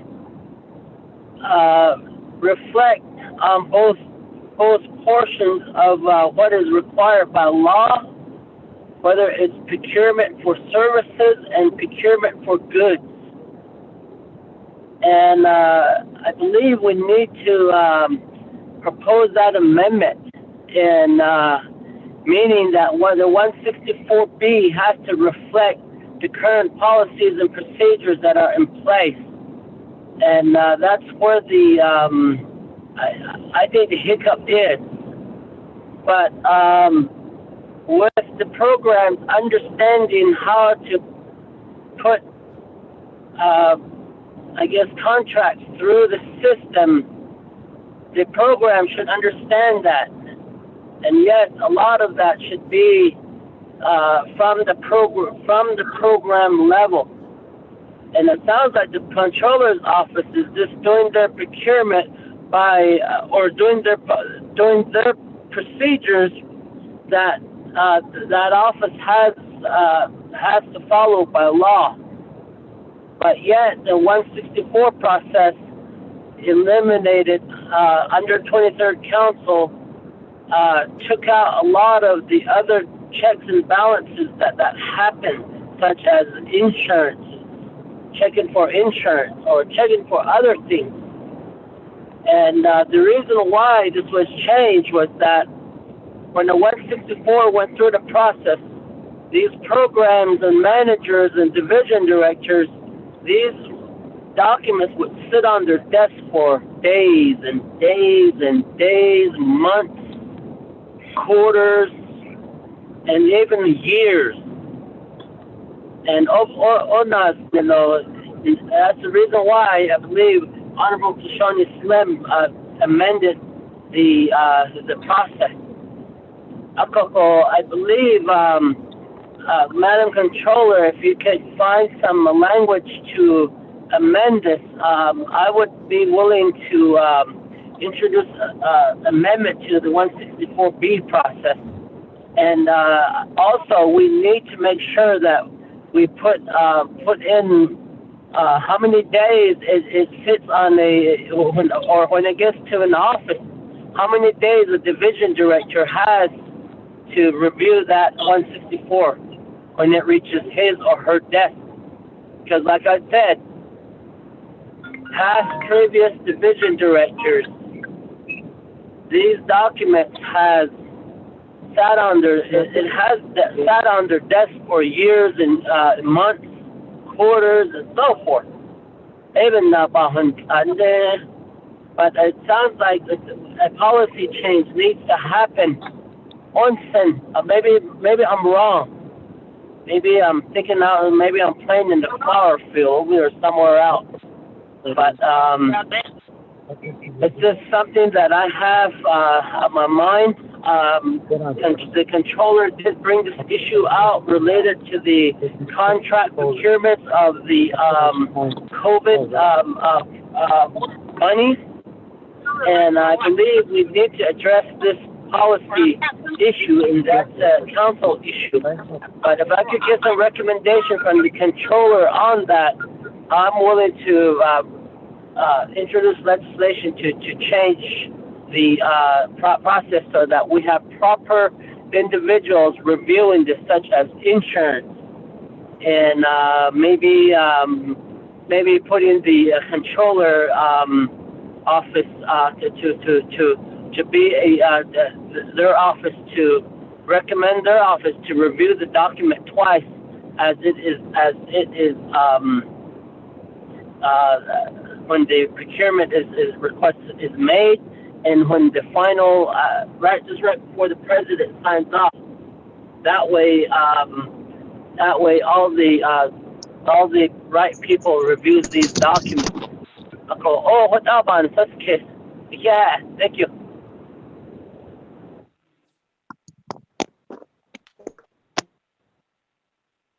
Thank you, Honorable Otto. So that, let me go on down to Honorable Eugene. So anybody else out there? It's the soul days. Ya hey. Todo nada se visita. Todo nada se visita. Dan so ya. O isn't ay ya. Kodo pohne zalante. Hojon si. To na ze to hollo ya. Akot ente. Heis na yis ni arozo. Inas penetina sosta. Isipet honne zani. Hona Nishiki. Nishita Tenabo Nation Council delegate. But all the ranch without really looking at the contracts, or there's a few contracts I guess we have to be looking at, or the way I see it. It's got to be insurance. Hey, that's free Diego. It's not all a peso. You have to have it for any kind of insurance response. I think within those insurance language needs to be really looked at before we can buy anything. And then across the state line, I'm pretty sure they have a different jurisdiction in regards to the property. I wonder if we all look at that also. Okay. And then again, we got the Fish and Wildlife. I guess they're funded also from the 638 contract. How does that involve with the jurisdiction within the Colorado property and their contract, a ranch property, etc.? This case, and then to have a ranch, I reckon you have to have a certain way to run it. The Department of Ag, the Fish and Wildlife, yes, I think they have the ranch. I guess it's because of the Yannabe Johnson and buffalo. I don't know the wildlife. It has been it's their authority to run that ranch. I call all craggy bonds this case. I could be back as you not caggy though. I think so. We cannot into a department of this act as each is a partner up as he is. So they hurt health in the house now. Doggy the question out of his on now. Just going across the New Mexico borderline or back, you have to have a certificate. Certificate, but certain vaccination vaccines that they have to be administered to those animals across those lines. Or it's going to go into Wyoming. I bet you guys are selling it down in Wyoming. All these livestock, where they get the cash. A call crack in on the 8 based on the each I thought with a job. They're already allocated for certain things. Pretty sure, because I used to be work down here down at R100 in Apache Reservation. There used to be a few ranch cattlemen association. There's ranches. There's Slaughter Mountain, Dolph Bear Flats, and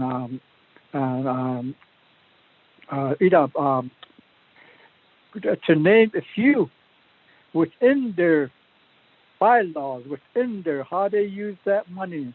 AI some certain percentage goes to the association, the people that have their livestock in there. AI, a certain percentage goes to the herd health, certain percentage goes to the workers, certain percent goes to how to running the maintaining the ranch, a lot of other stuff that gate fish food, etc. AI is basically on the honey what Anson there. That's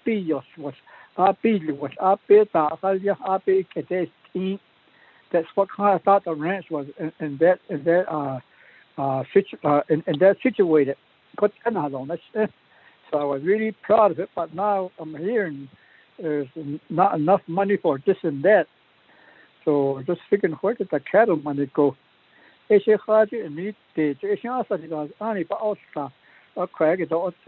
a different bylaws to how to use that money out of the herd health and the buffaloes. Based on you could use that money to run the ranch because you can have to pay the ranch hands and whoever takes care of the herd health and winter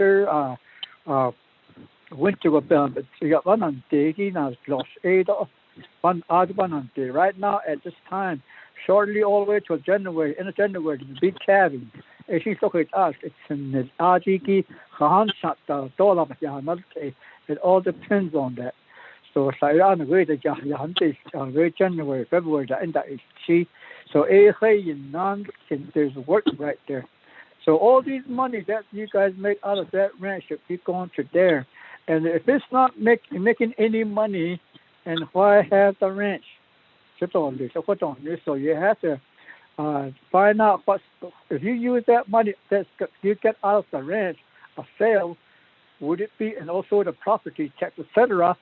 Does it run? Is it going to run its own self, or is it going to be going into the hole? It looks to me like it's already going that way because of these regulations. Or in this case, if you're going to run a ranch, the ranch has to run itself and still make money. But so if it doesn't going to run itself and don't make money, we had to start thinking again. Thank you.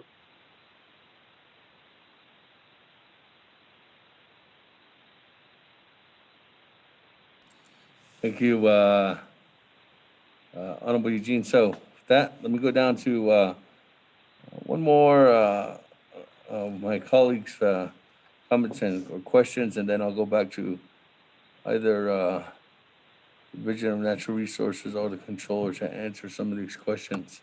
So with that, Honorable Freeland. Thank you, Speaker. 24th Nomination Council, my colleagues, Mr. McKessick and Ms. Natanaba, thank you for the report. I guess the Controller did kind of give us some guidance. It seems like it's one issue that we need to look at as legislators. How can we correct this issue so it won't burden or work against our programs as it did as this example for the Colorado Ranch Enterprises. This is one of probably many programs it's affected. So what do we need to do to begin correcting this process? I think what my brother said, Honorable Otto So, was very well stated. And looking at do we have to do certain amendments to the process or look at the process overall. So with that, I just want to say thank you for enlightening this body, Navajo Fish and Wildlife, the Colorado Ranch Enterprises. My colleagues, if you have not been to Wolf Springs Ranch, we need if we ever get a chance to go up there and see this property, it is one of a million. And it is such a pristine area. I don't know which agency it belongs to. I think it belongs to Eastern Agency, but maybe Northern has something to say about that. But the property itself, I've been up there in my previous tenure, and just being up there, you get a piece of mind. You are able to resonate with the landscape and the beauty, and it offers a lot of pristine landscapes. There's a wealth of areas that you can visit, and you feel like you're in another part of the world, I guess. But I think that we need to do our best as a body to protect this property. It's such a good investment for us. It's one of our ranches that makes profit, and I think we need to continue to help them thrive and succeed as much as possible. I really want to mention that because for us as a Navajo Nation, we're very fortunate to own this property, and we're very fortunate to have when you step out of the ranch house, right outside, you see Sisnojin to the south. It's just right outside the door, and it's such a quite a picture. It's taking you to another whole new area, and I think we need to do our best to protect this investment and do our best to protect this this property. My question, I guess, to the Fish and Wildlife Program and the ranch enterprises is, how can we, as a legislature or a body, how can we help you all going forward? It sounds like the controller is willing to work on processing payment and getting payments set forth. But what else do we need to do to help you all? And what else do we need to do to incorporate any assistance going forward? Because we want to do as much as we can to help you all. Whether it's processing payments or delivery of goods, whatever it may be, hay is important. You're looking at the bison sales, looking at the prices of cattle, and of course we're dealing with two huge fronts. And I've been talking to my ranchers in Eastern Navajo who are dealing with COVID-19 as well as the drought. So understandably, you all are facing the same two fronts. But I guess my question is how can we help you going forward? Thank you, Mr. McKessick and Mr. Tanaba. And Mr. Speaker, thank you.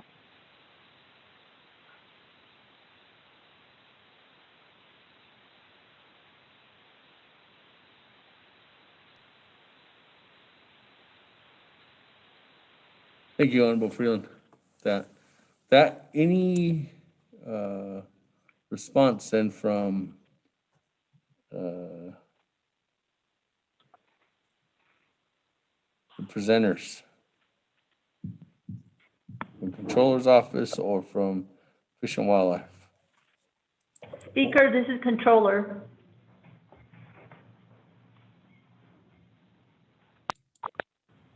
Madam Controller, go ahead. Oh, can you hear me?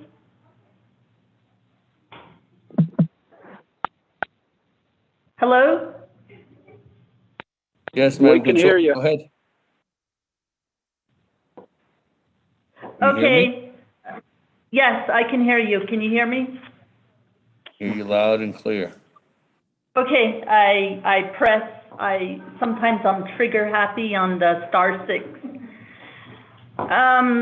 Let's see, Delegate Otto asked about recommendations, which our office is willing to do that.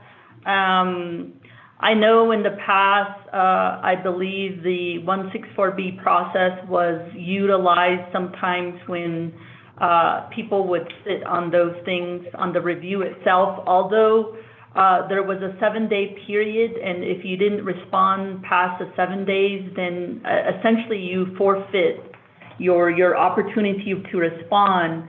But I think the process itself was utilized in some ways. If people didn't like your contract, then they would sit on it, and those types of activities has happened. But I will say that at the end, that process was viewed by our external auditors as our internal control process.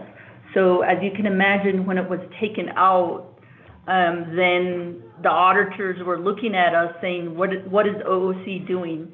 And so it wasn't until we said we are still insisting on all these reviews that take place regardless of when the president executes these contracts, that we gave reassurance to our external auditors to ensure that the internal control mechanism is still working.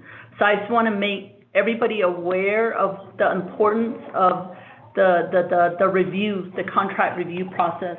I also want to emphasize that the Navajo Nation does have procurement regulations. Those regulations have to comply with what we call the uniform guidance, because the uniform guidance also has procurement requirements. This is especially important if we are using federal funds. So those are all requirements that we needed to implement. And so procurement rules are important as well. And so I just wanted to make those points of emphasis because all our office does, and sometimes we're put on blast all the time. But I think at the end of the day, we're just ensuring that all these rules, regulations, et cetera, are followed for the Navajo Nation. Since we are using public funds, the various fundings that are utilized. And so, Otto, in terms of, I think Delegate Freeland was asking about correcting the process. I think it would be great if we correct the process, but I think one thing that I do not want anybody to forget is holding our programs, divisions, departments accountable. They need to be responsible as well. And I don't want to be the one to always be saying that, but it's a two-way street. So in this particular case, for example, since we're talking about Fish and Wildlife in this particular contract, initiating a contract right before the term starts is not a good idea. It should be started well in advance. And so if there's hiccups, then those things are addressed before the contract term begins. And so that way you don't have contracted employees not getting their payroll paid just because there's hiccups. And so, a lot of times, our programs submit documents at the last minute, or they don't submit them until a year later. I mean, I think as delegates, you've heard me talk about issues with Head Start, with DALTech, broadband bills that are submitted to our office a year later. And those types of things do happen. And so the accountability of the programs, of management, the people that run these programs, they need to be held accountable, because you can put all the best policies in place, but if they're not being followed and we are all sitting here frustrated, then that needs to happen, because we'll still be frustrated. So it's how we set an example for the programs. So we need to follow those policies and procedures, regulations, laws, etc. So the last thing I want to say too is that all of the resources that we talk about, OOC talks about, we talk about procurement regulations, those are all on our website. We talk about 6B. 6B is the online requisition process that is meant so that we can eliminate some of the paperwork, the data entry up front. The 6B process, if programs and departments are interested, they can do that, and everything's online. They have to do online training and get certified. So all of those are meant to help programs, divisions, departments, and all of those are online as resources for our programs so that they can do these things in the way they should be done so that our office can continue to process these payments. I think the reason why we brought up the procurement and the differentiating between goods and services, they each have their own process. And obviously when you're going through procuring services, you have to have a contract. And if you can't distinguish between the two, then you need to, programs need to be able to maneuver through these processes. And so given that, those resources are on our website. And so I know sometimes people ask us for training, but sometimes, 6B, people, we used to give training, but then nobody was showing up, and we had to put all the training online.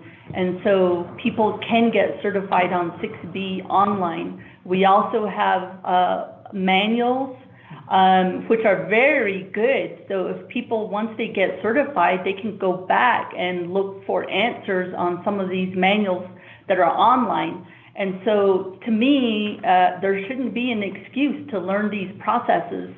And once you learn them, you can go through the process and get these payments out. And so it is doable. For example, there are success stories where, for example, I always talk about DIT. They've never handled federal funds, and they learn how to do contracts. They learn how to run them through. And so those are successes that are out there, as opposed to the ones, I think, leadership only hears about the ones where people are not able to get payments. And a lot of times when you look into it, it's because they don't know how to do something, or there's issues, and we're having to send it back and forth and so forth. So those are things that from our office, we have recommendations and from what we deal with on a daily basis. So I appreciate the opportunity to speak. Yeah.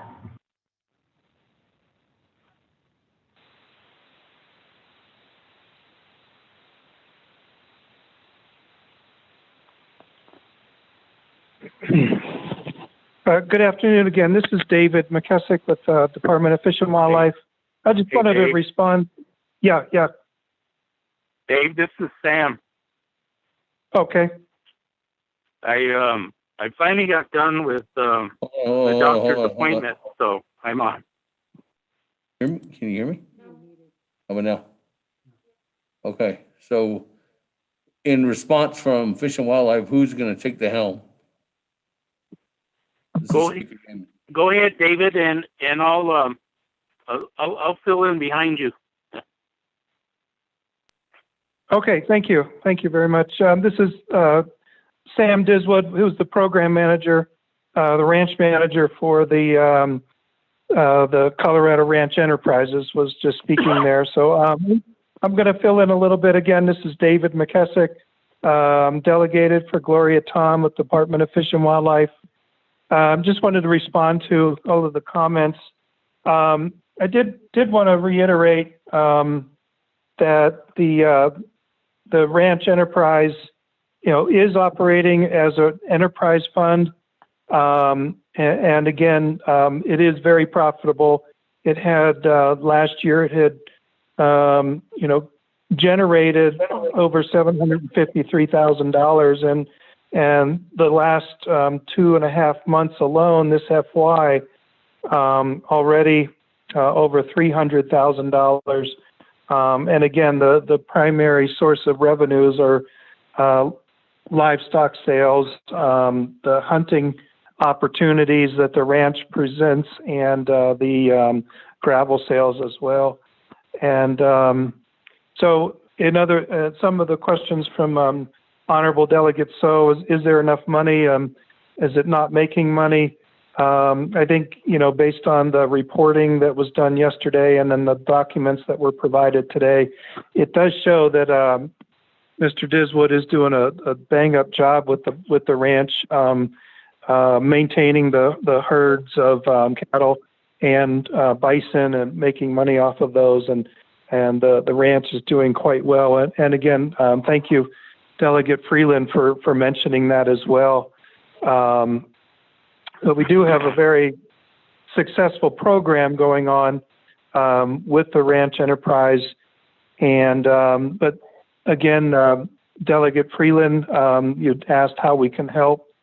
And I think the main source, I think maybe perhaps Mr. Diswood might be able to provide more comment, but I think recognition that we do have an issue. And again, responding to Madam Controller, I appreciate your comments as well. And, sometimes it is difficult to manage our way through all of this. And I know for myself, I've had issues with the zoo program and getting ORs done and getting them, quicker than a month in advance, even, or getting them done within a month time.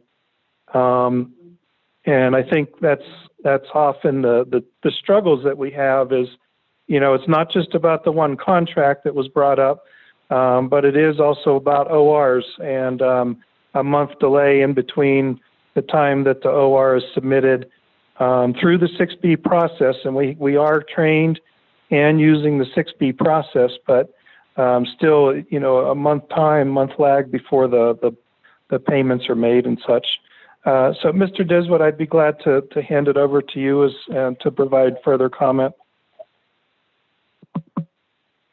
Thank you, David. Good afternoon, gentlemen. This is Sam Diswood.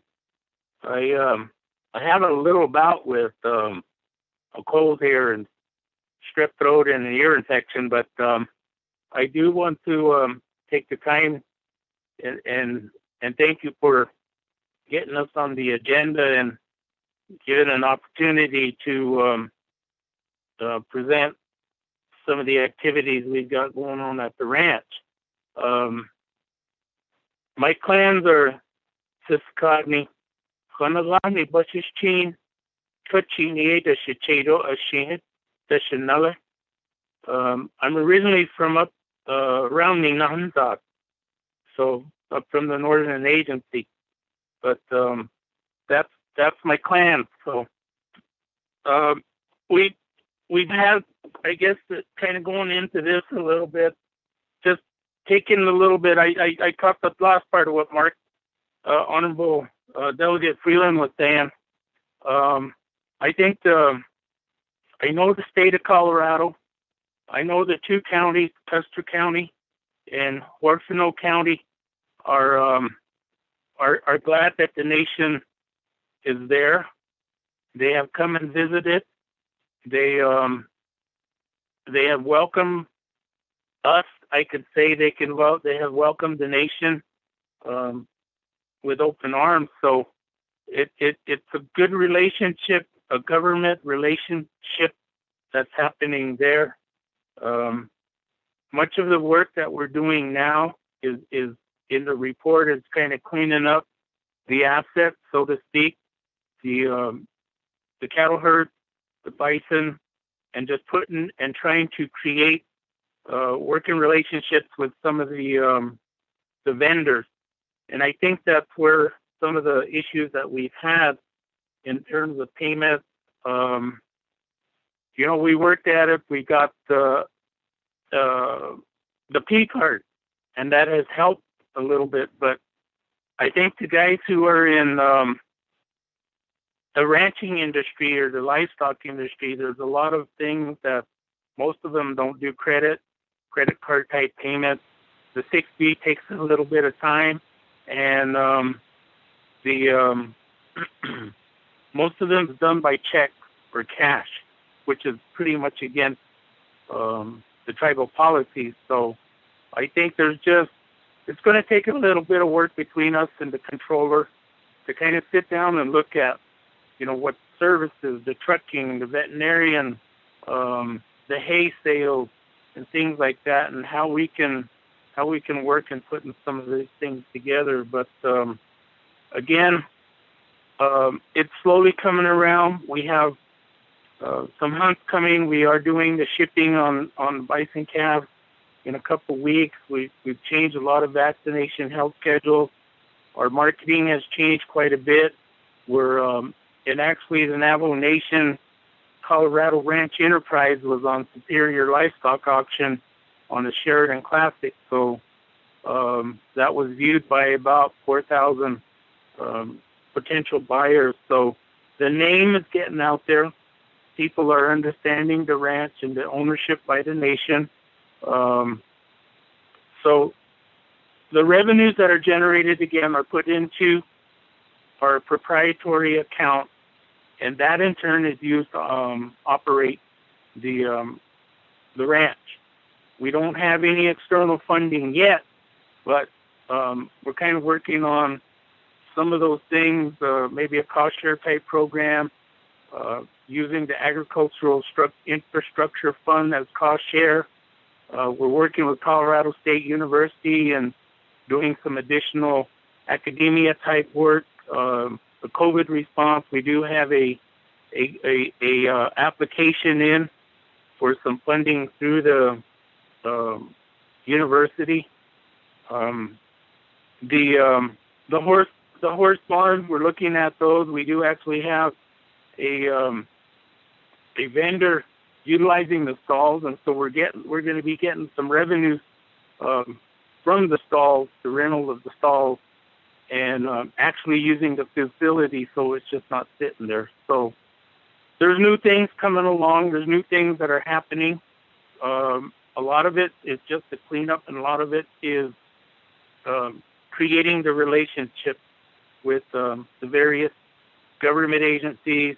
Again, there's a different view now that it's government relationship, Park Service and National Park Service and the U.S. Forest Service, BLM and the state government are realizing that, so we're working a little bit more closely together.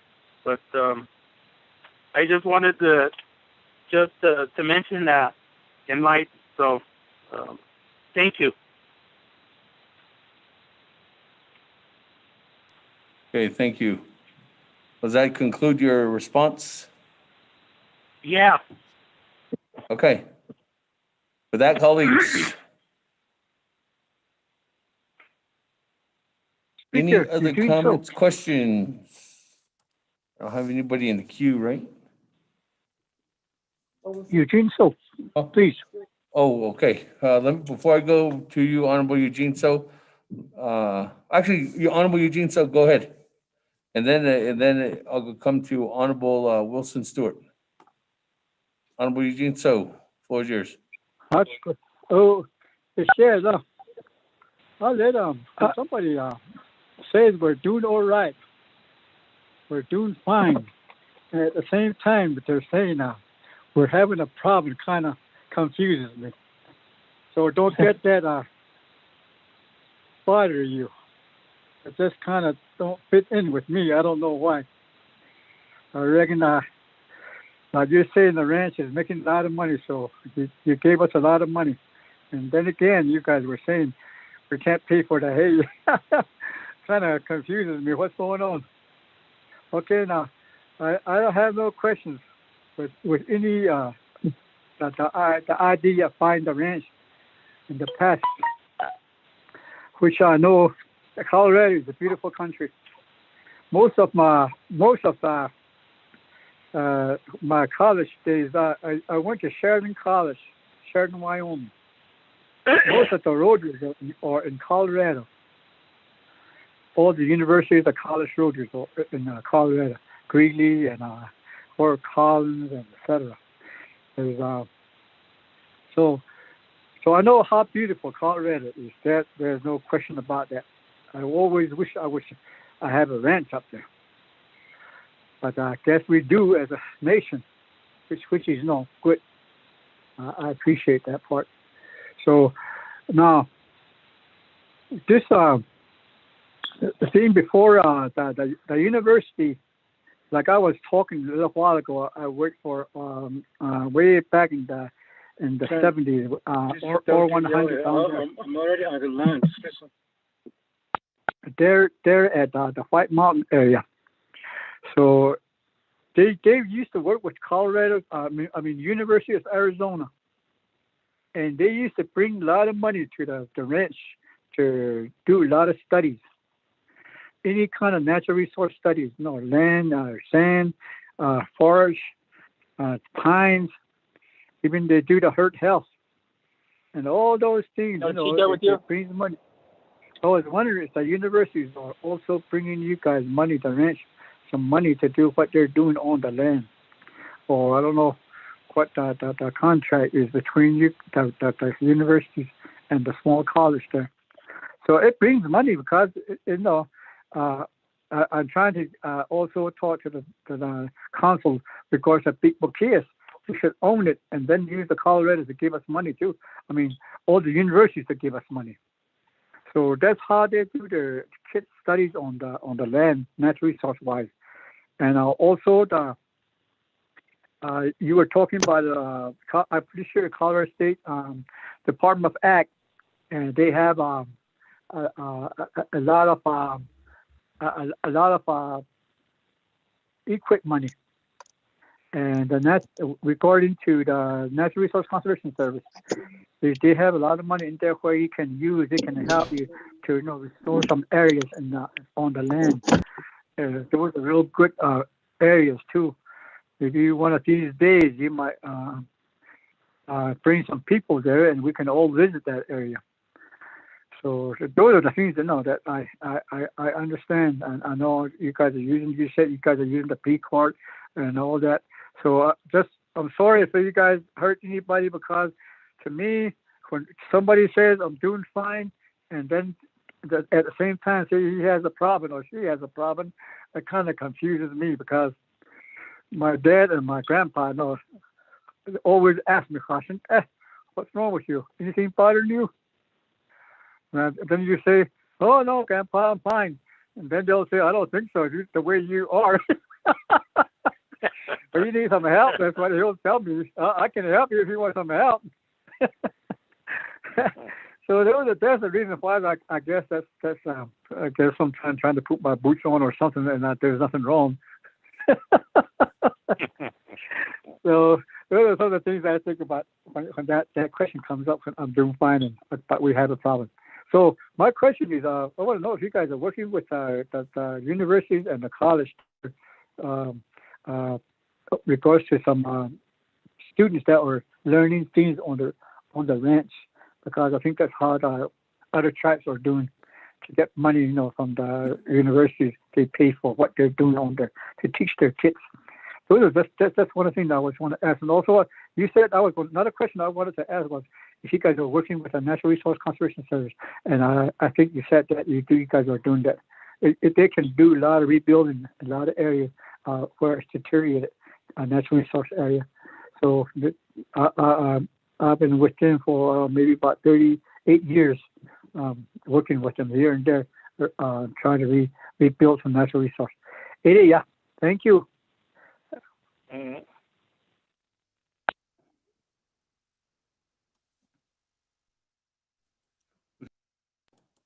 Thank you, Honorable Eugene. So, Speaker, let me go on to Honorable Wilson Stewart. Chairman Daniel So, I'll put you in the queue. Okay.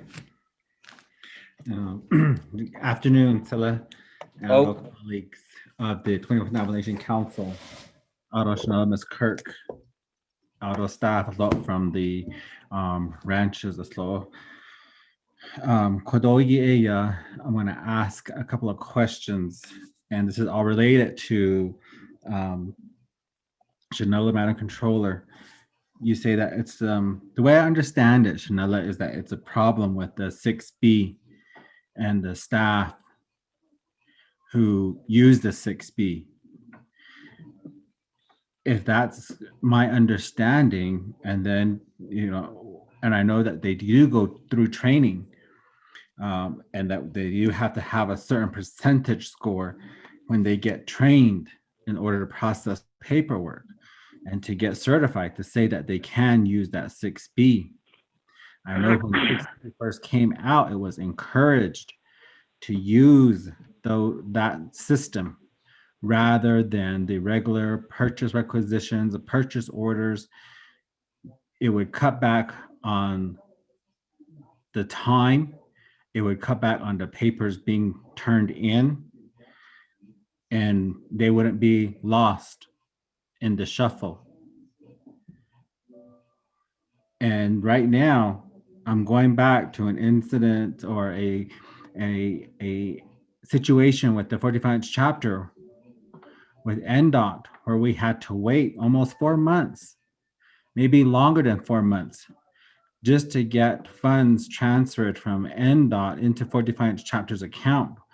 Probably almost about a year before I sent you an email back in September. And even then, the final process wasn't even done until December. So, and then you go and tell us your staff are working diligently and they're doing the best that they can. So what is missing? What can be done on that side? Because the way I see it, it's on both sides. But if the follow-up is not going to happen from Office of Controller to get these accounts situated, and we're losing vendors to these ranches, because when I go buy stuff, I use my card, and I have yet to be denied when I buy hay and feed and whatnot. But that's every 2 weeks to every week. And so, but that's me managing my personal accounts, yes. But if this is the nation's and these ranches are doing well, like we know of, and we've heard from RDC that they do well, we even have them sufficiently not depending so much on the nation, except for these vendors, parts of it. So, that's the question I have is, how can we improve this 6B? What needs to be done with this 6B to improve it?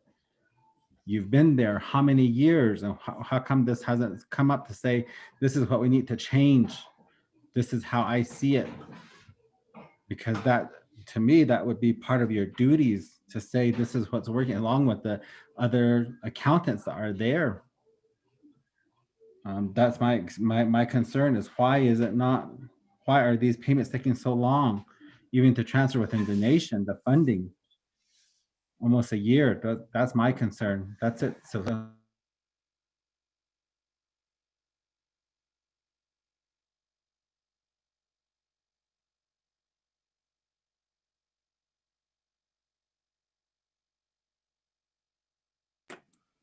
Okay. Moving on down. Chairman Daniel So.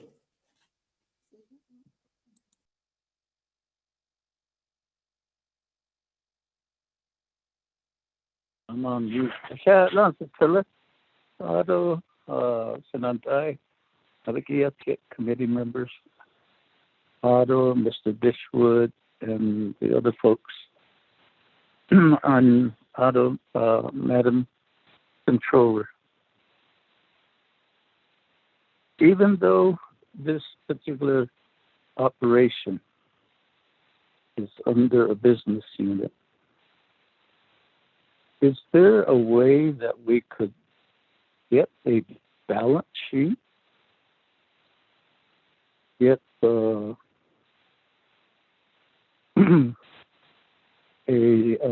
three major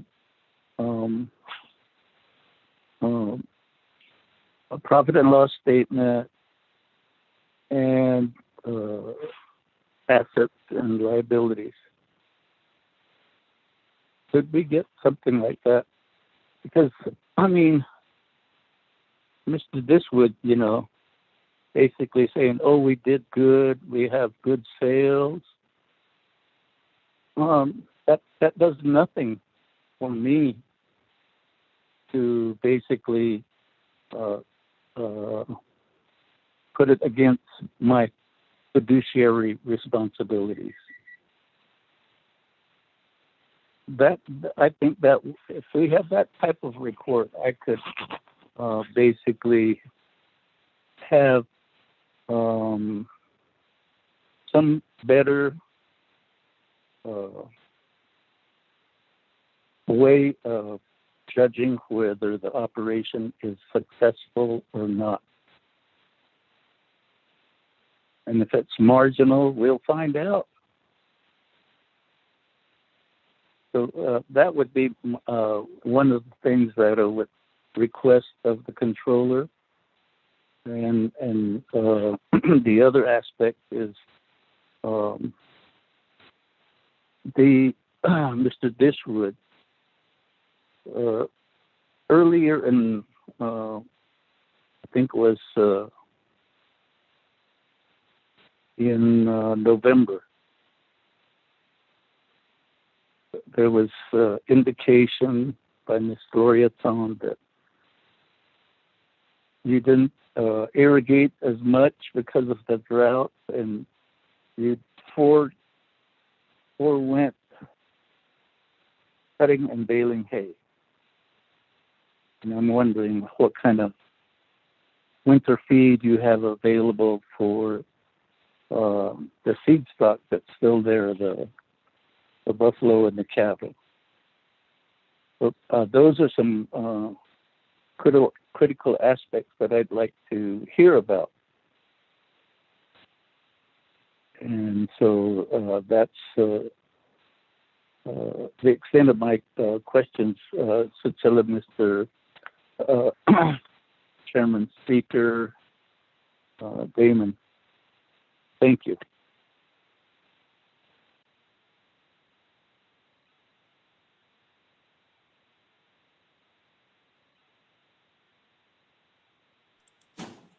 Thank you. With that, Chairman Daniel, so let me go back to our presenters. Any follow-up comments?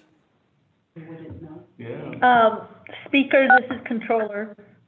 Yes, Madam Controller. Speaker, y'all here too. Put me on the list.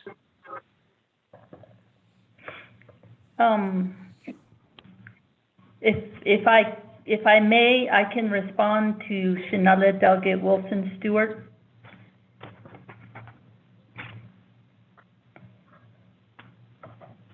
Yes, go ahead. Okay. I just wanted to emphasize that your questions and comments, there are two things we're talking about. The 164B process, which is for any services contract, professional services contract. So when a program wants to procure services, they have to get a professional services contract in place. So the reason why I bring that up is you referenced the NDOT and the Fort Defiance, and I believe what you're speaking of is a contract. And so our office, OOC, does not handle budget reallocations. Those are OMB, so we will be unable to do anything about a budget revision request. So in that situation that you're referencing, it's not a 6B, it's a budget allocation, a budget revision request through OMB because that particular contract went through. However, the funds to be utilized was in a different business unit, basically, or object code. So that's not a 6B issue. That's a budget issue related to a professional services contract. So I just want to make that clear. Regarding 6B, 6B is actually has its benefits because basically what the program are trained to do, and it has a whole history. I mean, I think there's a 10-year history to this.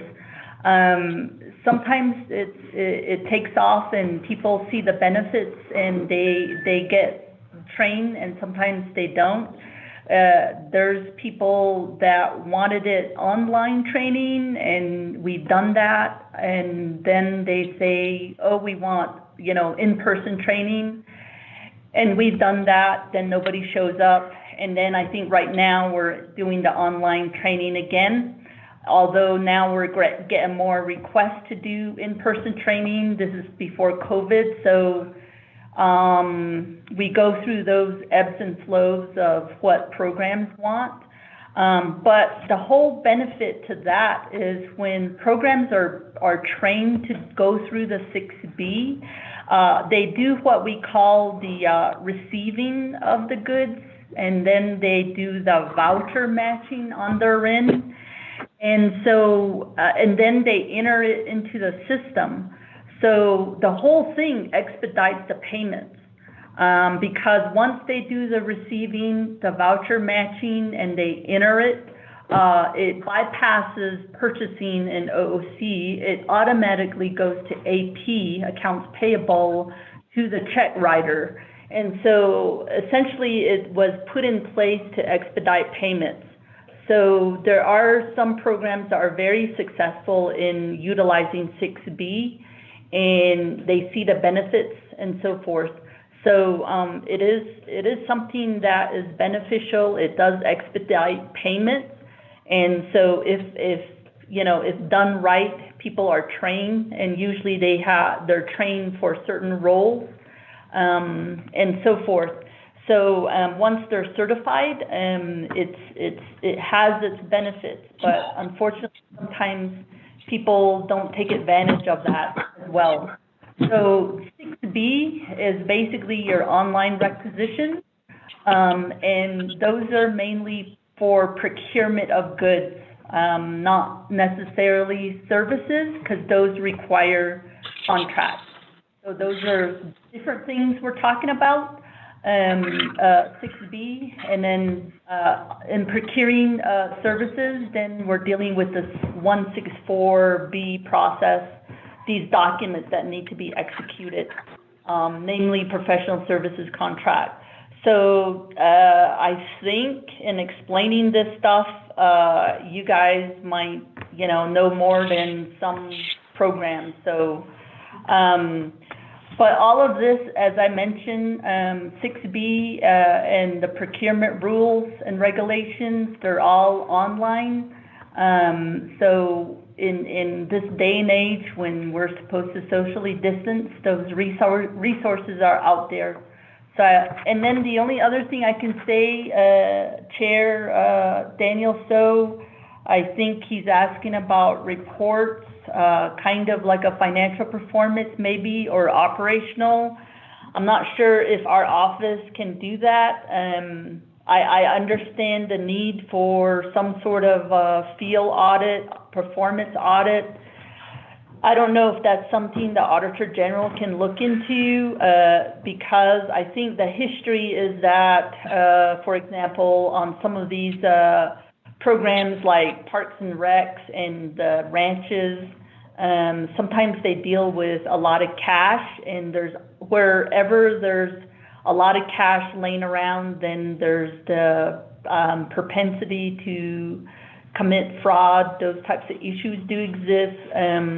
And so I don't know, because the reason why I bring that up is we can look at the financials all we want, but if some of these, let's say your cash receipts are not inputted into or captured by the financial system, then we don't know anything about it.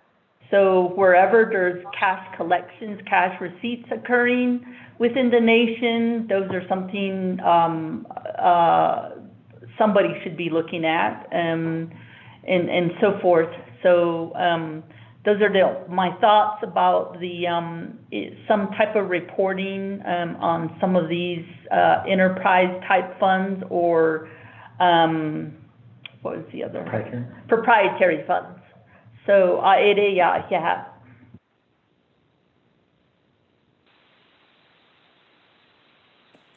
Thank you. Any other response from Fish and Wildlife?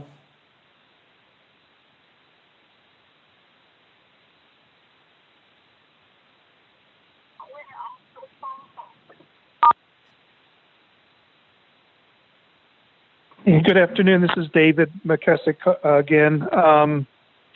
Yeah, I just wanted to make a couple of comments. I wanted to maybe have Mr. Diswood, if he's still on the line, respond to Delegate Stewart's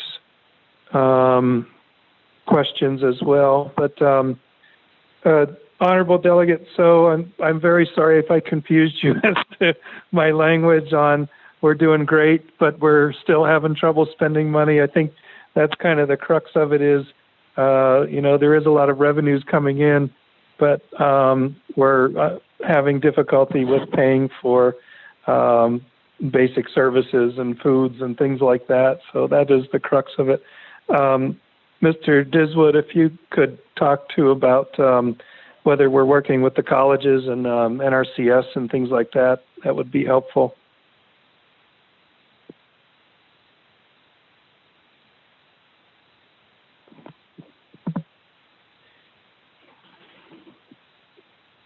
And being that Mr. Diswood was having some health difficulties today and at a doctor, perhaps he had to sign off. I believe at this point that probably is the extent of our responses to the questions. And unless Fran, if you have anything else, I really appreciate everybody's attention to our reporting and our issues and such, and hope that we can work with Madam Controller and Purchasing Department in the future to resolve some of these issues that we're having. Thank you. Hey, colleagues. If there's nobody else in the queue. Eugene So, Speaker. So. With that, let me go to Honorable, this is line up then, Honorable Jimmy Yellow Hair, Honorable Eugene So, then Honorable Otto So. Honorable Yellow Hair. Okay, good afternoon, everyone. Speaker and my colleague, 24 Councilman. I have some issues that we have with the Colorados. I'm very surprised that they're trying to get help from a NAPI to get a free hay. This is not business development like that. There's no way you can make business like that because they don't have a contract. That's very dangerous to do that. And they should have the insurance too. The insurance is important. Something happened to those livestock, who's going to stand for civil lawsuit if never provide the hay? Something happened to those livestock. Those are very concerned, no insurance. And my problem is, I was going to ask what this they call the expenditures activities report. I think that's what my Mr. Honorable Daniel Sills asking for that one.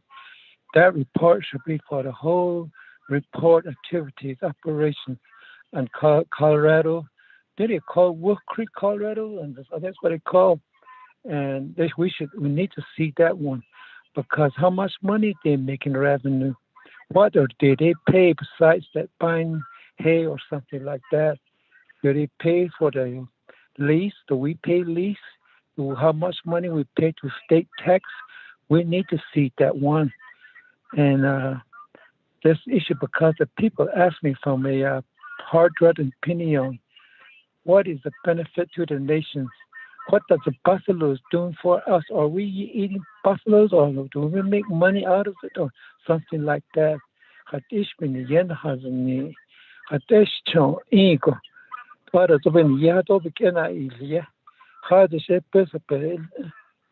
So we take our livestock there, since they're told to reduce their livestock.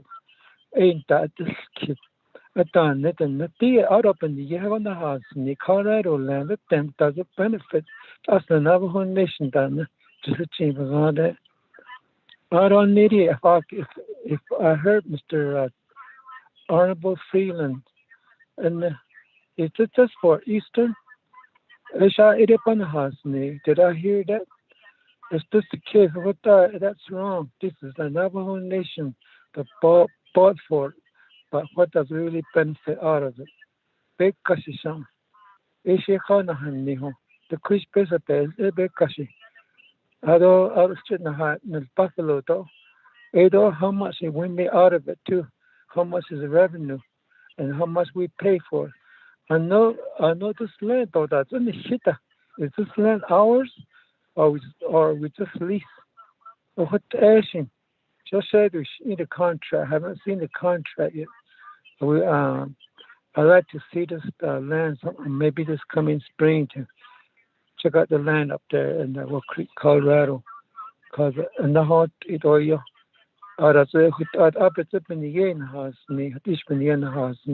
Is it just for beautiful? Is it what we bought for? But we gotta have a benefit out of it. On saying out of the yet or portfolio out of the yet. But the con with that basic eight or little up and nothing. And she said, what 8 or the Division of Economic Development. This is what we need to see. Both sides. We need all full extent report, expenditures, activities report. We need to see the whole contract. This comes to Budget Finance Committee. That needs, just kid others the permanent expenditure report. In Colorado, the revenue base, any doctrine in comparison. The peso Navajo Nation. The Lacan at ARC, which is that no Ireland, Michigan. I have not discovered on it kind of over your husband. I made all free by Nakira Nakatan. That's not right to do that. He got a day's name we buy hay. Today, this morning, I bought some hay from Nappy. Should never know to actually get about this. The most important is we like to see expenditures, activities report, and financial report. In each of those nations, so but still a speaker in Haiyan T space on person Tahi and Tanigi. Could all share Merry Christmas each one of you and happy holiday and God bless each one of you. Thank you very much. Ani share.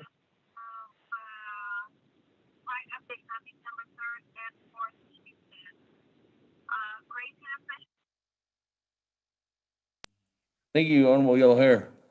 That, colleagues, let me go on down to Honorable Eugene. So,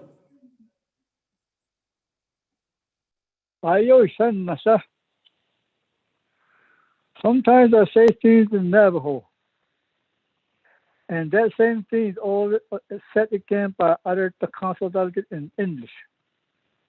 That's what I've been beginning to find out.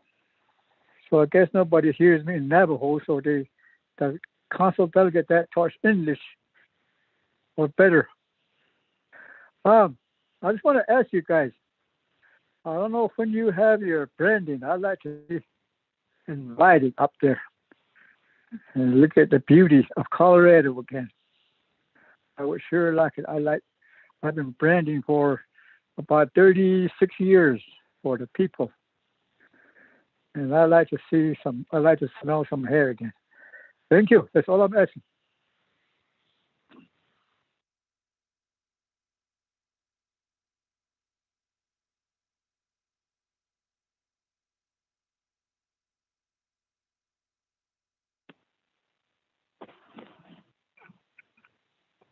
Thank you, Delegate. So we will. I will be sure that Sam, Mr. Diswood knows that you're interested to come up and help with the branding and such. That's awesome. Chairman. Okay, with Damon? that, thank you very much for the response. Vice Chair Smith, I can put you in the queue. Thank you. That, let me go to Honorable Otto So. Thank you very much, Speaker. All members of the Navajo Nation Council. One area Yes, we did purchase the ranch property under the last council, the 23rd council. And the ranch is supposed to be running on its own under proprietary account. I know that with the first year we had to infuse some money to get the ranch property moving. And I believe we did that, and we infused about $800 and almost probably about $900,000. And we infused that, and that's how the operation began. And to this day, it's operating based off of prior year sales of cattle and so forth, and the profit made. You know, we pay the taxes and we pay what needs to be paid. That's not an issue of it running out of money. I guess the issue is the procurement process and the process of the 164. And I believe we need to move down that road to amend the 164 so that the procurement process is done. All the due diligence is done during the procurement process. Again, when the ranch was purchased, it wasn't the monies was not from the UUFB or the permanent trust fund. This fund was set up for purchasing land only. It cannot be utilized for any other thing. I get individuals texting me saying, oh, it should be used for the chapters. It should be used for that. According to the trust fund policy, this trust fund is only geared to purchase land to expand the boundaries of the Navajo Nation, or to consolidate lands within the Navajo Nation that are like in checkerboard areas, and that's where Eastern Navajo comes into the picture. But this trust fund is funded by the Navajo people. Everybody that spends $1 at a store sends 4% of that dollar to this trust fund. So it shouldn't be a Eastern issue or whatever agency. The Navajo people contributes to this. And I think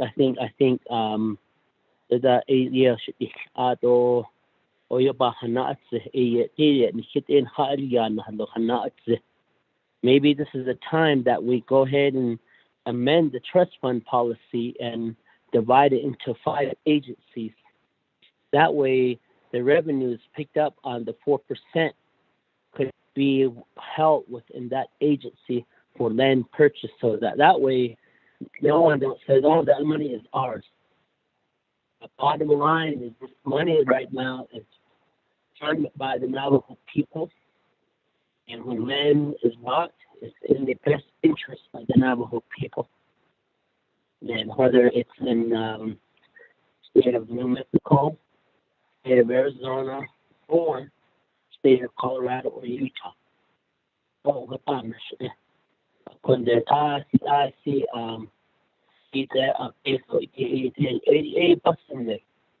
by land. Like last week, we had a discussion related to buying property in Washington, and I was getting comments of those other people's money they should go to the chapters.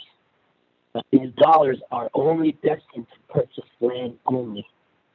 Oh, what's why it costs cheap. And this one, pay equals us if you pay a bit of us and then you put your body on. Jesus and the people and the little games either. Or even now, as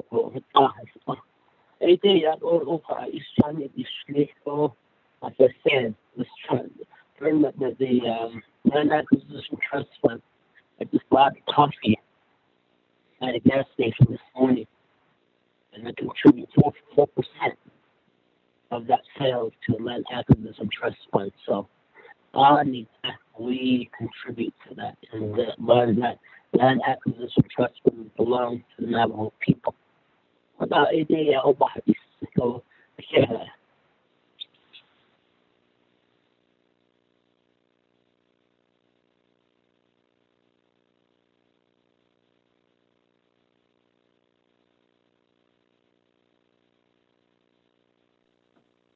Thank you. With that, Vice Chair Smith, floor is yours.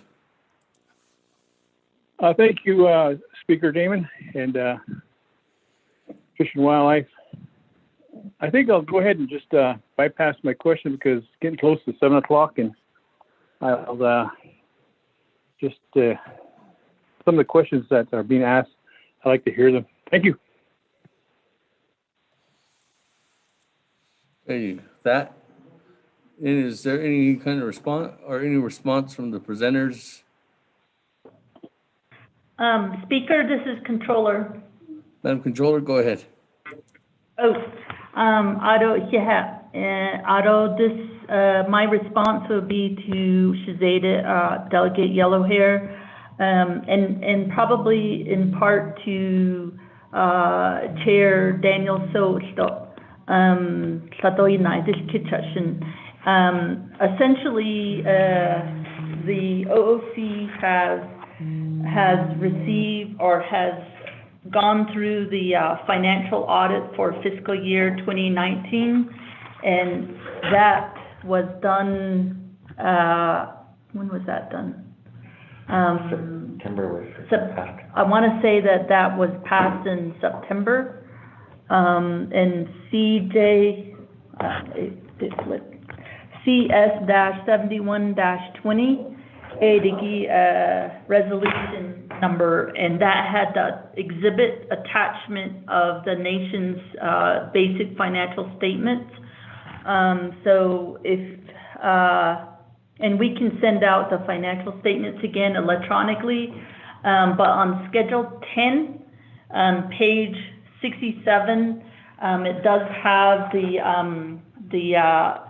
combined statement of revenue, expenses, and changes in net position, and it does break it out, and there is a column for the Colorado Ranch Fund. And so for the fiscal year ending 2019, again, this is the latest audit, financial audit. So we have operating revenues of $885,835.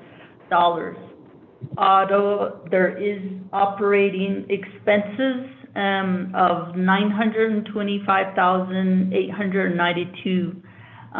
The top three expenses are approximately $205,000 for personnel, $340,000 for supplies, and $299,000 for contractual services.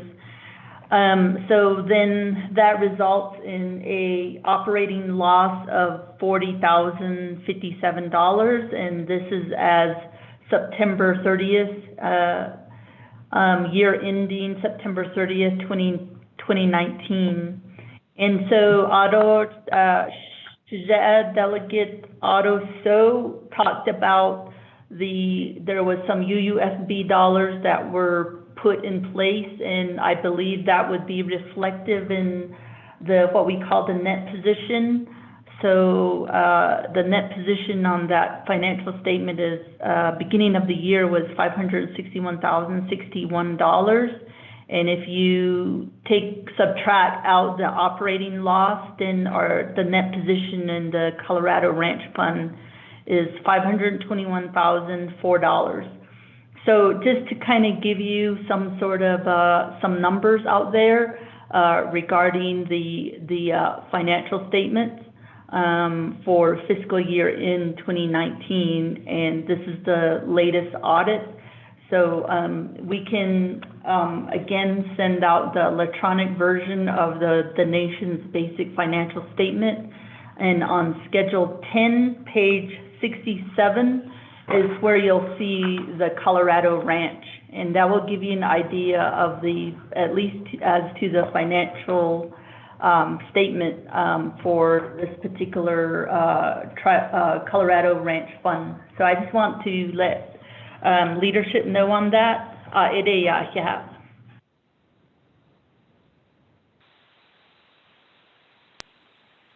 Hey, thank you. Any other comments from Fish and Wildlife?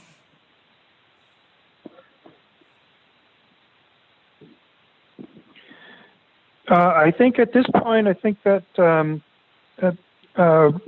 exhausts us in terms of comments. I did want to mention, thank you for showing that there are the numbers out there for the ranch in terms of productivity and such. There's no reason that the operations there and the financial costs to run and the ranch, as well as how much is derived from the ranch, there's no reason that should not be an open book and totally transparent. So thank you for that.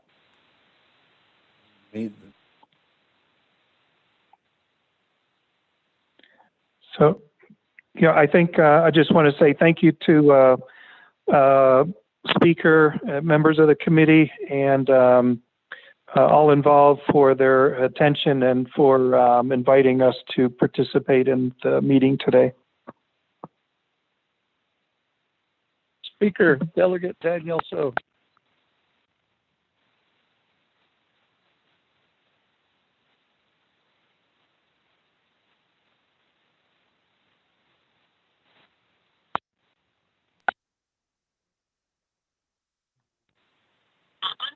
Okay, with that, if there's no other comments, questions, we can continue on. Speaker, Delegate Daniel So.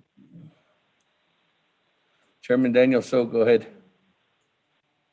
Yes, based on the presentation, the last aspects, the account for personnel, is there a chance that we could get a listing of the contractual services associated with operating this, what should be an enterprise, but is kind of like a program of the Navajo Nation government? So some red flags are going up, and I'm just concerned about that. If we could get more in-depth financial information, I'd appreciate that. Thank you.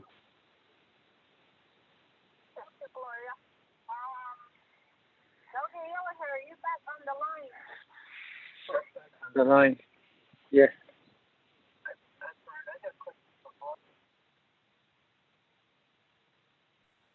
Okay, thank you for that request. What's his?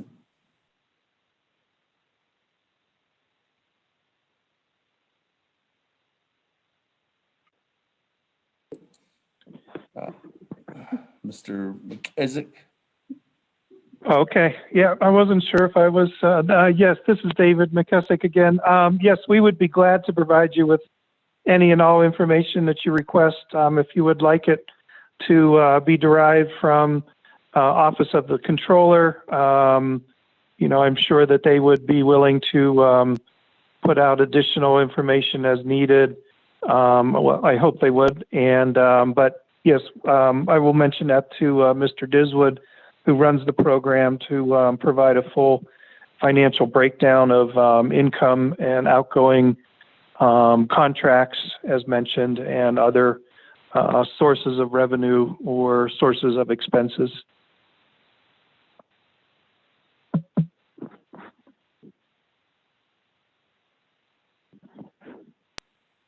Okay, if that's it, no other comments, questions,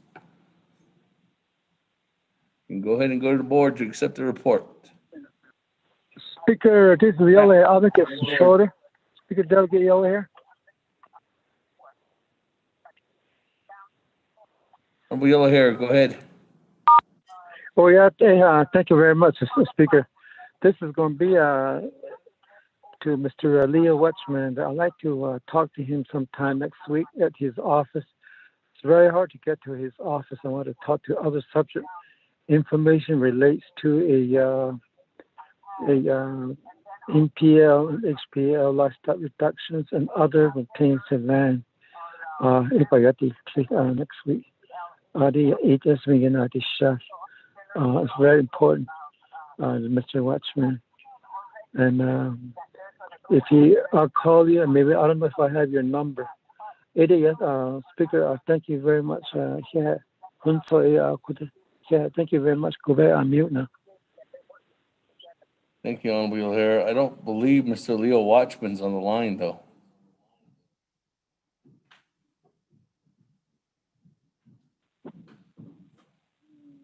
Okay.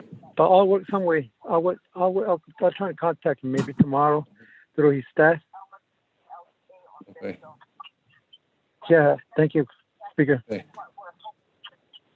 We'll have Melinda's gonna send you over the office number to there right now, Mr. Gallagher. Okay, thank you very much. Let's go to the board to accept the report. Honorable Elmer Begay.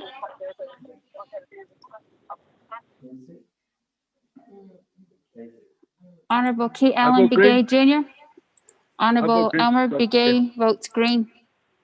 Honorable Key Allen Begay Jr. Honorable Paul Begay. Delegate Paul Begay votes green. Honorable Paul Begay votes green. Honorable Nathaniel Brown. Delegate Brown votes green. Yeah. Honorable Nathaniel Brown votes green. Honorable Eugenia Charles Newton. Honorable Eugenia Charles Newton votes green. Honorable Amber Canasba Crotty. Delegate Amber Canisbal-Crotty votes green. Thank you. Honorable Amber Canasba Crotty votes green. Honorable Herman M. Daniels Jr. I vote green. Honorable Herman M. Daniels Jr. votes green. Honorable Mark Freeland. Green. Honorable Mark Freeland votes green. Honorable Pernell Halona. Hunter votes green. Honorable Pernell Halona votes green. Honorable Jamie Henyo. Honorable Vince James. Delegate James votes green. Thank you. Honorable Vince James votes green. Honorable Rick Nez. Delegate Rick Nez votes green.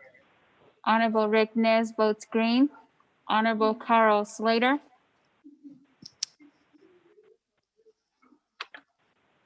Delegate Slater, green. Honorable Carl Slater votes green.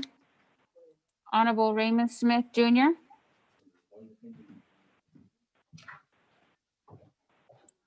Honorable Wilson Stewart Jr.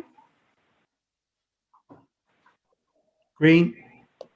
Honorable Wilson Stewart Jr. votes green. Honorable Charlene So. I vote green. Honorable Charlene So votes green. Honorable Daniel So. I vote red. Daniel So votes red. Honorable Eugene.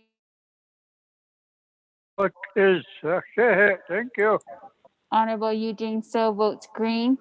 Honorable Otto So. I vote those is too. Honorable Otto So votes green. Honorable Thomas Walker Jr. I vote green.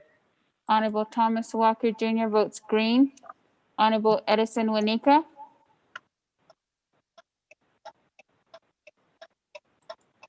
Honorable Edmund Yazzie.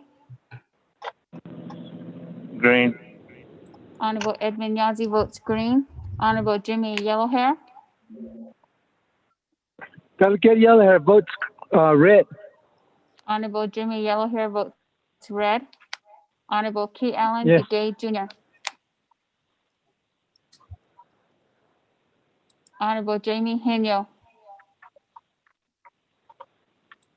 Honorable Raymond Smith Jr. Honorable Edison Wanika. Green. Speaker. Honorable Edison Wanika votes green. Speaker with the vote of 18 yeas and 2 nays, and Speaker not voting.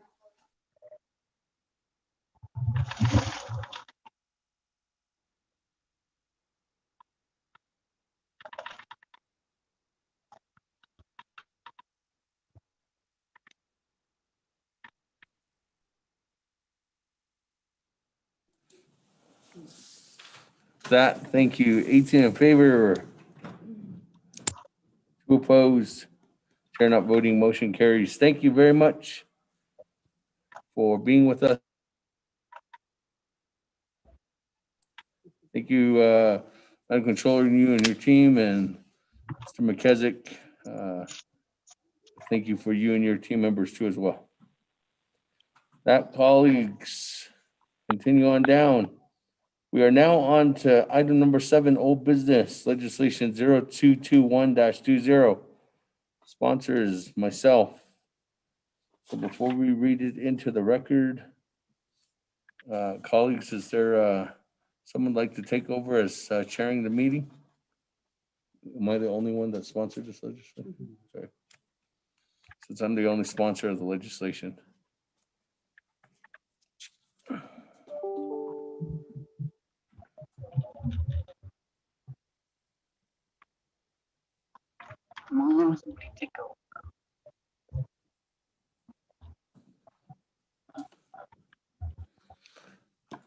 Anybody want to chair the meeting this evening? I can, but I don't have no good signal. This is Delegate James. Okay. Thank you, Honorable James.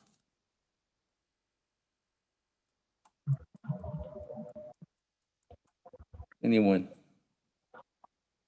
Speaker, Delegate Yes. Daniel, sir. Chairman, Oh, go. Okay. Thank you, Chairman. Oh, Okay. I'll do it if the other delegates don't beat me up.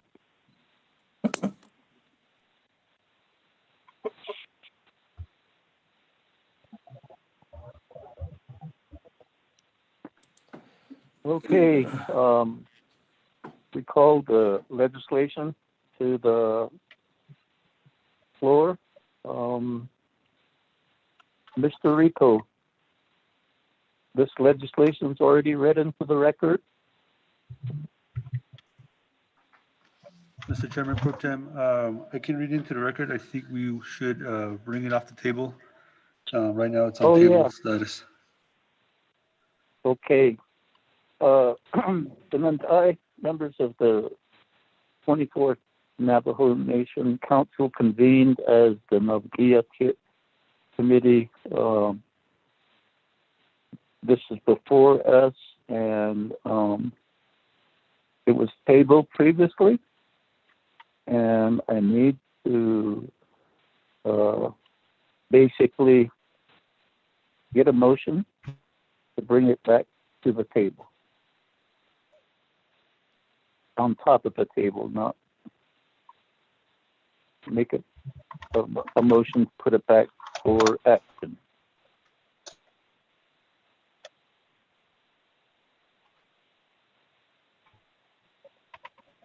Motion, Delegate Rickness.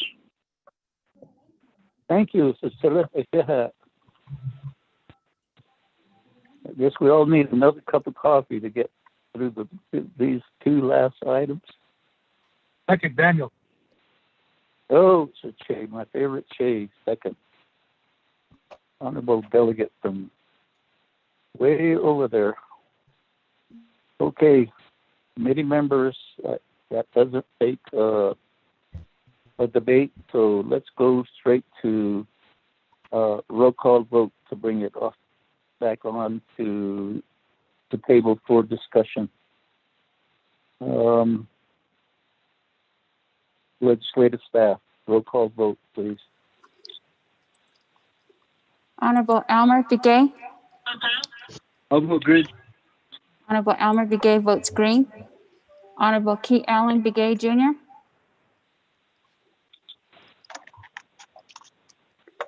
Honorable Paul Begay. Paul Begay votes green. Honorable Paul Begay votes green. Honorable Nathaniel Brown. Delegate Brown votes green.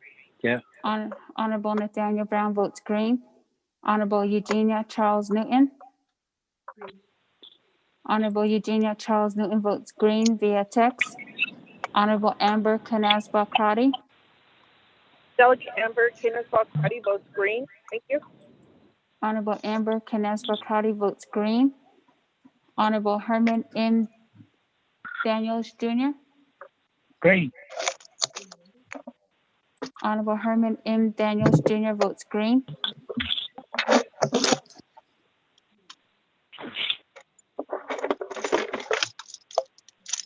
Honorable Speaker Seth Damon.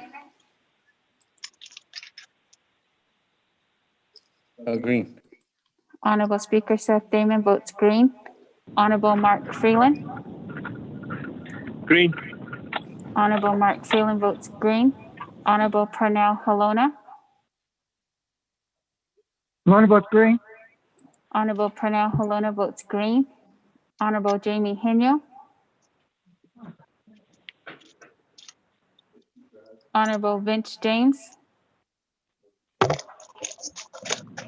Honorable Rick Nez. Delegate James votes green. Honorable Vince James votes green. Honorable Rick Nez. Delegate Rick Nez votes green. Honorable Rick Nez votes green. Honorable Carl Slater. Delegate Slater, green. Honorable Carl Slater votes green. Honorable Raymond Smith Jr.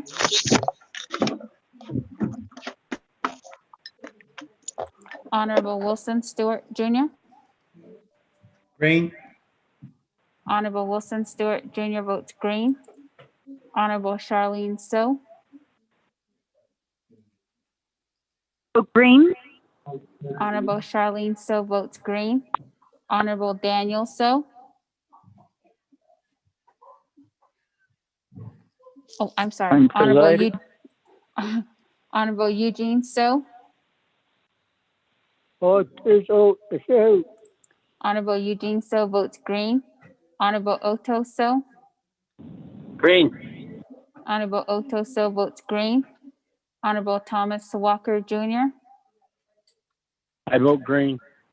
Honorable Thomas Walker Jr. votes green. Honorable Edison Wanika. Green. Honorable Edison Wanika votes green. Honorable Edmund Yazzie. Right here, hold on, please. Honorable Edmund Yazzie votes green.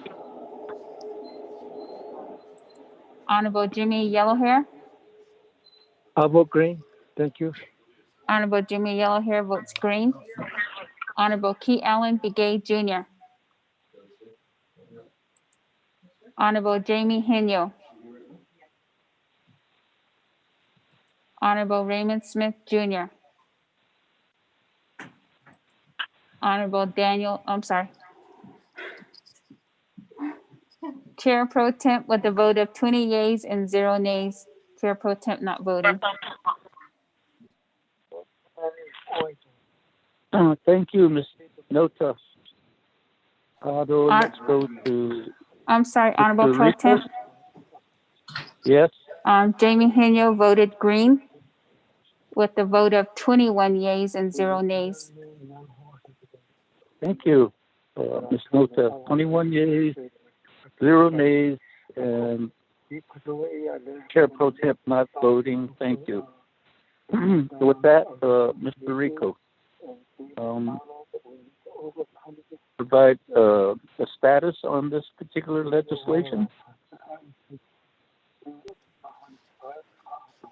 Mr. Chair Pro Tem and members of the Naabik'íyáti Committee, Legislation 0221-20, an action relating to Naabik'íyáti Committee amending the plan of operation for the Office of Miss Navajo Nation, sponsor Honorable Seth Damon. Legislation was tabled on September 17, 2020, with one pending amendment, and it was tabled for 90 days. It was a motion by Honorable Otto So, second by Honorable Paul Begay, with a vote of 19 in favor, 1 opposed, Chairman Pro Tem Freeland not voting. As this legislation was tabled, we were on amendment number 1. Amendment number 1.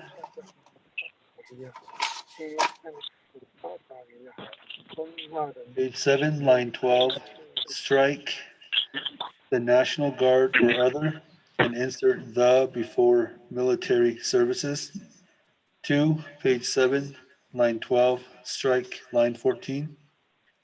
3, renumber letters succeeding paragraphs or sections accordingly if necessary, and this amendment shall supersede inconsistent language contained in any other committee amendment which shall be conformed to the intent or language of this amendment. The Office of Legislative Services, with notice to the sponsor of the legislation, is hereby authorized to make necessary grammatical changes. Amendment number 1 was motioned by Honorable Eugenia Charles Nguyen, second by Honorable Amber Canaz-Bakrati. The vote is pending. And the main motion is held by Eugenia Charles Nguyen and Honorable Nathaniel Brown. Mr. Chairman Pro Tem. Okay. As I recall, part of it was for the agent. Go back to some of the former Miss Navajos. But let's go to sponsor, Honorable Speaker Seth Damon. You want to talk about this amendment? I think there was some emails going back and forth regarding this particular item. Perhaps you could give us an update on that regard. Thank you.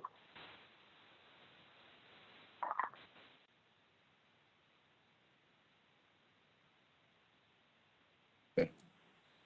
Thank you very much, Chairman. Thank you, colleagues, for allowing me to present again this evening. Actually, I present the second time today.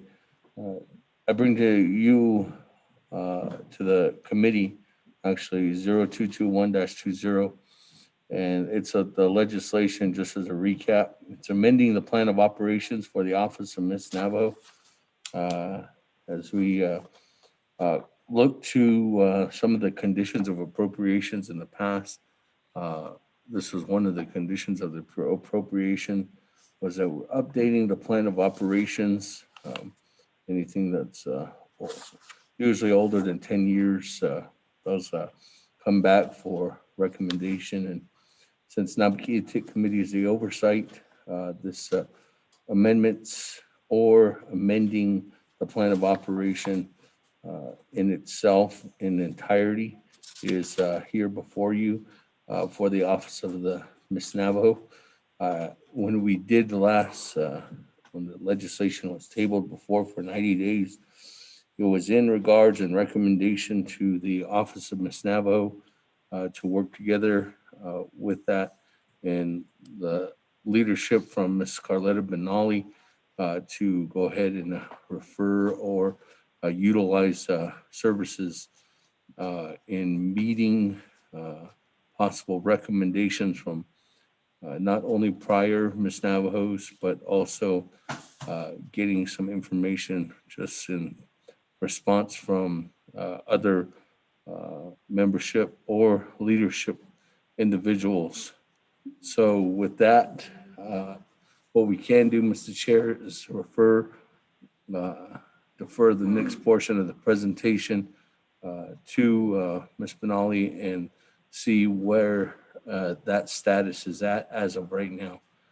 So, Mr. Chair, I'll go ahead and defer at this point.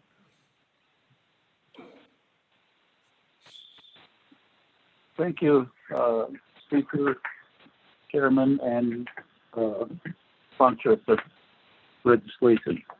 Ms. Benali?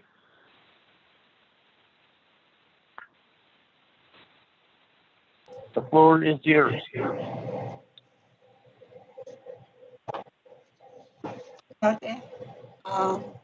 Thank you, Honorable Speaker Seth Damon, for your continuing sponsorship and support of legislation 0221. 24-20, which is the amendments plans of operation for the office of Ms. Navajo.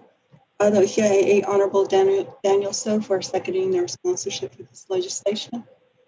And thank you to the council delegates that motioned to have this table back or to readdress the concerns and issue. Carletta Benali, whom she the program supervisor for the office in this Navajo Nation. I've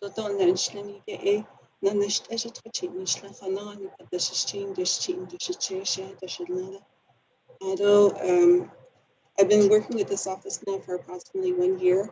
Prior to that, I was with the Division of Human Resources, working with Dr. Perfilia Fowler. Prior to that, I worked with the Office of the Office of Navajo Labor Relations. So I just want to give you a background on where I'm at, what I'm doing. Just want to let you know that I'm a proud and knowledgeable Navajo woman. I've worked diligently to get to where I am today. The Navajo traditional teachings and wisdom of my mother, grandparents, and great-grandparents are ever more present and evident in my home life and in my work for this office. I'm very fortunate to have been raised by a strong, intelligent, resilient, and resourceful mother, Rose Benali, and I'm humbly doing my best to emulate her and my grandmother as well. So I have addressed some of your concerns. I did respond to your concerns in emails. This was in regards to working with the Navajo Nation Council Incorporated. And my response to your requests in working with them is I did make contact with them and I did let them know where we're taking this program and what some of the changes that I'm making. And when I did make contact with them, that was on September 25th of 2020. And that was all by email. And I have not received any response back from the Miss Navajo Nation Council Incorporated.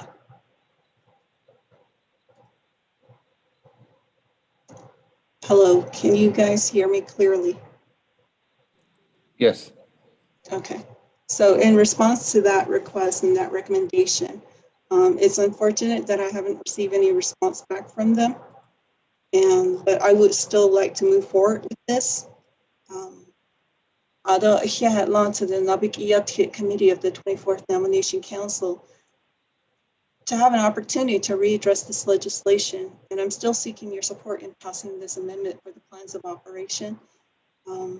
Just want to say that not long ago, our former council delegate, Tom Chi, had encouraged Navajo Nation programs and departments to defend our work that is presented to each of the committee.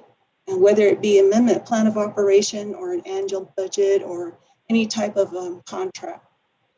As long as we're committed and have a strong conviction and belief that it will improve our office functions and department's managerial workflow. So on that note, I'm here to redress this before the lobby committee and to get your approval.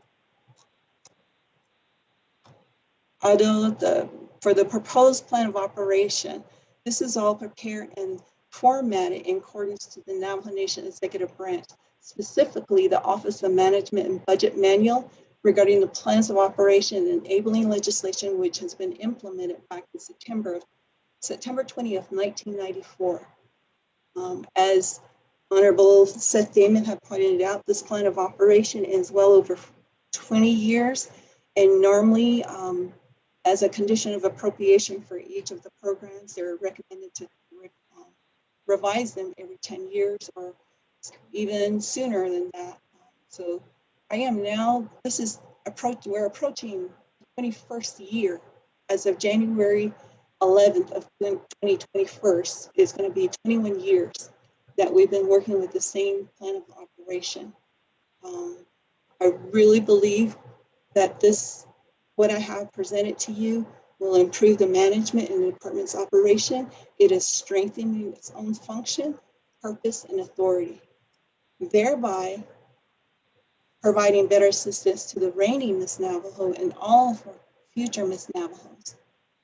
So our main function here is to educate our Navajo communities, our Navajo people, the Navajo tradition, cultural, and history for those that are living on and off the reservation, as well as our global audiences. I just wanted to clear up some of the misconception regarding this legislation.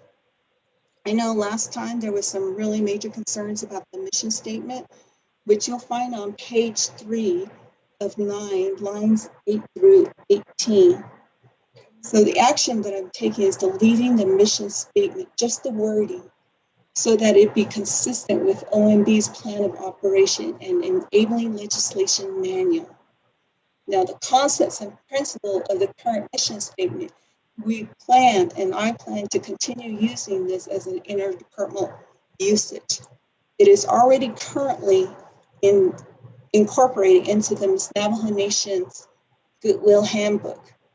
And it's an excellent guiding principle directly relevant for the reigning Miss Navajo Nation and all future Miss Navajo Nation, because it's a true representation of women leaders in our Navajo history, cultural, and tradition. And as we all know, mission statements do change and they do evolve as departments or programs achieve or master its mission statement. Otherwise, it becomes stagnant and irrelevant. And that's not something that we want to do.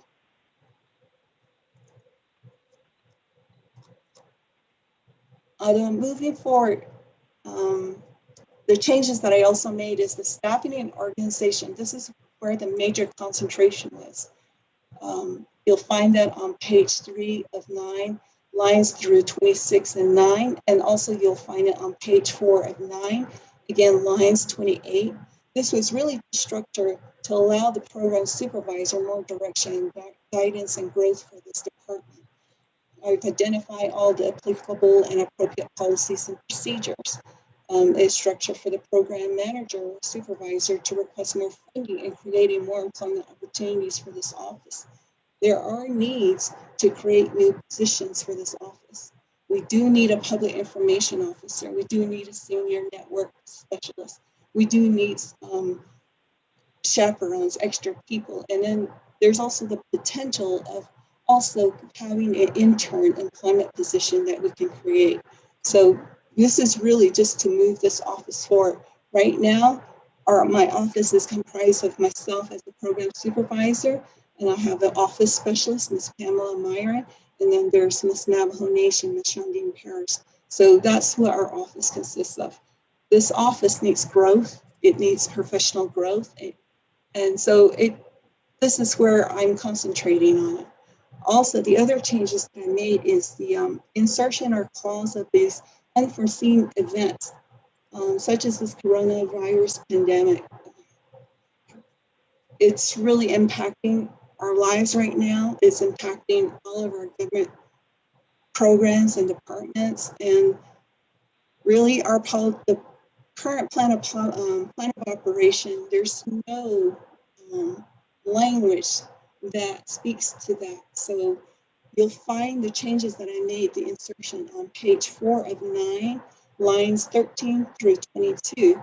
And as I explained, and I hope you're all on this page, this is really just to help this office and help the Navajo Nation, that while we're adhering to the public health emergency orders, and that we still have somebody who is identified as Miss Navajo Nation, still to make public appearances, whether it's by social media or helping at food distribution. So this helps us and progress in the right direction.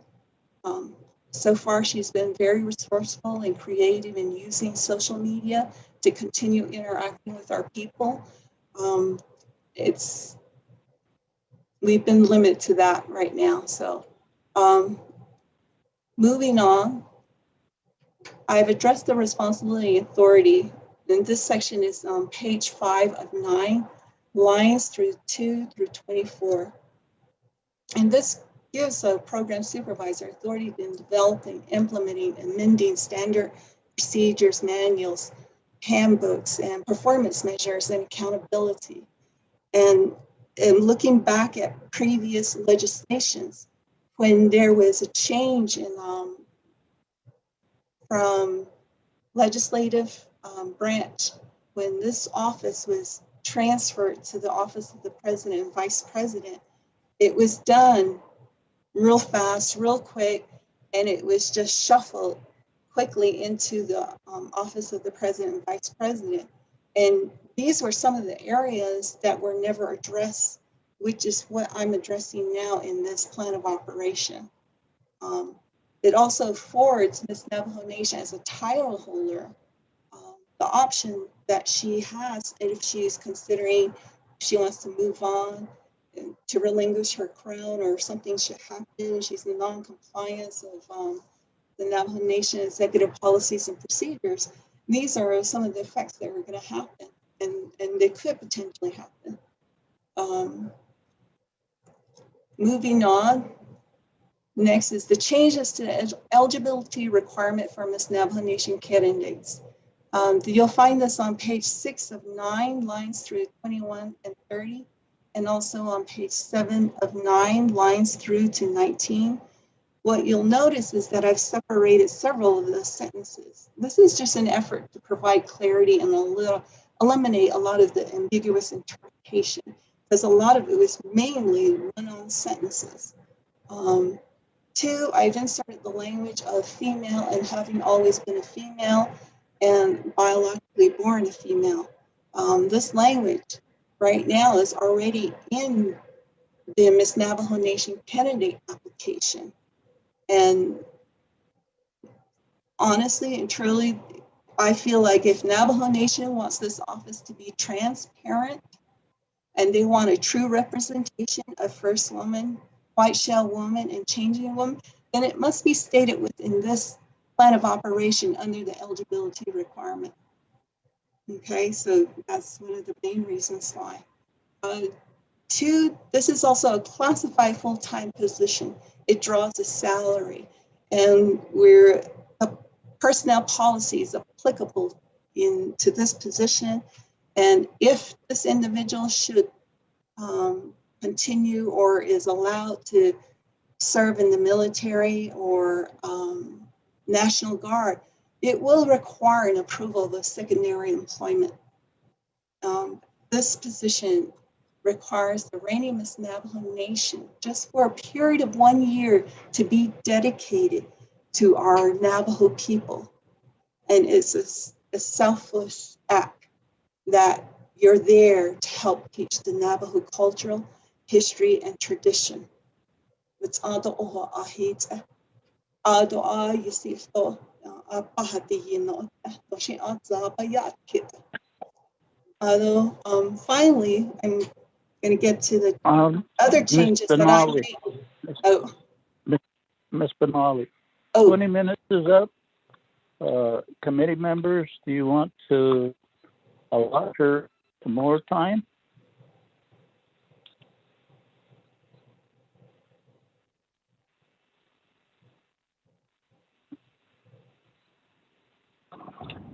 Honorable Pro Tem, this is Delegate Otto Self. Go ahead. Yes, I would like to request to grant her some more time, 5 more minutes. Thank you. Okay. Ms. Benali, you have 5 more minutes. Thank you. I appreciate that. So the other changes that I made is the Miss Navajo Nation benefits. You'll find that on page 7 of 9, lines 21 through 29, and page 8 of 9, 1 through 25. This section really needed more structure and accountability regarding the receiving of scholarship benefits. You know, in my research, previous program supervisor had handled this benefit as more of a severance payment instead of a scholarship benefit. So it's more defined on how it should be executed and how it should be handled, so that Miss Navajo Nation, the outgoing Miss Navajo Nation, actually has an opportunity to utilize these benefits.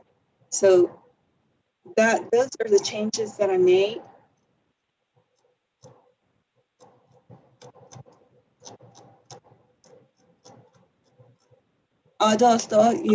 There was some questions about amending, there's amendment number 1 that is motioned by Delegate Eugenia Charles Newton.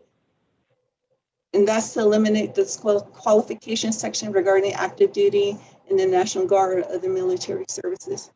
I just want to say that Honorable Delegate Curtis Slater actually really questioned this, and it's a great thing that he did, because if this candidate is allowed to serve in the military service while she's actually in Miss Navajo Nation, it's really a conflict of our Navajo tradition, culture, and history. You know, Miss Navajo Nation is regarded as one of our, she's regarded as an honorary role. And in teaching, we teach about peace, or she teaches about peace. She teaches about harmony and the value of life. And that really contradicts what the military teaches you and trains individuals to defend our country. So it's like, if this candidate is already obligated herself to the military branch, she's actually sworn in as an oath to become a property of the United States of America, and must serve the military on a 24/27 basis until honorably or dishonorably discharged. National Guard is also the same military branch. They're on call and must serve when they're called to duty. So, and then the issue of the sovereign, this individual would be actually serving 2 sovereign nations, because we are declaring ourselves as a Navajo Nation. Honorable Key Allen Begay, Jimmy Yellowhair, Daniel So, and James Henyo, stated a true fact. She is regarded and renowned as a Yin, holy, and she is following the path of the beauty way in our Navajo cultural life. She is the essence of virtue and strength of first woman, white shell woman, and changing woman. And our female deities in the past have never resorted to combat battle. Instead, they relied on their wit, intelligence, compassion, and empathy for our people to strive and thrive and live in harmony with our holy people, the Yindana. Abinya, Ado Edo, but Ado O, Ain Kwashin Yin, Ado Nhezani, so but Ado Itahoil, Ain Lahon, and Neston. So, keeping in line with this, I like to maintain that the language that Council Newton Charles is asking to strike or remove, I like to retain that language in the plan of operation. There was also a question why she's not at certain public appearances like traditional ceremonies. We have an internal procedure regarding Miss Navajo Nation public appearances for all events and activities and function. And this is really in compliance with some of the established policies and procedures, such as travel, risk management, and fleet, to ensure the safety of Miss Navajo Nation and also the chaperone. And then also while we're utilizing these Navajo Nation properties. So we do have an internal procedure. If she has a conflict of schedule, she has the option to decline. We require that individuals that want her to be in attendance for an event or function, we require 2 weeks advance and notice so that we can actually do some scheduling and make some accommodations. If one day doesn't work, we can actually select another day. So that's one of the reasons why you're not going to see Miss Navajo Nation at all of the events. I know that was brought up as a concern. I do appreciate Council Delegate indicating that to increase the compensation for Miss Navajo, I also like to have the scholarship benefit increased. Ada, thank you, Finale. 5 minutes is up again, but I appreciate the fact that you did talk to the amendment and what your wishes are regarding that proposed amendment. Committee members, the floor is open for questions, discussion on Amendment 1.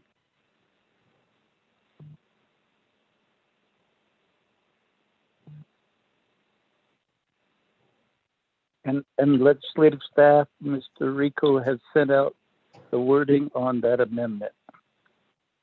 And as Mr. We can vote on it. This is Delegate Charles Newton. I'd like to speak.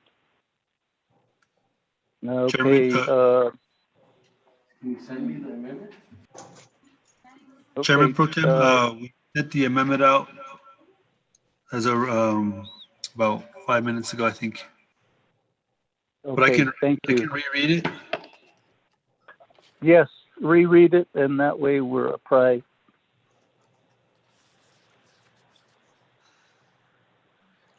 Okay, Amendment 1. Amendment 1. Page 7, line 12, strike the National Guard or other and insert the before military services. 2, page 7, line 12, strike line 14. And renumber letter succeeding paragraph sections according to necessary, and this amendment shall supersede inconsistent language contained in any other committee amendment which shall be conform to the intent or language of this amendment. The Office of Legislative Services, with notice to the sponsor of the legislation, is hereby authorized to make necessary grammatical changes. Mr. Chairman Pro Tem. Thank you, Mr. Rico. I heard Honorable Chair Virginia Charles Newton requesting to speak. Madam Chair Charles Newton, you have the floor.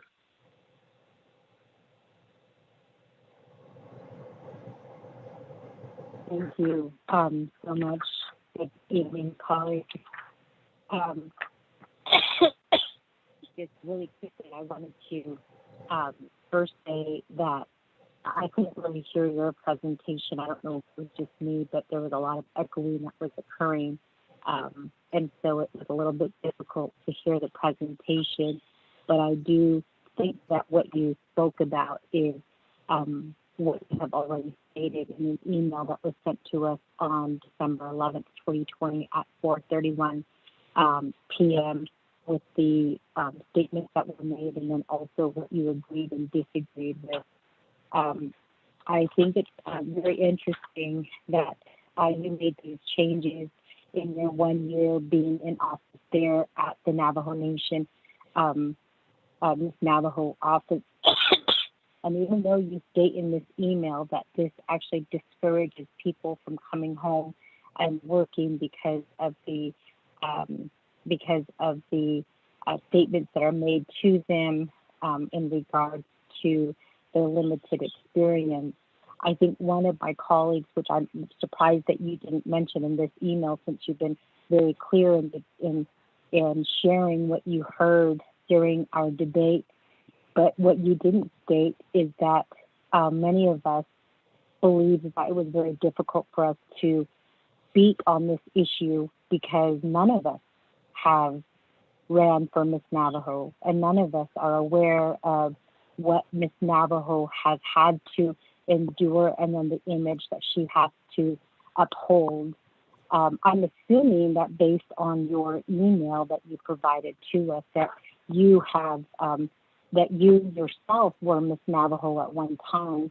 So I'd like to know, one, when you were Miss Navajo, what year, because I've noticed in this email there's a lot of I's and I's and I's. I believe this. I want to do this. I think that this needs to happen. And I'm saying this because during our last debate, we did ask what the former Miss Navajos have had to say about these changes.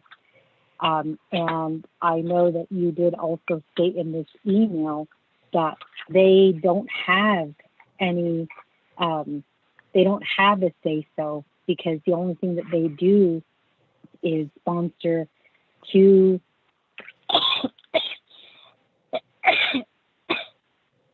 of the events during the Miss Navajo, which I think is actually, pretty interesting because you yourself as an individual is making these changes without consulting the former Miss Navajos, which this body did request to do. I do have to admit that I did run into Miss Marla Billy at Sam's Club a couple of months back, and she shared with me kind of her, what she would like to see, and she was really looking forward to being called for this meeting. Unfortunately, I did get an email from Miss Billy telling me that they were never contacted, that the former Miss Navajos were never contacted to ask what their concerns or what their thoughts were on legislation number 0221-20, which you do agree to in your email. You did state that they don't need to be consulted. So we seem to be running into that issue a lot with this administration. We're seeing it with the veterans, and now we're seeing it now with Miss Navajo. And I think it's really just, I don't feel comfortable voting on this legislation at all because the former Miss Navajos were not consulted, because they were not asked to be a part of this conversation. And I do recall that I did send an email to Speaker asking him if they were going to continue to have this work session, but I never got a response back. So I feel like this legislation right now is everything that you want, and not the want of what really needs to happen. And again, it's really unfortunate that something like this, we continue to see that in this administration. And then I think this is further clarified when you state in the email on B, the staffing and organization. You said, I have structured to allow the program supervisor have more direction and growth for this department. I've identified the appropriate policies and procedures. It will allow program supervisors to request more funding and creating more employment positions for this office. So everything in this email is I. And so I think that's very interesting. But my next question is, so who does the request for funding and creating more employment positions for this office, and then also for funding? And then you go on further to state that this council should give the 2020-2021 title to the current Miss Navajo, when this council doesn't have the authority to do that, which you obviously make clear in your policies and procedures. That is something that is determined not by this council, because we are not the ones who vote for Miss Navajo. We are not the ones who are out there determining whether their skills, their talent, their language, their knowledge and culture and tradition is sufficient to be, for them to be called Miss Navajo. So I think it's a little bit contradicting in a sense that you're saying that you have the full power to do this, but you're asking council to extend Miss Parrish's reign so that we, council, can identify her as Miss Navajo for Miss 2020-2021. So that is my next concern. My other concern is in regards to the reason for maintaining the disqualification as provided. You talked about how people are serving two sovereign nations when they're called into duty for service. Or in this case, Miss Navajo, if she were to have some, if she was part of the military or if she was part of the National Guard. I understand the military, and I understand that argument being made for women in the military, and because it is a full-time job. But for the National Guard, I don't know. I mean, I know that some National Guards, sometimes they're not called out for long periods of time, and sometimes they get called in.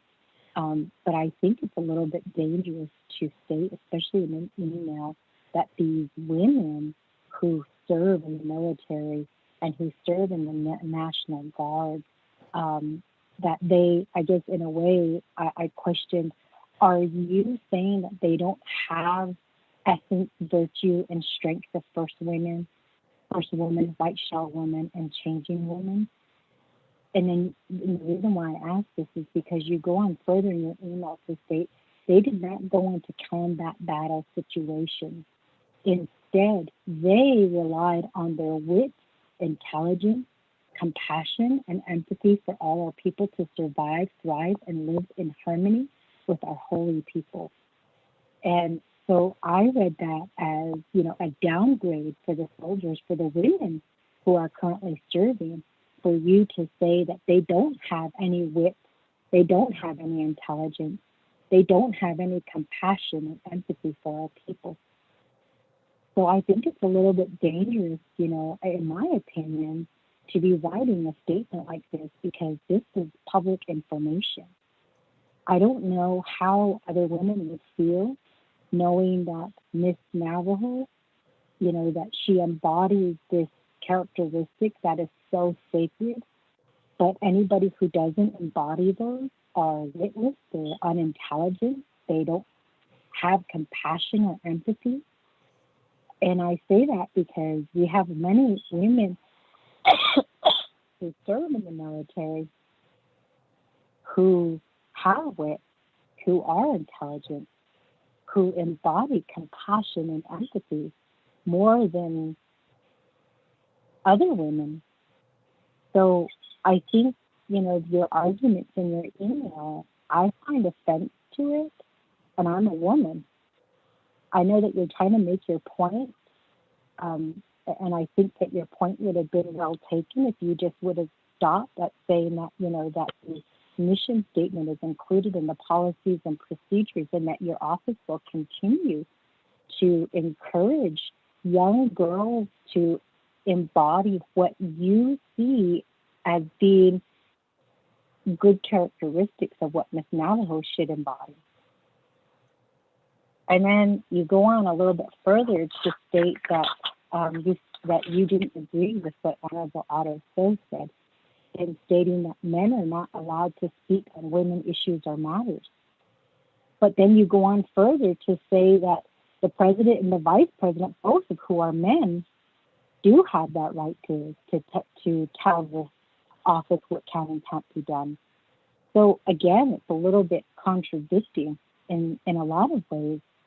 I grew up, you know, traditionally, and I know that when we spoke about women issues, my brothers were not allowed to be part of that conversation. In fact, we were not allowed to talk about women issues in front of men.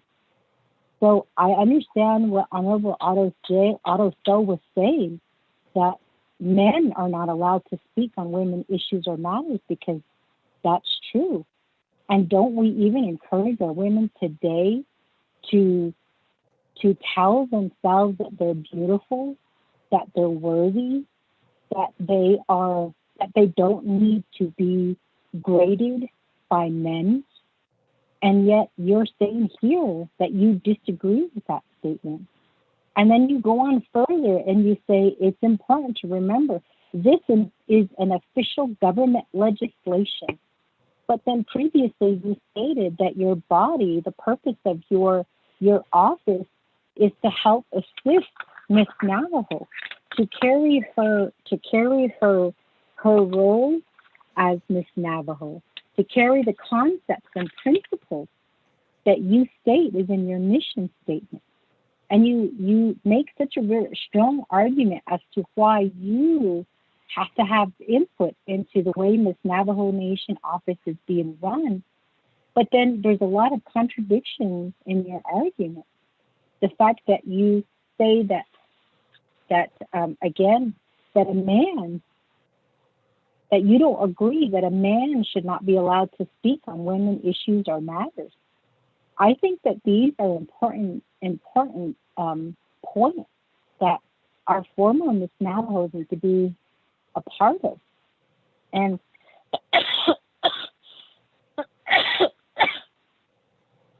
and I understand again that you're very passionate and you're young, and I agree that, you know, there are a lot of negative statements that are being made about your office. But, you know, this public document, you know, it it just basically goes in line with what those negative comments are.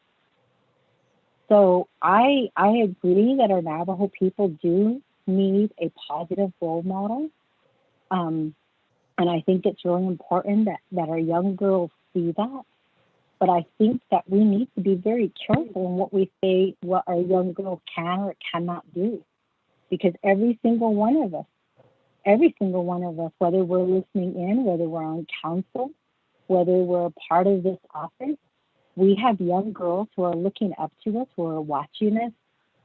And I think it's really important that we try to send that message that we appreciate who they are, and that we, as leaders in our community, that we appreciate who God made of them, and that we should encourage them as much as we can, and not call them, and not, make statements that Miss Navajo is the essence, virtue, and strength, the first woman, white shell woman, and changing woman, and that they did not go into battle situations. Instead, they relied on their wit, intelligence, compassion, and empathy for our people to survive, thrive, and live in harmony with our holy people. I agree. And I think that we have many women who are serving, many of whom are on the front lines, who do embody all of that and more. And I just want to say that I think your statement on your email, although passionate, I think there's some things that you need to retract and you need to clarify. And more importantly, I do have to say that I think that it would have been better if you just would have stated that the essence of what Miss Navajo is or should be would be in the plan of operations, and that it would be covered, instead of going in further and talking about what people said and how you disagreed with them. What I didn't see in here very much is you agreed with the compensation. So Miss Navajo, you agreed with what some of the statements that were being made, but most of what you stated in this email was disagreement. So with that, I appreciate my colleagues listening in, and again, Ms. Finale, I really do appreciate your email, and I think that these are just my opinions and the way that I read this. And I think that we just really need to be careful in the way that we craft our words when we're talking to young ladies who do want to be Miss Navajo. So thank you, colleagues. I'm going back on mute.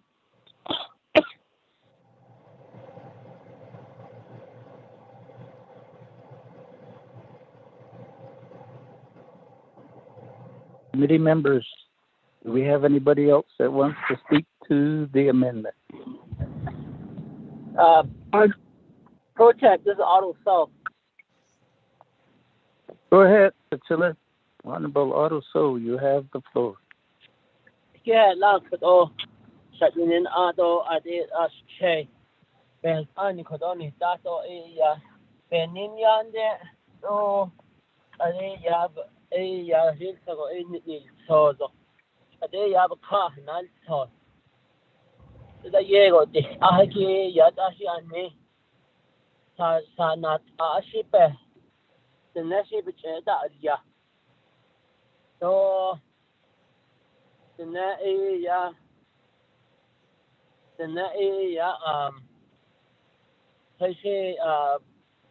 ni check and lady a bit not another. It's all Ade Ida Idan Hala ye de kai. Hat is and the hot egg policy that were existing that really mold that office to keep Miss Navajo silent and a lot of issues related to plan of operation and management. We have testimonies from other former Miss Navajo of how that office tried to muzzle our former Miss Navajos. Ashi anido chon kodocha de ego da koida da yego behas ani don da kodot na nis beta nis behas ani ye na has ito kabit pepe isni koko ito that will not iron out things in that office. Lele asanin lene kinal tan lene hadit ada panit asanin lene aja am takne sani pepedet eko aji aji kinal tahe an asanin lene banan kindo banan ya kape chui ahti ego asanin lego ka pa na baden kinta kadis be kunna hastui lene kwane kinta bahashna la the topic that is kinta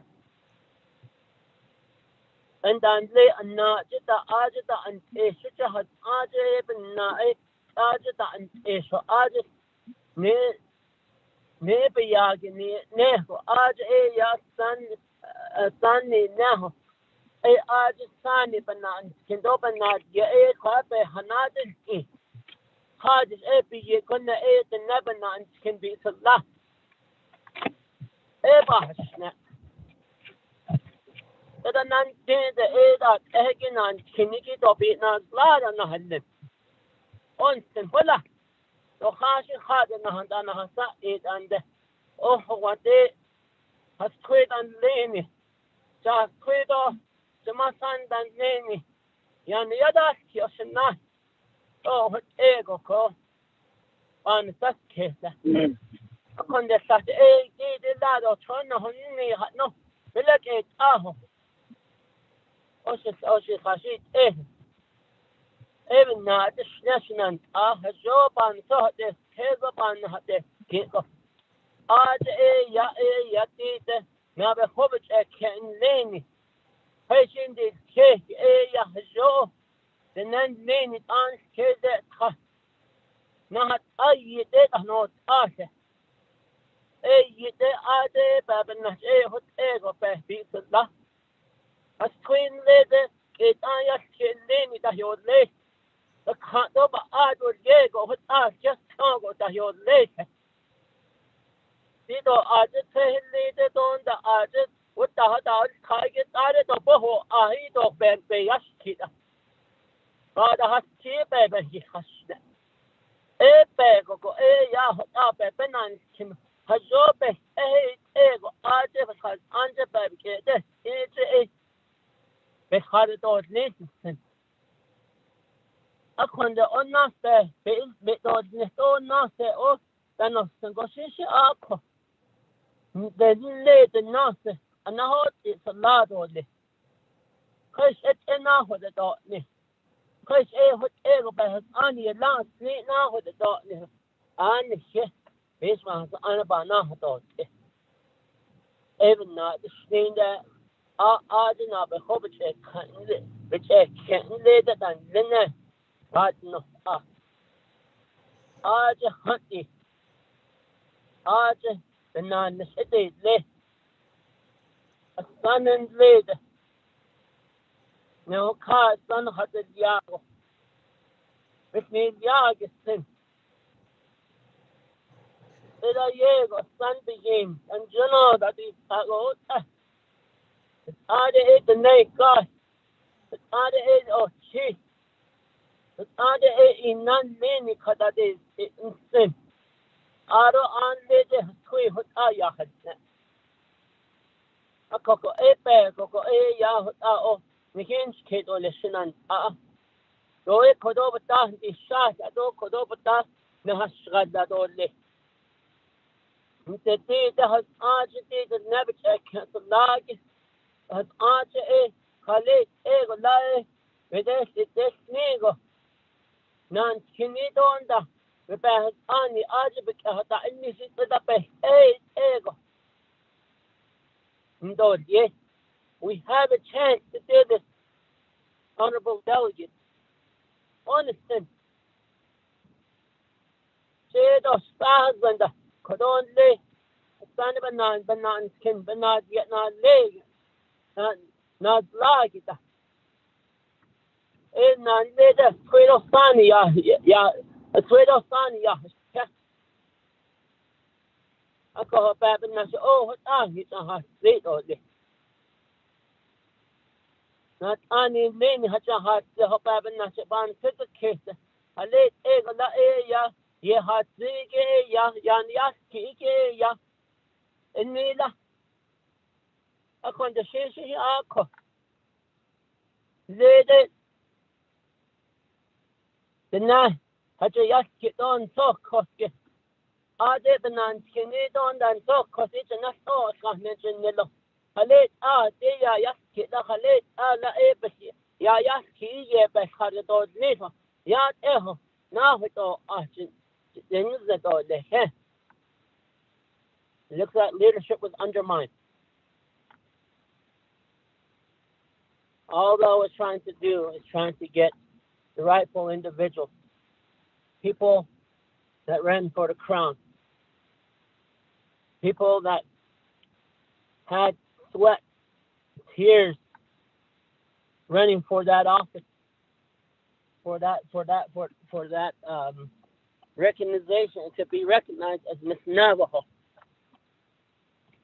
She is an ambassador to the Navajo Nation. She is a representative that is duly identified in law. I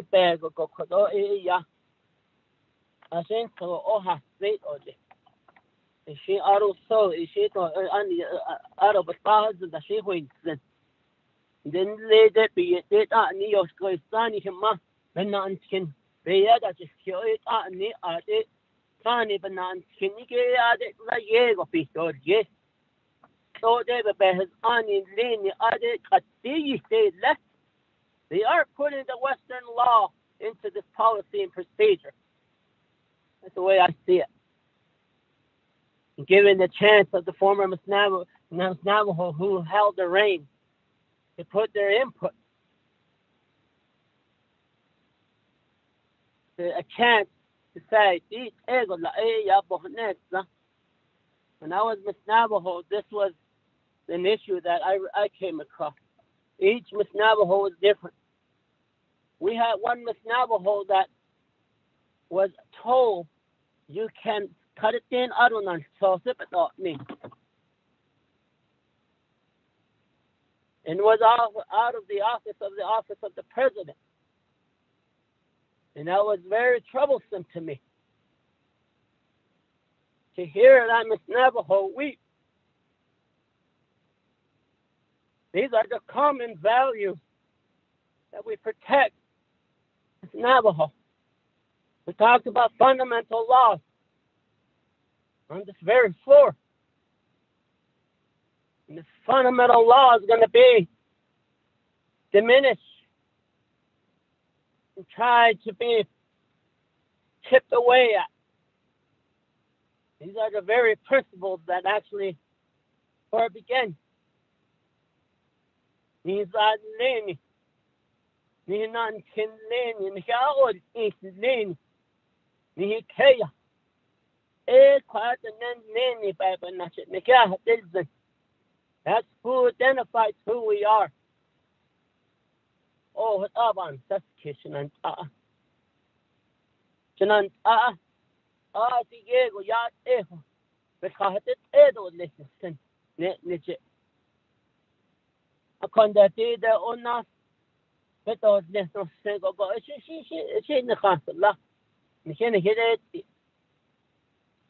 But if you're going to push this legislation forth, the same, I'm going to vote against this. Because former Miss Navajo was never informed. And with that, I rest my case on that. And it's a station and Oban fuck Stan Lane, eight neighbor, not kin lane, to the Yego. I want the non lag. Yego, yes, Babinasa in non lane in Soho, the life values of those places where it began. Talking to my youngest son over the phone. I never mind. Shema,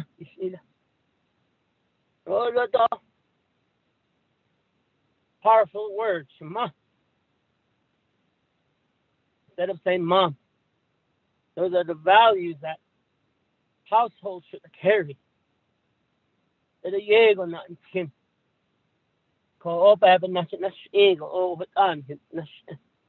is a chance that this office and this future office can continue to spread the message of the Navajo-ness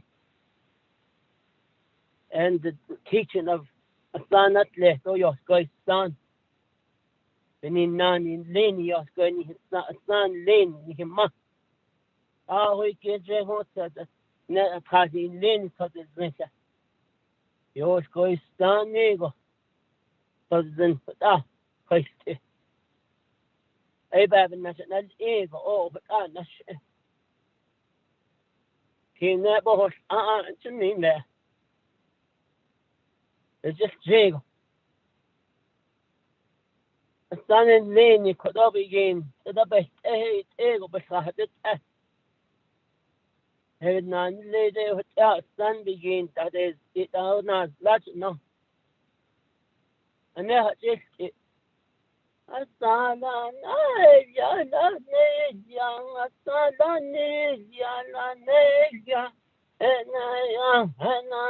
you know.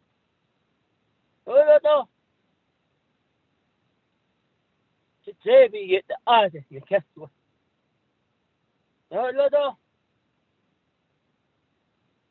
Let's get in lane, you could all yeah. A son lane, you beside a hot airline with Aban, said the kids. On Sunday, we don't have the old cut the boho, he asked and Kodoshan and tweet of funny in Leho, what they done can they ish. Hide it. It is what our own hitch has legal listen and a conde did the exact. Shanant a son lane could almost never hold laid it, never check lane, but now don't it. And the other bananas saw they little Hajo, they listen and we saw that's just going to be my recommendation. And at this time, yeah.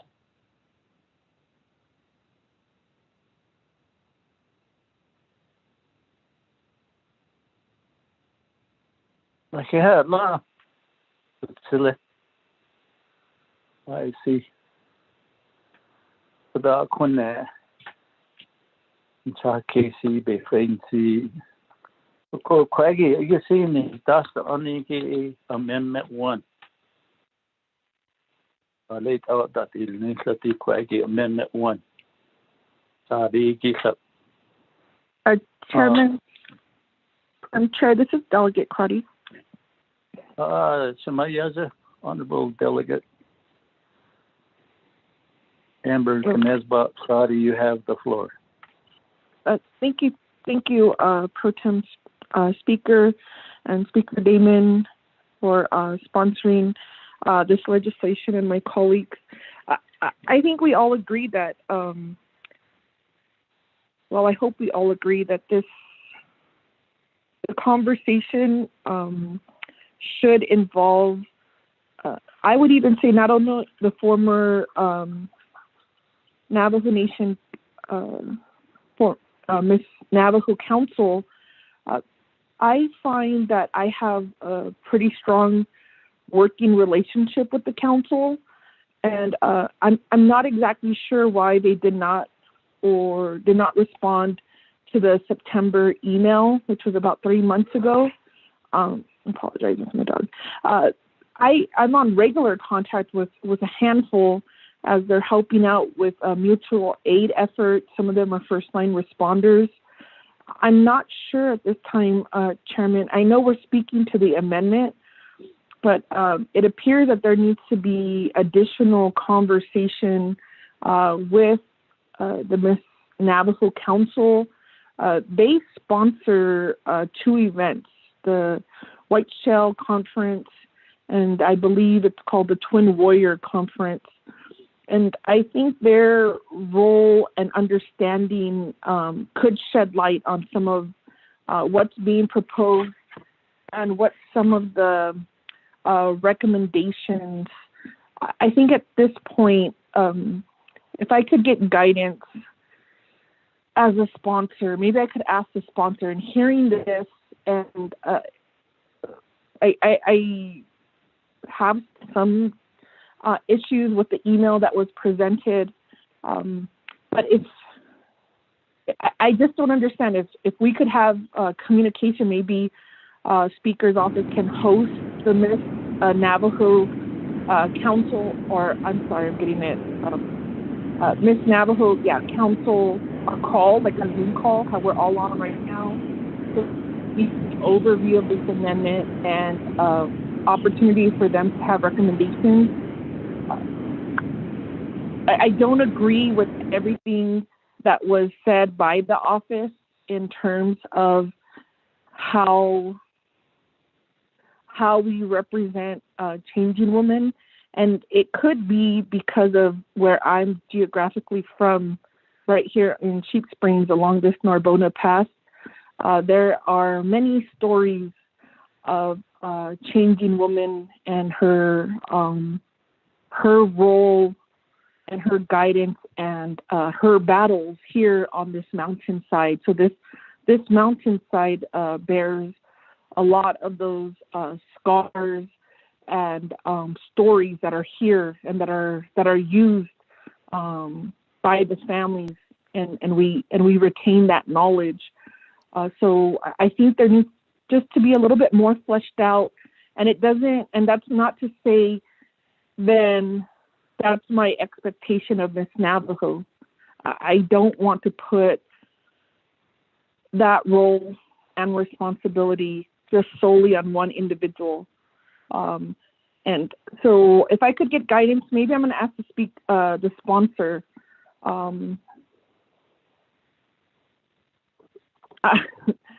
It's interesting that Speaker Damon, as a self-identifying man, that you were asked to sponsor this legislation, I guess, quote unquote, on women's issues. I think this should be deferred and have another conversation where the Miss Navajo Council could have an opportunity at least to shed light on some of these issues. And because I also have some concerns about possibly expanding this office. This last comprehensive budget, items were line item vetoed, like the Child Advocacy Center, which would provide direct service based on President Nez and Vice President Leiser's concern with the financial situation of the nation. So I'm not sure then why this Miss Navajo Council office, Miss Navajo office would be prioritized than expanding services to our children who are victims of violence. And so that's more of a policy or financial conversation that we also have in these amendments. So if I could ask Pro Tem, I know it's late, there's a snowstorm coming in, and our staff and folks are still there in Window Rock. So if I could ask the sponsor and what his recommendations are and how we could get Miss Navajo Council involved in this discussion. Thank you.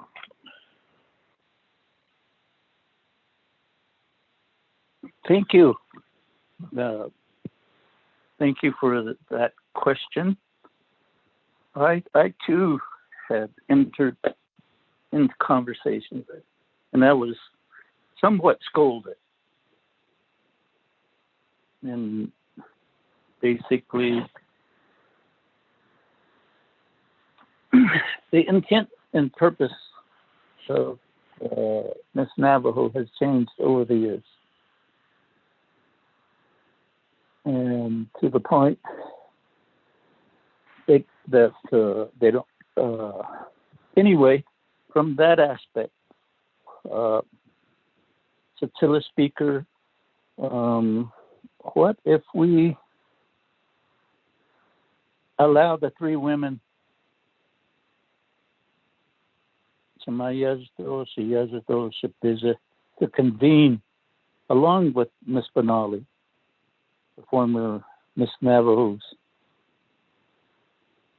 to do their discussion and then to bring back this legislation. That would be one aspect that I would, as I was asked by Honorable Chair Amber Knezbach Pradi, provide direction. So that would be my thoughts as providing direction. I'll count members of the Naabik'íyáti committee. We do have to dispense with Amendment 1. Then after that, then we could entertain the other discussion. Because unless the moving parties would say, okay, we withdraw it, let's get to the heart of the matter. As chair, that's what I would ask of the moving parties to Eugenia Charles Newton and Amber Knezbach Crotty. Then from there, then we get to the main motion, and then right there, then that's where the aspect of giving the task of convening the former Miss Navajos.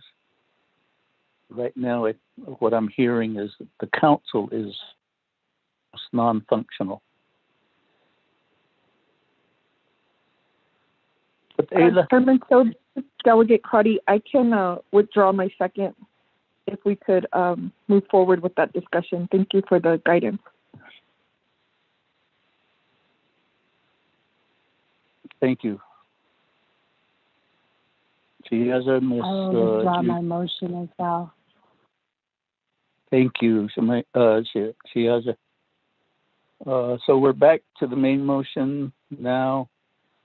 Let's look at the matter of referring this to our beautiful women of Navajo Nation Council. Miss Amber Crotty, Miss Eugenia Charles Newton, and Miss Charlene So, along with Miss Benali, the agent on this.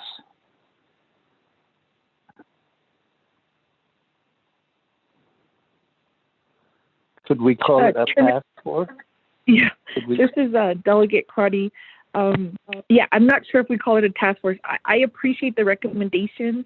Yeah. It's just it's the three of us. We're not developed into an entity, so I would need some guidance. And actually, I don't think it specifically just needs to be the three of us, but Delegate Otto has been very involved in the issues that have been arising with Miss Navajo, and I don't want to.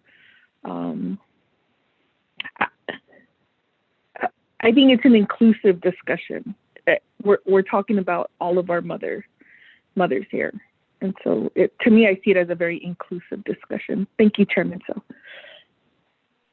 yeah, Mr. Chair. Question of privilege. Mind if I speak?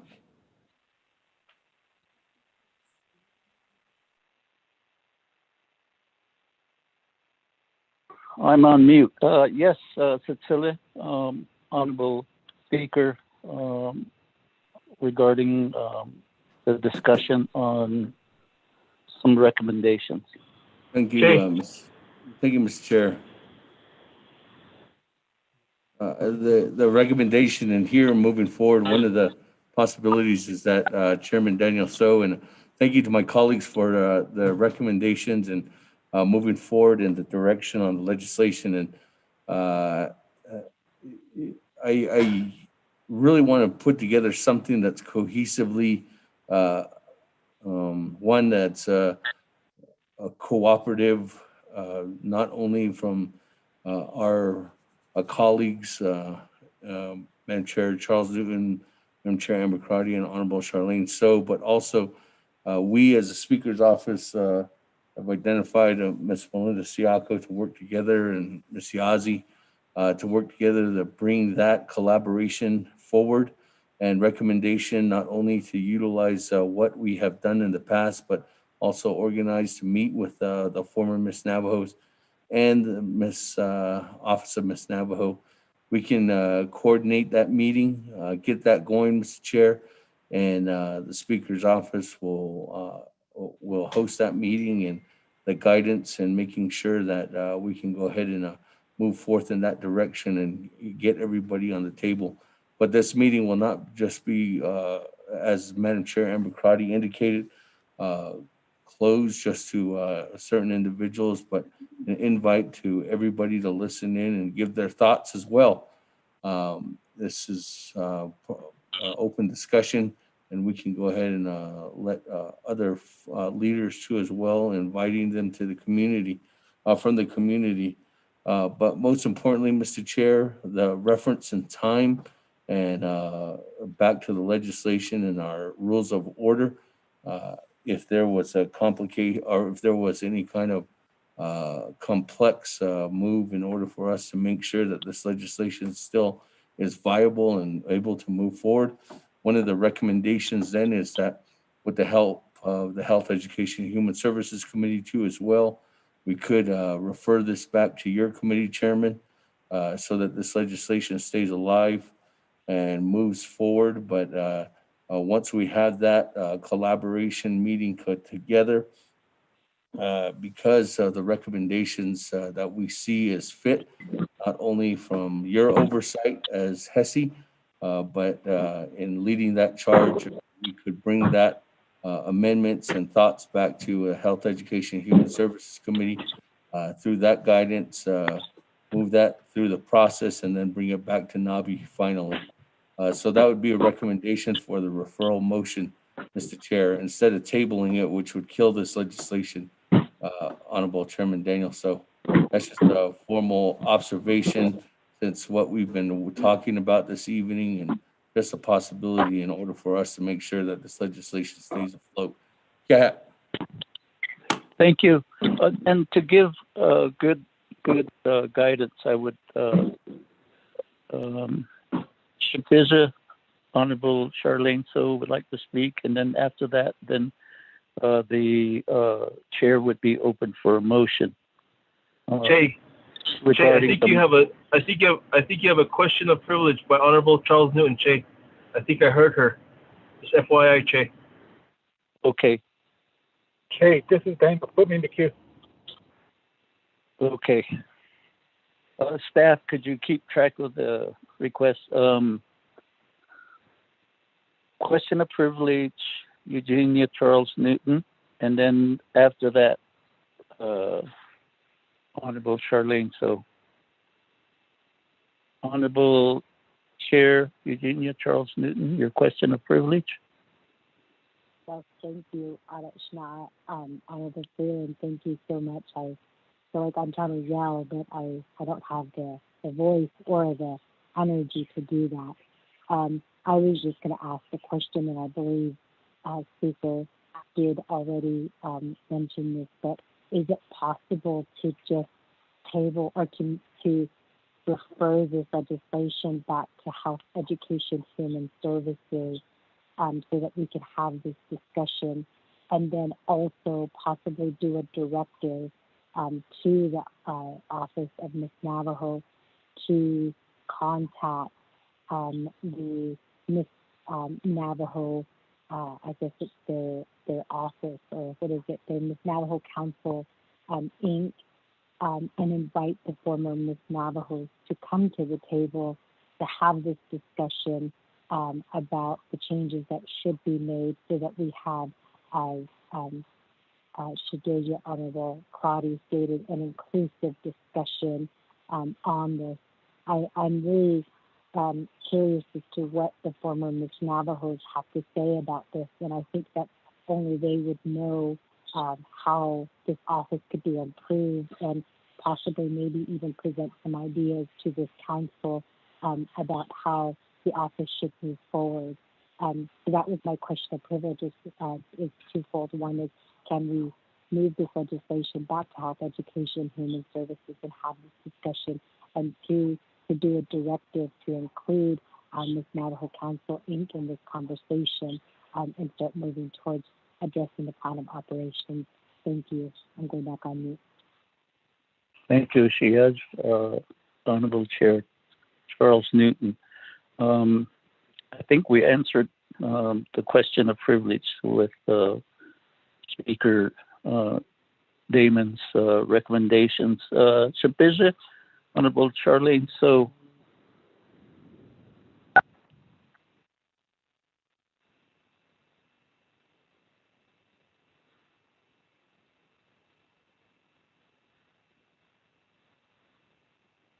Honorable Charlene, so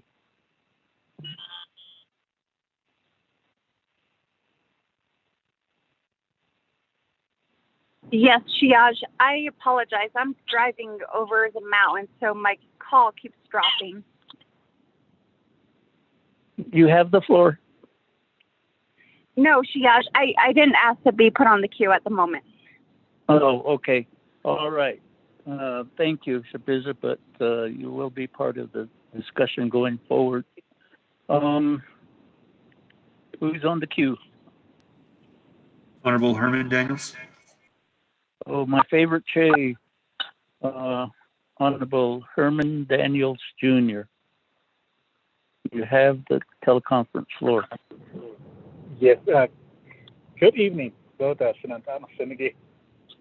Go to Pro Temp Chair, go to Chairman Che, go to Asa, Junobi Yishwas. Aruna, go to Shanantana Senegi. Naabik'íyáti Committee, 24th Navajo Nation Council. Go legislation, go a kitab, go a fayet, kid over ideas kit. A call, do not a papan, see kids a call. A considered at the Michigan, Chicago, to even Mexico a then get the target adolescent. Pan gate, kid over pan, see kids, a call sabe. Fayet, see a call. A call, Kodo happening it, a Kodo, as he said, I need a Jota Pansas K to Habida. Because Hade dash some Pansas K that either. A sunny is Lari dash either. I don't know Kodo. Jazed of Lari dash. Even the feast they had a need. Himabit feast they had a need. Jazed feast they had a need. So I come as I don't quite leho.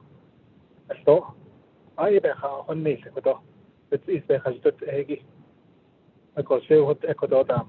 So that's when we get on a bit. As for and that is the Ecuador dam, some other should say, smart fun is another, another can't hold that. For the Ecuador, then there's not any car for the trade jet as a whole. So Ecuador is the need, Ecuador. Ecuador legislation, so we can say Ecuador. I need a thing for the Nikidat is for a Pansas case for the Switzerland. Hala Ecuador a Sana Reda, what is a Reda, Canal, that I have nego. I did Chichon East, which is no. She cares to know that I did Chichon East. She's ya hit Jack with the North, Toya hit car. So, Nisa, that quite Chichon East and the Reda, the Arabia, the Nada Street with the North, that quite Chichon East. I do not need to get a car and children was at all. So that ego, ladies and kittens can't even necessarily spare the husband. So, but if a I need to that infant so could order legislation. I don't head of I need to go, I need to buy years. So hot Ecuador dam. Oyo ya sati no yesan Ecuador. So asi nin later that they do not pin na that I had many an that not pin give it na land but Ecuador Hazoban Fahaki for so at the snake of the Anigita Ekadoi Hari Das some fun Flori Das a quarter. Hasin das say by yet hit or less by yet hit or less. So even Laho or Laho not to say that no quite a was the husband. Hasin das you have a limit there. Then how to make private and measure a call hot air cover. Oh, you know, but I call the radar to not start the hot air hard to show any city to show each I call Aruna Craggy and they found it. The data call. I'm a red dot in the hot air. And ESO. The final day, the third day in ESO. I could end so I'm just 300 on field later. Find it or the rain it can maybe yard. The at farming, then get a other bananas field later. So a other hashing for a non say it is in go. So what Ecuador for even as a go say other Ecuador and Gatam. Could I need ever yes, Ecuador and Gatam. Some money I could have dealt with. You have 3 guitars. So, idiot about Bahade, Ecuador, or other thing could has no thing Ecuador, steady, later go, Arunan and the great dam. That was go. Other Christian funny than Lenigi. I have a state husband. The great the May College, Arunan, NTU. I just funny, could on the great I think could all the great funny, the 8 or 9 funny, but not 10. Again, you're not 10 case store. The whole Ecuador is in Ecuador state that never since Hasin for Yan yes, Ecuador. I don't echo not what is medical Ecuador Bella, the treasury, the missed on Ecuador, Nana Ecuador, the not for Satan, the Ecuador by Ecuador. For a day with that, Ecuador dam. So not I'm a Senate Ecuador and should say Ecuador dam. As I have the issue was again, I don't know sponsor of the legislation Ecuador. One sort of a hospital, it's just a comment. Thank you.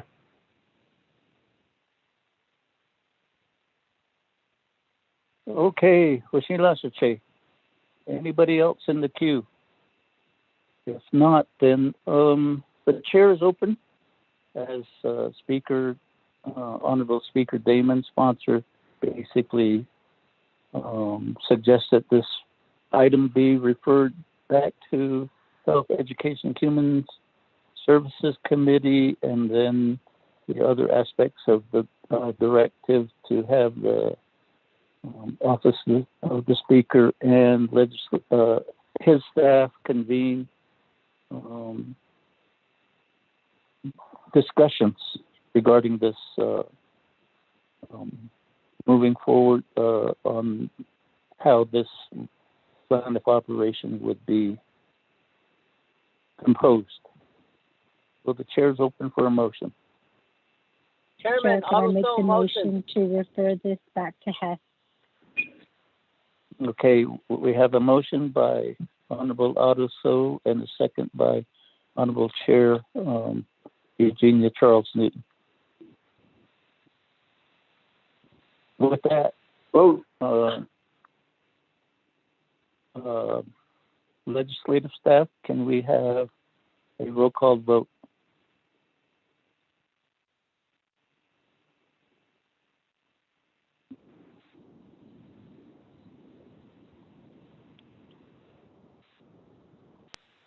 Honorable Elmer Begay.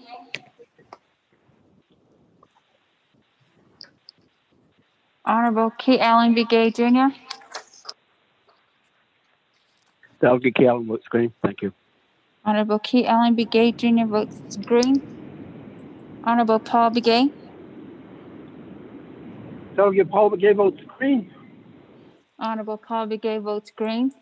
Honorable Nathaniel Brown.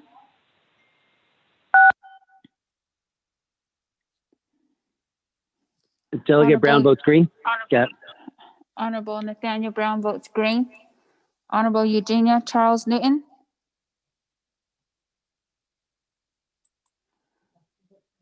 Honorable Eugenia Charles Newton votes green via text. Honorable Amber Canasba Crotty. Delegate Amber Kinsbach Crotty votes green. Thank you. Honorable Amber Canasba Crotty votes green. Honorable Speaker Seth Damon. Green. Honorable Speaker Seth Damon votes green. Honorable Herman M. Daniels Jr. Green. Honorable Herman M. Daniels Jr. votes green. Honorable Mark Freeland. Green. Honorable Mark Freeland votes green. Honorable Pernell Halona.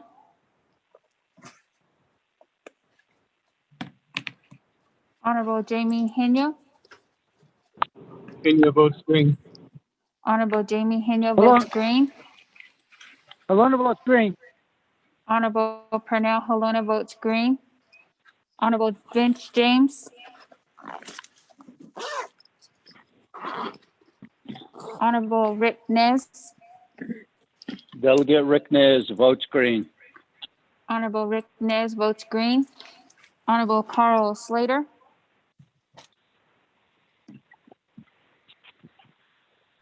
Delegate Slater, green. Honorable Carl Slater votes green. Honorable Raymond Smith Jr. Honorable Raymond Smith Jr. votes green per text message. Honorable Wilson Stewart Jr. Green. Honorable Wilson Stewart Jr. votes green. Honorable Charlene So. I vote green. Honorable Charlene So votes green. Honorable Daniel So. Oh, I'm sorry. Honorable Eugene So. What is so? Honorable Eugene So votes green. Honorable Otto So. I vote green. Honorable Otto So votes green. Honorable Thomas Walker Jr. Thomas Walker votes green. Honorable Thomas Walker Jr. votes green. Honorable Edison Wanika. Green. Honorable Edison Wanika votes green. Honorable Edmund Yazzie. Green. Honorable Edmund Yazzie votes green. Honorable Jimmy Yellowhair.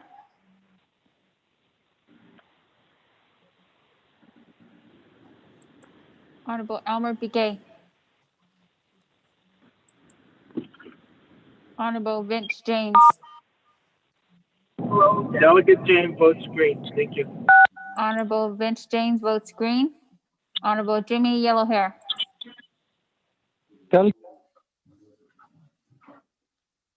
I'm sorry, Mr. Yellowhair, can you repeat your vote?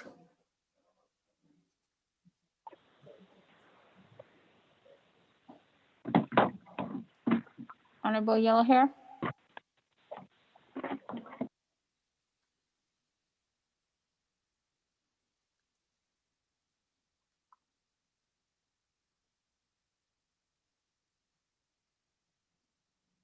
Honorable Jimmy Yellowhair.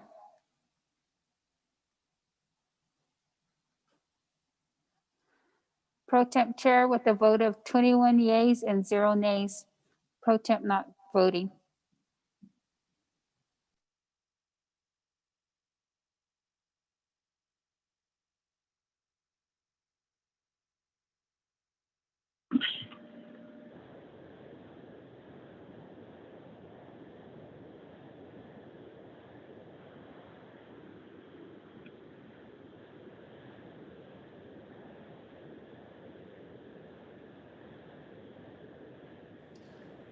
Chairman, Hello? so you might be on mute.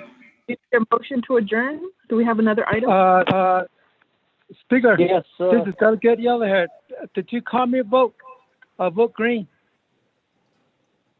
No, I didn't get it. That's when I vote. My cell phone dropped. Honorable Jimmy Yellowhair, I did not count your vote, but I can go ahead and put it in now. Yeah, thank you very much. I was just voting and my phone dropped. I vote green. Okay. Thank you. Honorable Jimmy Yellowhair votes green. Pro Temp Chair, 22 yeas and 0 nays. Pro Temp Chair not voting. Thank you, Ms. Nota. So legislation goes to Health, Education, Human Services Committee with speaker staff and speaker to convene certain individuals and entities regarding this particular plan of operation. Thank you. Speaker Damon, let me hand the gavel back to you. Thank you for allowing me to preside over this legislation. Speaker, this is Delegate Charles Newton. Thank you, Mr. Chair. Thank you very much for taking over the helm there for me while I was on the legislation. So, colleagues, we are on the legislation, or actually, we're back on the agenda, and we are at the close of meeting.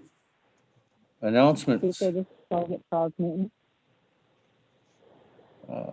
Madam Chair, are you motioning or?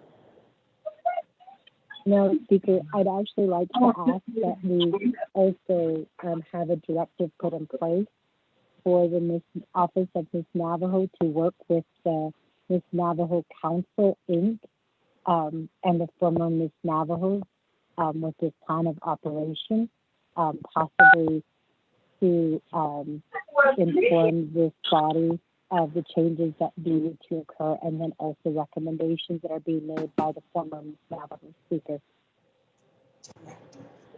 Hey, there's a directive by Madam Chair Charles Newton from the Naabik'íyáti Committee to Office of Miss Navajo to work together with former Miss Navajos and to collaborate with them and collectively get a response back to this committee on the legislation. Correct? It's on the legislation, right?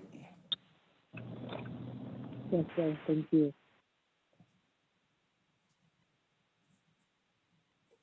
Legislation, what was the number? 221-20. There's a motion. Is there a second? Yellow hair. Second by Delegate. Yellow hair. Hey, any comments, questions?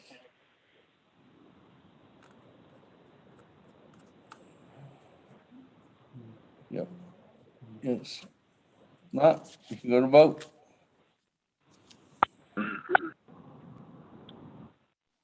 Honorable Elmer Begay. I vote green. Honorable Elmer Begay votes green. Honorable Key Allen Begay Jr.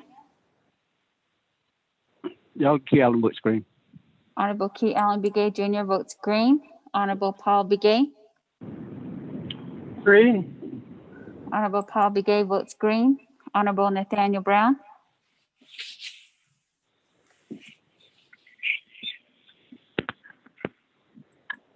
Honorable Eugenia Charles Newton. Green. Honorable Eugenia Charles Newton votes green. Honorable Amber Canesba Crotty. Delegate Amber Canesba Crotty votes green. Thank you. Honorable Amber Canesba Crotty votes green. Honorable Herman M. Daniels Jr. Green. Honorable Herman M. Daniels Jr. votes green. Honorable Mark Freeland. Speaker, real quick clarity. What are we voting for? Is it send it back to Hess?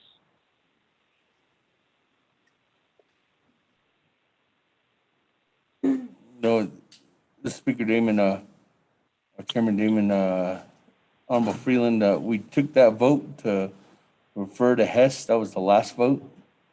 This vote is for directive to Office of Miss Navajo to work together with the former Miss Navajos and Okay, come up thank you, with Speaker. recommendations. All right, in that case, I vote green. Thank you. Honorable Mark Freeland votes green. Honorable Pernell Halona. Halona votes green. Honorable Pernell Halona votes green. Honorable Jamie Henyo. Any votes green. Honorable Jamie Henyo votes green. Honorable Vince James. Delegate James votes green. Thank you. Honorable Vince James votes green. Honorable Rick Nez. Delegate Rick Nez votes green. Honorable Rick Nez votes green. Honorable Carl Slater. Delegate Slater, green. Honorable Carl Slater votes green. Honorable Raymond Smith Jr. Honorable Wilson Stewart Jr.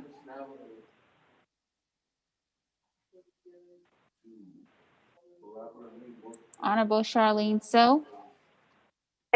I vote green. Honorable Charlene So votes green. Honorable Daniel So. I vote green. Honorable Daniel So votes green. Honorable Eugene So. Hey, y'all cheers up. Honorable Eugene So votes green. Honorable Otto So. I vote green. Honorable Otto So votes green. Honorable Thomas Walker Jr. Thomas Walker votes green. Honorable Thomas Walker Jr. votes green. Honorable Edison Wanika. Green. Honorable Edison Wanika votes green. Honorable Edmund Yazzie. Green. Honorable Edmund Yazzie votes green. Honorable Jimmy Yellowhair.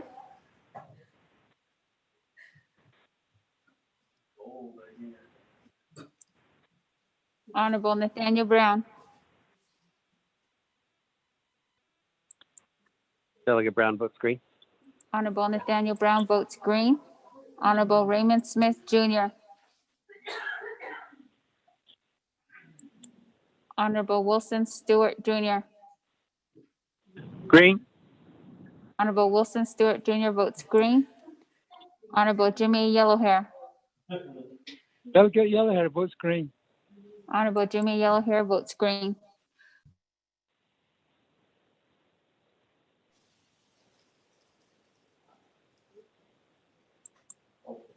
Okay. Speaker with a vote of 22 yeas and 0 nays. Speaker not voting. That, 22 in favor, 0 opposed. Chair not voting, motion carries. That, colleagues. Now, I vote green. Speaker, this is Vice Chair Smith. I vote green. Vice Chair Smith. I vote With green, that, sir. 23 in favor, 0 opposed. Chair not voting. That, colleagues. Moving on down. Madam Chair, Amber Crotty. Thank you, Speaker. Colleagues, tomorrow at 8 o'clock, we will have a Naabik'íyáti subcommittee, sexual assault prevention. The staff did send that out, so please join our call. We're going to receive a report from Department of Education on how they are monitoring at-risk children and how we can provide additional trauma-informed training to our teachers. Our teachers are also feeling a lot of the effects of virtual classroom, so I invite all of my colleagues to join the line. Thank you. Thank you, Madam Chair. Speaker. Any other announcements? Freeland. Oh, Freeland. Thank you, Speaker Adashnat. Colleagues, I wanted to ask you for us to maybe say a little prayer for all of our people right now who are battling COVID-19 and the families who have also lost loved ones to this virus. And, you know, with the vaccines coming out, we are beginning to see the light at the tunnel, but we have to keep our defenses and our guard up at this time. I had a call on Tuesday night with Crown Point Service Unit, and just hearing the voices of the providers, there was such relief on that call. But yet we can't let our focus and our guard down at this time, Shanat. So please, let's pray for all of the families and all of the loved ones and all of those who are battling COVID-19 right now. I also wanted to ask if you could keep the thoughts and prayers of Mr. Wilson Ray's family in your thoughts and prayers as well. He was laid to rest today. He was our former chapter president at Herfino and also a former San Juan County commissioner. Mr. Ray served about 20 years as chapter president at Herfino. Very distinguished gentleman. We are very saddened and sorry to lose Mr. Ray, and pray for his family and pray for all of the families tonight, Shanata, that we are unified at this time. We are bending this curve, and let's bend this curve right now, and let's defeat this virus, Shanata. Thank you, Speaker. Thank you. Thank you, colleagues. Any other announcements? Delegate Paul Begay. Honorable Paul Begay, go ahead. Thank you, Chair. Just letting you know that tomorrow morning between 8:30 and 8:45, the 3 iconic stacks at Navajo Generating Station will be imploded and be laid to rest. It is on $1,000. Yeah, Nishitane, Dashin Sto, Hawada Yilla, Ado, Nalcloshida, Yetude Yoste, Orande the Hazli, Araba Sunday, Keda Istra, Ede Yashito, Bedasnito Lesto, $20,000. Thank you. Thank you, Honorable Paul Begay. Any other announcements? Speaker Damon, this is Delegate Rick News. Chairman. Go ahead. Go ahead. Let him go first, sir. Honorable Yellow Hair, go ahead. Okay. Speaker, thank you. I don't understand any 24 councilman. I'd like to also to let you know that a former councilman had passed away last Saturday. He will put to rest tomorrow. His name is Sylvester Tree. He's from a Rock Point. Actually, his daddy from Black Mesa. Shesna Ashit and Behanito de Toba Shindo. Edo so last week, so K-Husting. So tomorrow is not on it. On rough ride. Tomorrow's Friday, $8,000 based on a 24 councilman. $1,000. I think so the councilman, how she just down there, either is 20 or 20 councilmen. That's a bit of she could have $8,000. She's not asking it. I just changed the hotel and this quotation. Thank you for letting me know. So, I'm just dropping it on the other list. I need over that. Not on. Speaker Damon, thank you very much.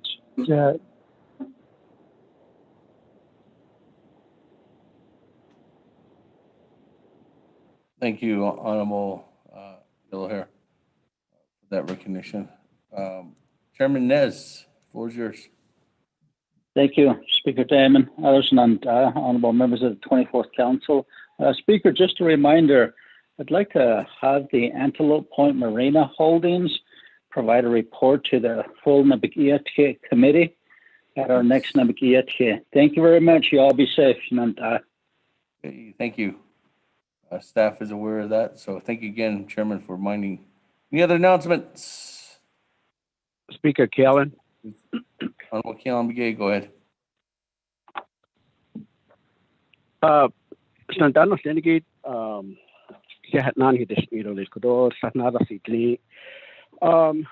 believe that you guys probably read an article in the newspaper today regarding a Christmas light display in the community of Mini Farms.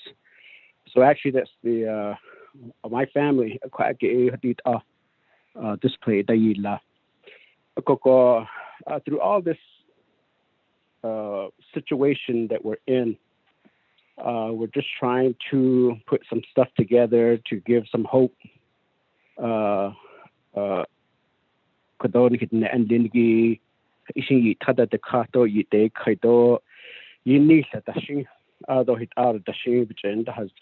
Especially of young kids being isolated, being just home and so on. So if you're in the area, if you have relatives, you're just more welcome to. It's just a drive-through light of display koko ede kodo inviting his shadow letation and ano selegi, and I am asking donation of toys. So we're giving out some. I appreciate the speaker's office for their assistant. Kodo toys that hey kita ni sabani kristo. So area seniors that choda di ni that di no the baya del. So and here Joe Pachi bohodni shinant an selegi. Just want to give some a smile to a young kid, giving them a gift. But the most gift of all, we give to some of our faith, we give to Jesus Christ. No, to ibayat ko bebe na siya hot ende. Then linigi ko an sama kai be ha ko ni sin hot ende ko aje hot ende di need and oh. Ja, esto kaya odi niligid binia ecuador not so slowly speaker. So I would like to see you drive through this particular light and put a smile on my face at speakers asan sakhesan sindole.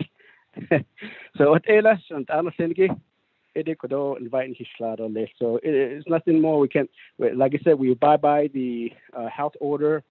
We encourage people to wear masks and they don't get out of the vehicle as well. So,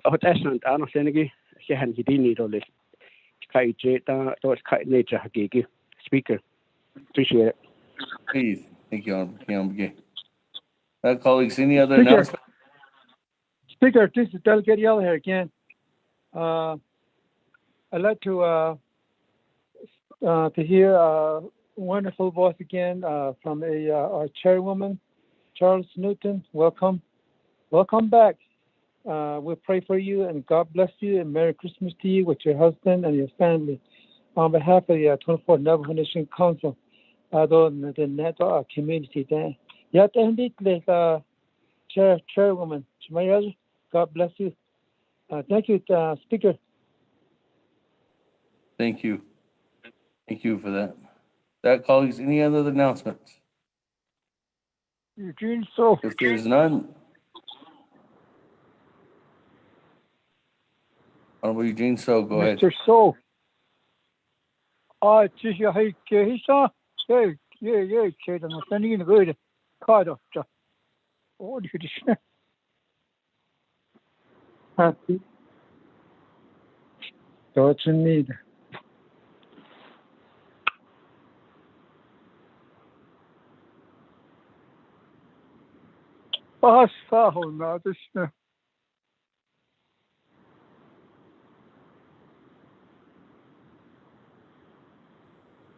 Thank you.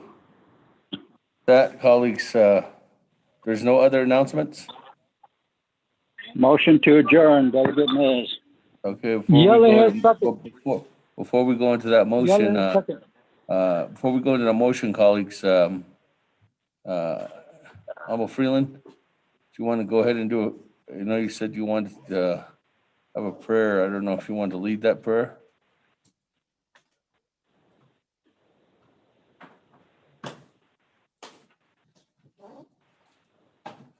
Honorable Freeland.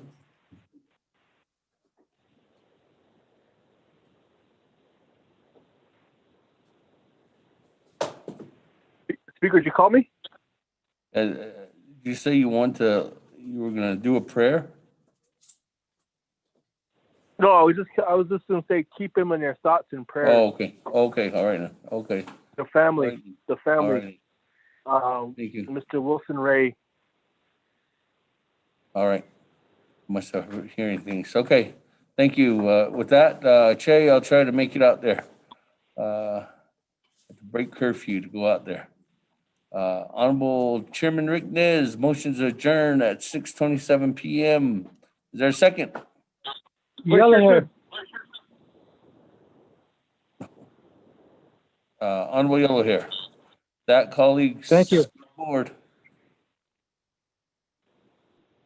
6:27. While she's getting that ready to take the vote, I think that there's a couple of meetings here tomorrow. There is a special session tomorrow, colleagues. That's been deferred to the 23rd. There is a special petition going out right now as we speak. Did you send it out? It's sent out. So colleagues, we have moved that to then. So again, thank you, everyone. Have a good evening. Let's vote. Honorable Elmer Begay.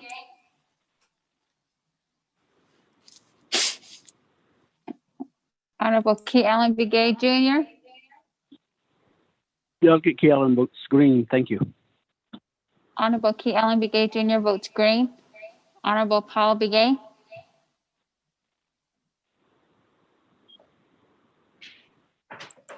Honorable Nathaniel Brown.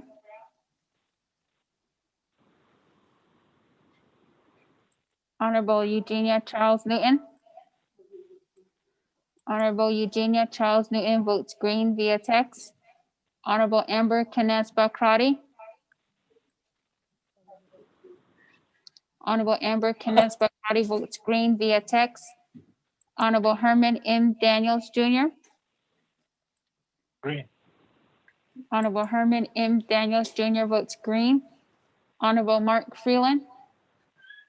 Green. Honorable Mark Freeland votes green. Honorable Parnell Halona.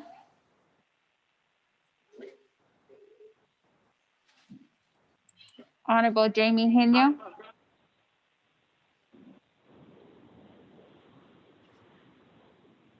Honorable Vince James.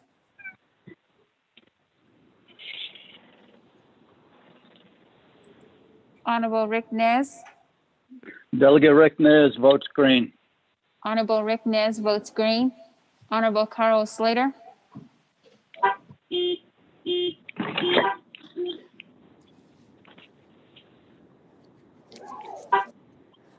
Honorable Raymond Smith Jr.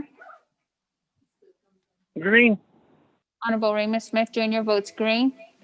Honorable Wilson Stewart Jr. Green. Honorable Wilson Stewart Jr. votes green. Honorable Charlene So. I vote green. Honorable Charlene So votes green. Honorable Daniel So. I vote green.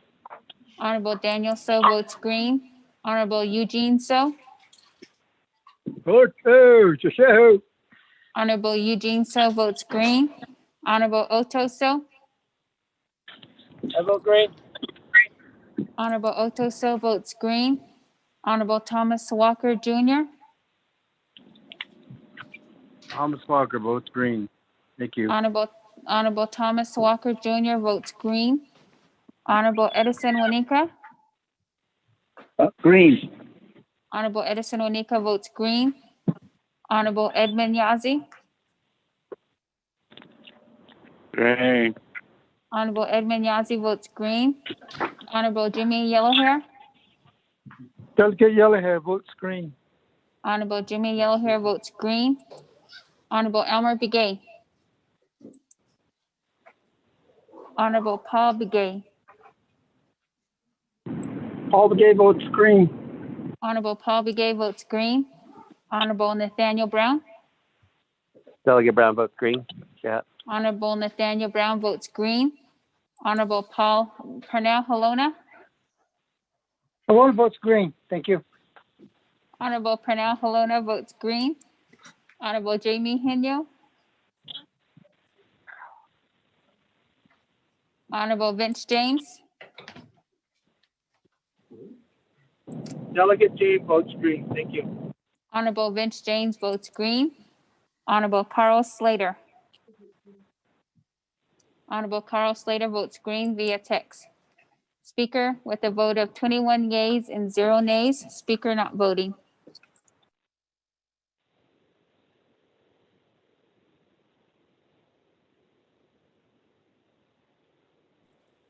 Hey, thank you. 21?